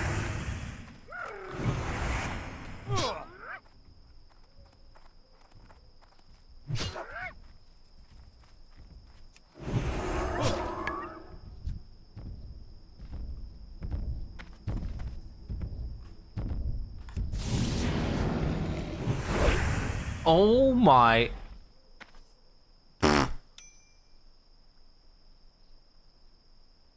Holy fuckaroonies. Not fucking around.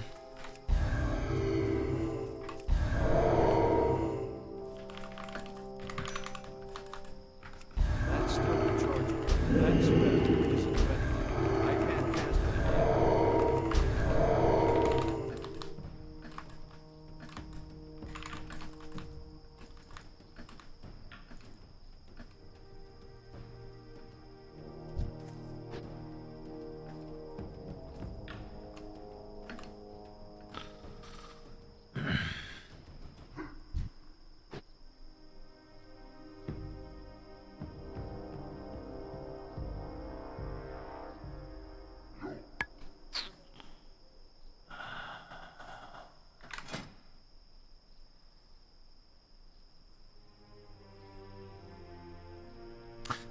Yeah, Tuscan Helm, man. Strength, agility. Fucking huge.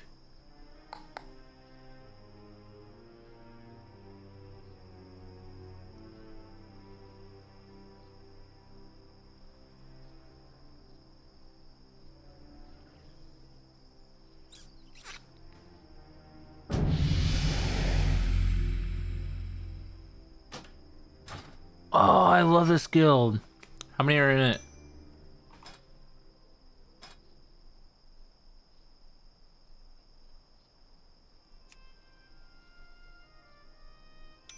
$110.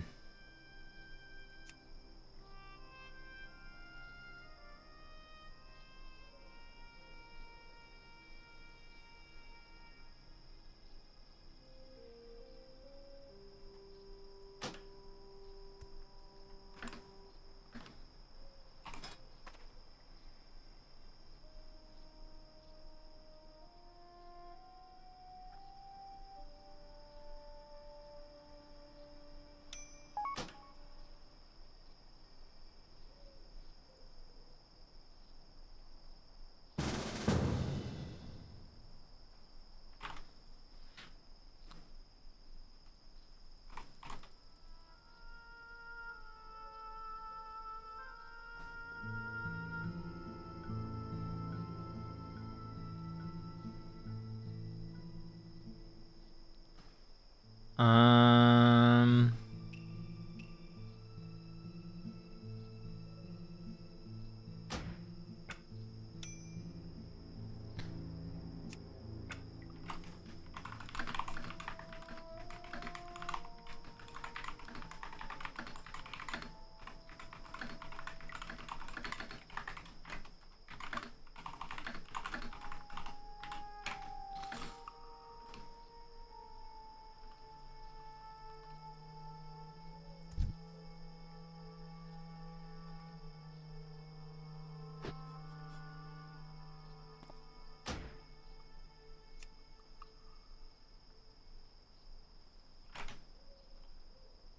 The fuck, man?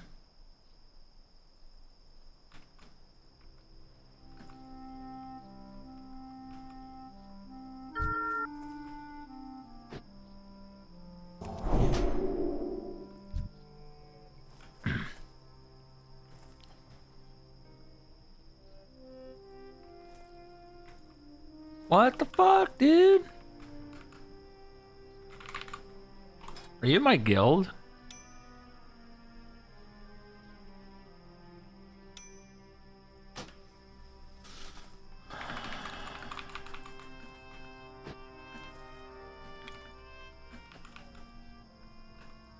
I don't have a target.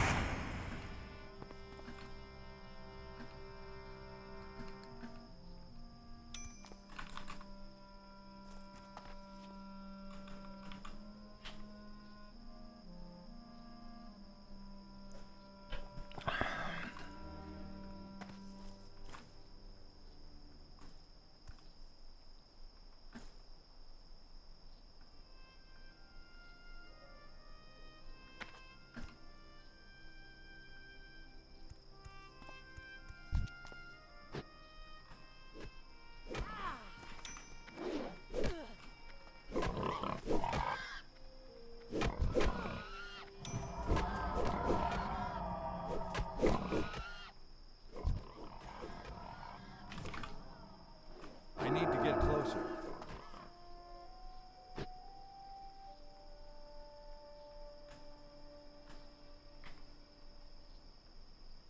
I need a target. I don't have a target. I need a target.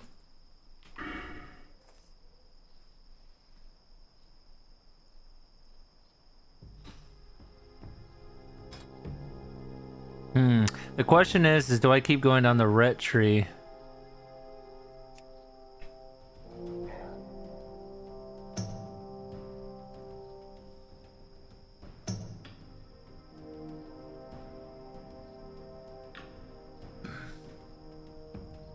Starts, obviously there's different approaches to the Red Paladin. You can stack, you can actually play a Shockedin, that's something a little bit different. Then there's a red spec where you utilize Seal of the Righteousness. This is the warrior kind of red build.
Okay. Yeah.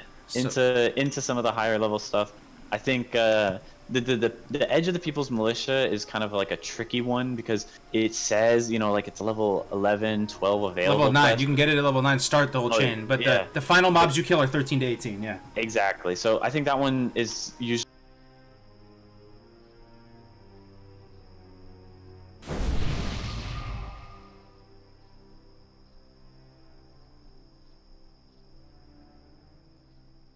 Exactly. So I think that one is usually actually a little bit later, but it's still very, very, very good. And then I remember I bought the heavy spiked mace. Actually, I forced some of my players to give me it, and I was like carrying the damage of the group that we had for a couple of levels because of it. Mm-hmm. So I think once you get up into like the mid range, the 15, and then again as you go to the next slide, actually that's perfect.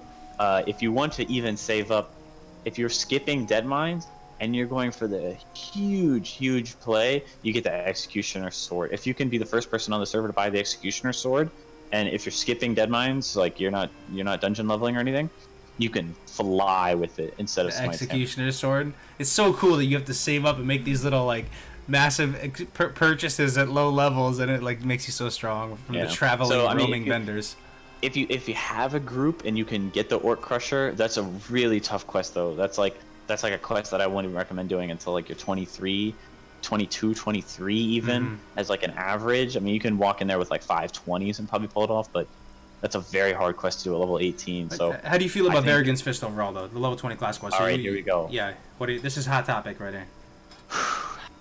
This is one of the most asked questions that I get is, should I do Varrigan's Fist? Short answer is no, you should not. If you are going fast and you are racing, and it's a fresh server, you should not do Varrigan's Fist. The amount of time the amount of time you will save in combat due to Varrigan's Fist will not outweigh the time spent getting the weapon. And here's the thing though. Let's look at what is the next upgrade from Varrigan's Fist. It looks like it's it would be Rock Pulverizer from Badlands level 30. But that's that's kind of a tricky weapon though. That's really hard to get right at 30. Yeah. Usually, I think for most people, the next upgrade Archeus. But it's not even really an upgrade. It's less than Varrigan's Fist. If you do that quest, but it is better if you count. I'm pretty sure it's got a good PPM. So. Here's the thing though. So what if you like totally min-max the shit out of the Varrigan's Fist? Like, and here's my thing. If you were to do dead mines, right? Let's say you were to do dead mines.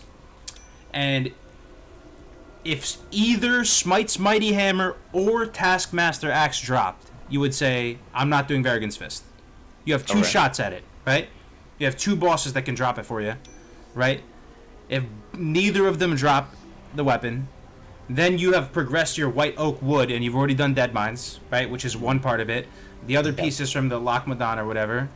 Apparently, the SFK one, you can either... It's pretty easy. Do it with one other person who can, like, Yeah, it's not too hard. That one actually isn't that bad. The SFK, and then the traumatizing one is BFD, but you can do it outside of the instance. You just got to kill the thing right outside of the instance. If you have a group like specifically designed, like if you're like 3 or 4 paladins working together, you can knock it out in actually about like an hour and a half or 2 hours, and then it's definitely worth. But if you're just trying to form pug groups and like do the dungeon, you usually don't get this weapon until like 24 at that rate. Anyways, you usually get it pretty late. I would want to get it right off the bat. Like that. I mean, that's the thing. If you're playing on a fresh server and you have a bunch of highly motivated paladins that are down to get it done, that's the most compelling reason to do it, right? I didn't do Varrigan's Fist myself, and right now on an established servers right now, you're not going to find people that are going to be down to do Varrigan's Fist for you, bro. Unless you get a 60 who's like down to help you, right? You have another account or something. What if you had another account? A lot of people are in that position right now. They just have a 60 friend. Absolutely. Then get it on the duck, right? I would say boost your character. You'll use this weapon until you're level 30. So if you can get some help from a higher level 60, which we should be able to at this point in time, right? Just have someone help you out a little bit. Maybe port you. What if you got a mage to port you, right? From Stormwind over or something, and there you go. So it is a good weapon to get, but it's it's by far the strongest weapon you can get at its level range, but it's probably like one of the biggest time investments at low level. So it is kind of a tricky problem. But if you're leveling by yourself, I say just forego it. Just skip it. Yeah. Yep. No, we're on the same page. I didn't end up getting it myself. So Archase is an option, and then for me, the weapon progression goes up to here, basically to Bonebiter and Ravager, because I'm gonna start AOE grinding after the fact. But the one thing to keep in mind, guys, is the white weapons are actually pretty serviceable in this game. They kind of are remotely competitive with weapons of that level. So, just if you're feeling like your weapon is super out of date, I would check the weapon vendors and see. Believe it or not, if they have a weapon that could be superior than what you have. It's just something to keep as a general rule. And there's and I know like you got Bonebiter there, but I know there's like a lot of value if you plan on AoE grinding right after of getting either the RFD sword, the Sword of Omen, or the Sword of Serenity from the quest from In the Name of Light. Both of those one-handers are very, very strong, decent speed. They're like medium, fast-ish speed. So, don't if you're going traditional ret, Bonebiter is really, really, really big upgrade if you can get Cath done in your 39, 40, 41 level range, that'll be a huge piece. But it's like whirlwind if axe you're like level Argon, for a paladin, yeah. Yeah. It's like your whirlwind axe almost. Yep. And then into like the later game, you could start looking at like just like any weapon you find out of dungeons usually is like into Zul'Farrak, or if you end up doing ST or Maradon specifically for the Gatorbite axe, that one's a lot of paladins pick that one up off of the Gator boss under Princess. You know, there's always sort of Serenity, that's what it's called. You know, and if you're one-hand AoE grinding, don't be afraid to pick Sword of Serenity or go for just like a fast weapon, because if you're AoE grinding, then your damage doesn't matter as much. I would focus much more on speed. On speed, yep. Because Judgment of Wisdom is a flat % chance. So the faster you hit, the more mana you're gonna get back. So absolutely. Another thing I remembered: if you do plan on making the switch to Holy Prot at 41, and sometimes you just want to switch it up. If you've been playing a lot and you just want to, you're just bored, you want to switch it up and do something different. Do Nomergon with the quests. I know that I say that lightly because Nomergon is pretty legendary for being absolute AIDS, but do Nomergon and try to get the workshop key, you know, so you can do it later if you want. But there's two things out of Nomergon that are really good. If you do all the quests, you can kind of make it somewhat woof it, or find someone with the key. And it's the headpiece. You can use that at 60. If I had that right now, I'd use it at 60. It's kind of a low drop chance, but it gives you is really, really good. Yeah, it gives you like a 10-minute buff. It's got a 30-minute cooldown, so it's got a decent uptime, and it gives you like an AOE, you know, electric reflect shit. So that, and then also the shield is a good shield, a starter shield to use at 41. Yep. It drops pretty frequently. It deals damage like on hit. Those are like some of the most juicy things you can get when you're AoE grinding. Little nature reflect proc. Little nature reflect proc. So you do all the quests, knock them all out. It might actually be you know, worth your time as well. So yeah, and then into the later levels, like if you win right now, as soon as you hit 51, know you're gonna feel like you're getting carried. Just play a game of Alterac Valley. Get your Ice Barb Sphere. It is just on another level of level 51 weapons available to you. But if it's a fresh server, you know, and you're getting closer to 60, try to pop in a BRD. There's the Angerforge axe, really isn't that bad, even though it's a little fast. I think it's like 2.8. It's still a really good axe. Or just try to go big money Dreadforge Retaliator. Big money. You could use Dreadforge Retaliator into like early raids as a ret, or just as like a solo content thing, and no one would blink. That's a very, very good axe at that really high level range. So, and just some of the stuff for the higher levels. You could start healing BRD at what level you think? You personally? Oh, you could heal. You could heal an Emp run probably at 54, 53 if you had the right Imp gear. I think even less, bro. Maybe even if you had a right group. If I'm within like my 5-man organized group and we're like, hey, let's go kill an Emp, I'm level 51, 52. I was tanking Elbers in BRD at like 53 to 55 range, dude. Yeah, exactly. It's yeah. People overhype the content a little bit. Like you can actually, especially with healing, man. You throw a Blessing of Light, man. I mean, you could probably even do it at 50, man. If you really were pushing it, you can get into BRD early. Yeah. And there's a lot of gear that you can look out for in there. That's really when you want to start looking at your pre-raid lists. Sometimes even before that, but you know, as you get up into those levels, if you're dungeon grinding, don't be afraid to look for weapons, look for gear that you're gonna need for a while, even if it's second or third bis, you know. Yep. All right, so we got that's weapon progression, AOE grinding. Let's see here. So AOE grinding, I'll make it real simple. I'll do it in like 2 minutes. AOE grinding as a paladin, you want a couple things. You want a shield spike, you want Blessing of Sanctuary, you want consecration, you want retribution aura. You can get that whole suite at 41. 41, you can do it. You pull a bunch of mobs, you walk in there, you judge wisdom, you use Seal of Wisdom. Okay? Throw down consecrates. Also, very important, very important. I don't know if you love this, Lestor. I love this. Rank 1 consecrate is unbelievable, dude. Rank 1 consecrate allows you to leash things behind you forever. Yep. Forever. Forever. Only class I've ever seen that can do this. Only class I've ever seen. I mean, I guess maybe warriors could with like piercing howl and stuff, but the thing is they can't really sustain that damage like as well. They need the rage. So, yeah, they need the rage, right? But you can just rank 1 consecrate all day, every day, until the amount of mobs that you've gathered is sufficient, and then kill them all. So you gather everything with rank 1 consecrate. Then you use max rank consecrate. You have Seal of Wisdom, Judgment of Wisdom. You have to anticipate the damage, because it takes a global to switch over from Retribution Aura to Concentration Aura. So anticipate the damage, think a couple seconds ahead of time, and when you're about to take big damage, you swap over to Concentration, heal yourself with a Fat Holy Light, and then swap back to Retribution Aura, rinse and repeat. That's pretty much it. Some of these consumables that you need is that you can use to make it better is Arcane Elixirs, Immolation Oil, Gift of Arthas is okay. Make healing and mana pots are always good. Buy cheap mana pots off the auction house. That's another big tip. That's what I did while leveling. Just found the greater mana pots. They're really cheap, like 40 silver for 5 of them. So you get a bunch of those, and then the little like not even greater, but the ones below that are also still very good. Yeah, still very good. Any mana potion, give you a couple hundred mana, look like that. Really good, very cheap. The shield spike, ideally, you want to get thorium, but just get what you can afford. Even an iron shield spike is gonna be pretty solid. The shield spike doesn't do as much damage as you would think. It ended up being about 5% damage for me, which is still very good, right? But Dragon Breath Chili does about 5% damage, and I don't know. I mean, Dragon Breath Chili makes a very big impact, though. Here's the thing about Dragon Breath Chili, though. You can't step in water when you have it on. You can't stone form with it on. You can't cleanse yourself. It's a very, very sensitive buff. And you cannot eat any food. If you eat any food with Dragon Breath Chili on, it will take it off. So you need to bandage yourself or you need to heal yourself. If you eat any food, it will remove your expensive-ass buff.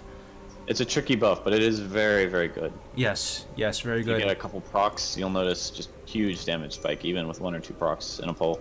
Another thing, if you can afford it, is to get a weapon chain on your weapon, because some of the AoE grinding spots, if you want to do some different ones like Pirates and Tantarus were a non-starter, not only because they run away and the stuff's spawning like crazy all around you, but they disarm you. So you're going to have low unarmed skill, because you're just going to be soaring through the levels, and you're just not going to be able to do it, right?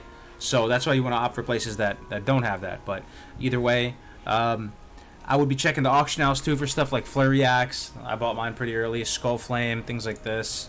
Man, let's see. AoE grinding tips. I mean, that's pretty much it. If you guys have any specific questions right now about AoE grinding, please ask them. Please ask them as well. Some quick tips about about the professions. This is the stuff that you can make. With Herbalism Alchemy, you can make all these consumables for yourself, and then there's good money making in DM East with Lashers, because you can turn those herbs into potions, like the Greater Rage potions, and actually get that. You get more money off of it in the grand scheme of things if you were to turn those herbs into the next level and sell them on raid day and stuff like that. Mining Engineering, we talked about that. Mining Engineering, you can use the NG Shield at 60, better in PvP. Mining Engineering, the mining will be good money in Dire Maul East, of course. Let's see here. That might be it, dude. We've gone through a lot. Okay. Anything come to mind with tanking, healing, or DPS tips? You might feel the most passionate about healing, Lestor. Is there any healing tips for paladins? So we want to start with healing? Yeah, because I've been talking about tanking a good amount. What about some healing tips? There's new paladins and there are great paladins. What what are the hot takes? Okay, so for healing, here we go. I would say the number one thing that I would learn, and this is what I tell a lot of people. They come in, they ask me about their parses, they ask me how can I get better. This is the stuff that I tell them. I usually say, 1, you're not casting enough. You need to always be casting. The higher your uptime on casts, the better. If you cancel casting, that's good, but even then, sometimes just let the heal fly. Like if you're only gonna get half of your heal as effective, that's fine. Let it fly. Let it go. Okay? It's okay to overheal sometimes. I overheal a lot, more than most people, because I use a lot of potions, a lot of dark runes, so I know I have my mana to do it. But don't be afraid to let your heals fly and just have really high uptime. Number 2, don't be afraid to end the fight with no mana. If you still have mana left in your tank at the end of a boss fight, that means you didn't heal as much as you could have. Of course, if there's not enough to heal, that's different.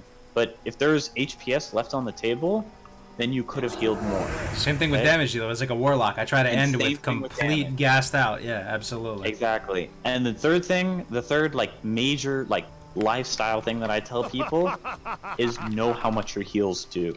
This sounds so silly, but back on private servers when I was practicing in dungeons and in raids, I would know how much health everybody has. So I know a mage going into MC has 3 to 3.5k. I know my tanks are gonna have 6 to 7 to 8k depending on their buffs, right? I know how much my heal is gonna look on his health bar with predictive healing. So I know what rank I need to use. I know if it's time to go to a holy light. I know if it's time to down rank. So practice and learn how much each heal does and how much it looks like on somebody's health bar. 'Cause it's gonna look different for everybody. Because I'm gonna have 4k, the mage is gonna have 3k, the tank's gonna have 8k. How do I tell between each class and each person how much they need to get healed, right? So this is like a big high level thing, but if you can just immediately distinguish what you need to cast and how much health they're missing, this is one of the biggest things for holy is that third tip. So one thing people always say with the healing too, it's just a nugget that I've heard tossed around a bunch, is that if you are not holy spec or deep holy spec and you're leveling, right, and you want to heal a dungeon, one of the best things you can do is throw up Blessing of Light and down rank your spells. Why is that? Why is throwing up Blessing of Light and down ranking spells so good? So it's the same as in the early levels you don't have a lot of plus healing. So adding a big plus healing boost like Blessing of Light on a target and allowing you to down rank so you can spend your mana more efficiently and still have the same strength of heals, especially for something like Holy Light. Down ranking Holy Light, because Holy Light gets a larger boost from Blessing of Light. So you'll see a lot of people into the 40s and 50s, they'll be using Blessing of Light on the tank and just rank 1 and rank 2 Holy Light, spamming it. It's very cheap, it's slow casts, so you're not worried about... But those ones are under level 20 though, right? Aren't they? Or wouldn't you use the one that... No, because it's per level, so at that level you don't get diminishing return. So at 60 you get diminishing returns on that, but not at that level. So lower rank Holy Lights and lower rank Flashes are still very effective. At that level you're saying. Oh, okay. Yeah. I'm saying, okay, what ranks heals would you use though? Like at that kind of mid-range, 40s, 50s, like are you literally going to find the rank that's... my max rank. I would have my max rank Flash, my rank below it Flash, and then like a mid-rank Holy Light, so like 3 or 4, or 2, even depending if it's lower levels, and then my max rank Holy Light on my bar. Okay. And I'm most likely using Flash a lot, and then if I'm really running out of mana, Blessing of Light on the target, I downrank my Holy Light, and then I just kind of effectively pump out those mid-level. So it's useful to have rank 1 Flash bound though, right? This is one thing I got to do myself. I don't have that bound at lower levels, no. Until you get right now at 60. At 60 right now. At 60. At 60, yes. For me. Okay, you ready? So that's like during leveling healing. For 60 healing, I'll tell you what I have on my bars right now. For me, I don't have a lot of plus healing though. But you were saying that if I put up a Holy Light and I use rank 1, I get still at least the max from the coefficient, right? And from the Blessing? At level 60, no. It's still level 20 at level 60. So stuff level 20 and above though gets their full value from the spell power coefficient. Yeah, so you have to use, I believe it's Holy Light rank 3.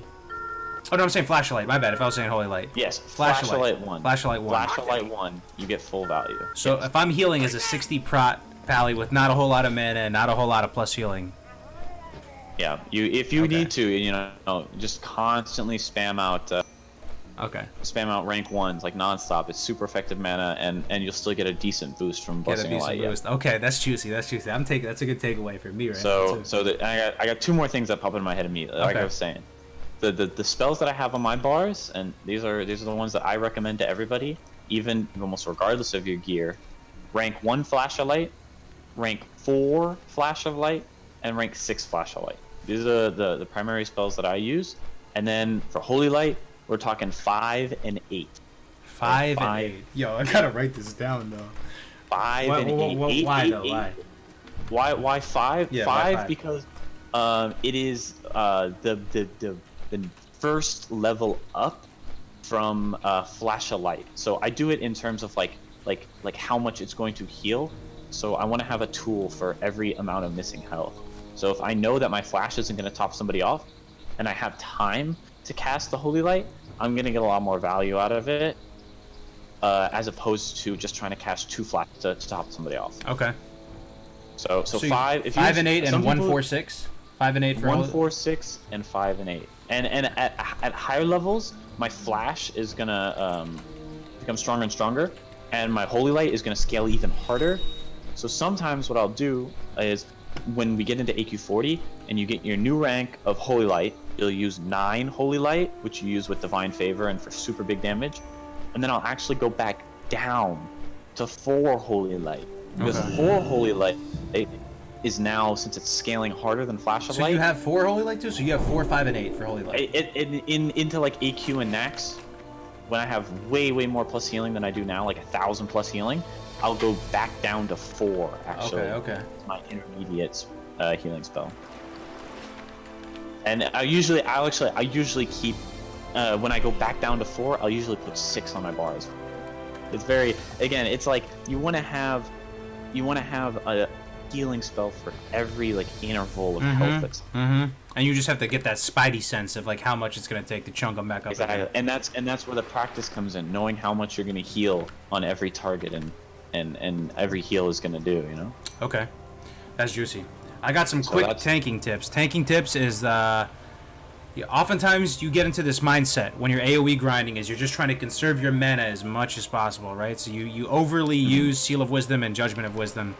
You got to quickly get back into the mindset of, you know, the boss fights in dungeons, when you're doing dungeons at least, aren't that long, so feel free to dump mana. So just like judge on cooldown with Righteousness, and also put up Seal of the Crusader. Seal of the Crusader, you probably didn't even buy it while leveling that much because you just get like the low rank one gives you enough value. Buy max rank Seal of the Crusader. Start the fight. I think the highest tempo, highest threat opening as a tank paladin is to open with Seal of the Crusader. I'm just freestyling right now. I don't know. You preemptively Holy Shield. You drink back up again. You walk in there. You Seal of the Crusader. You judge it. Then you throw Seal of Righteousness, and you throw down a Consecrate because you got to catch up in tempo because you just lost your Judgment burst because you use Seal of Crusader. So I usually use one Consecrate max rank. Holy Shield falls off. Use another Holy Shield. And just keep pumping those Seal of Righteousnesses into the boss, pretty much. I mean, that's, absolutely. No, that's for longer boss fights. Like most boss fights are gonna last in dungeons about 40 seconds to a minute. It is worth using Seal of the Crusader, but you know, on those trash packs, Judge Wisdom, Seal Wisdom, or just use Righteousness if you think you need more threat. I think that's the number one thing that we've learned now in Classic.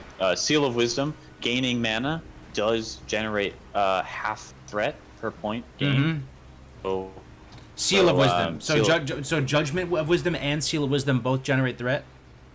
Yes. If you gain mana from a source, you get any source directly. So like popping a potion even counts as a threat gain. Now Seal of Light does not operate in that way? Seal of Light does, but it's only per the target. So you can't like Seal of Light and then you get a bunch of threat from everyone hitting it. Health. It's essentially like a heal. So self heal. So Seal of Wisdom and Judgment of Wisdom generate more threat than Seal of Light? No, it's about the same. It's about the same. About the same. Okay. But obviously Wisdom is a lot better because then you have mana to use instead of the health. So actually when I'm taking dungeons or on trash and stuff, I almost always just Seal Wisdom, Judgment Wisdom on one target and also, that's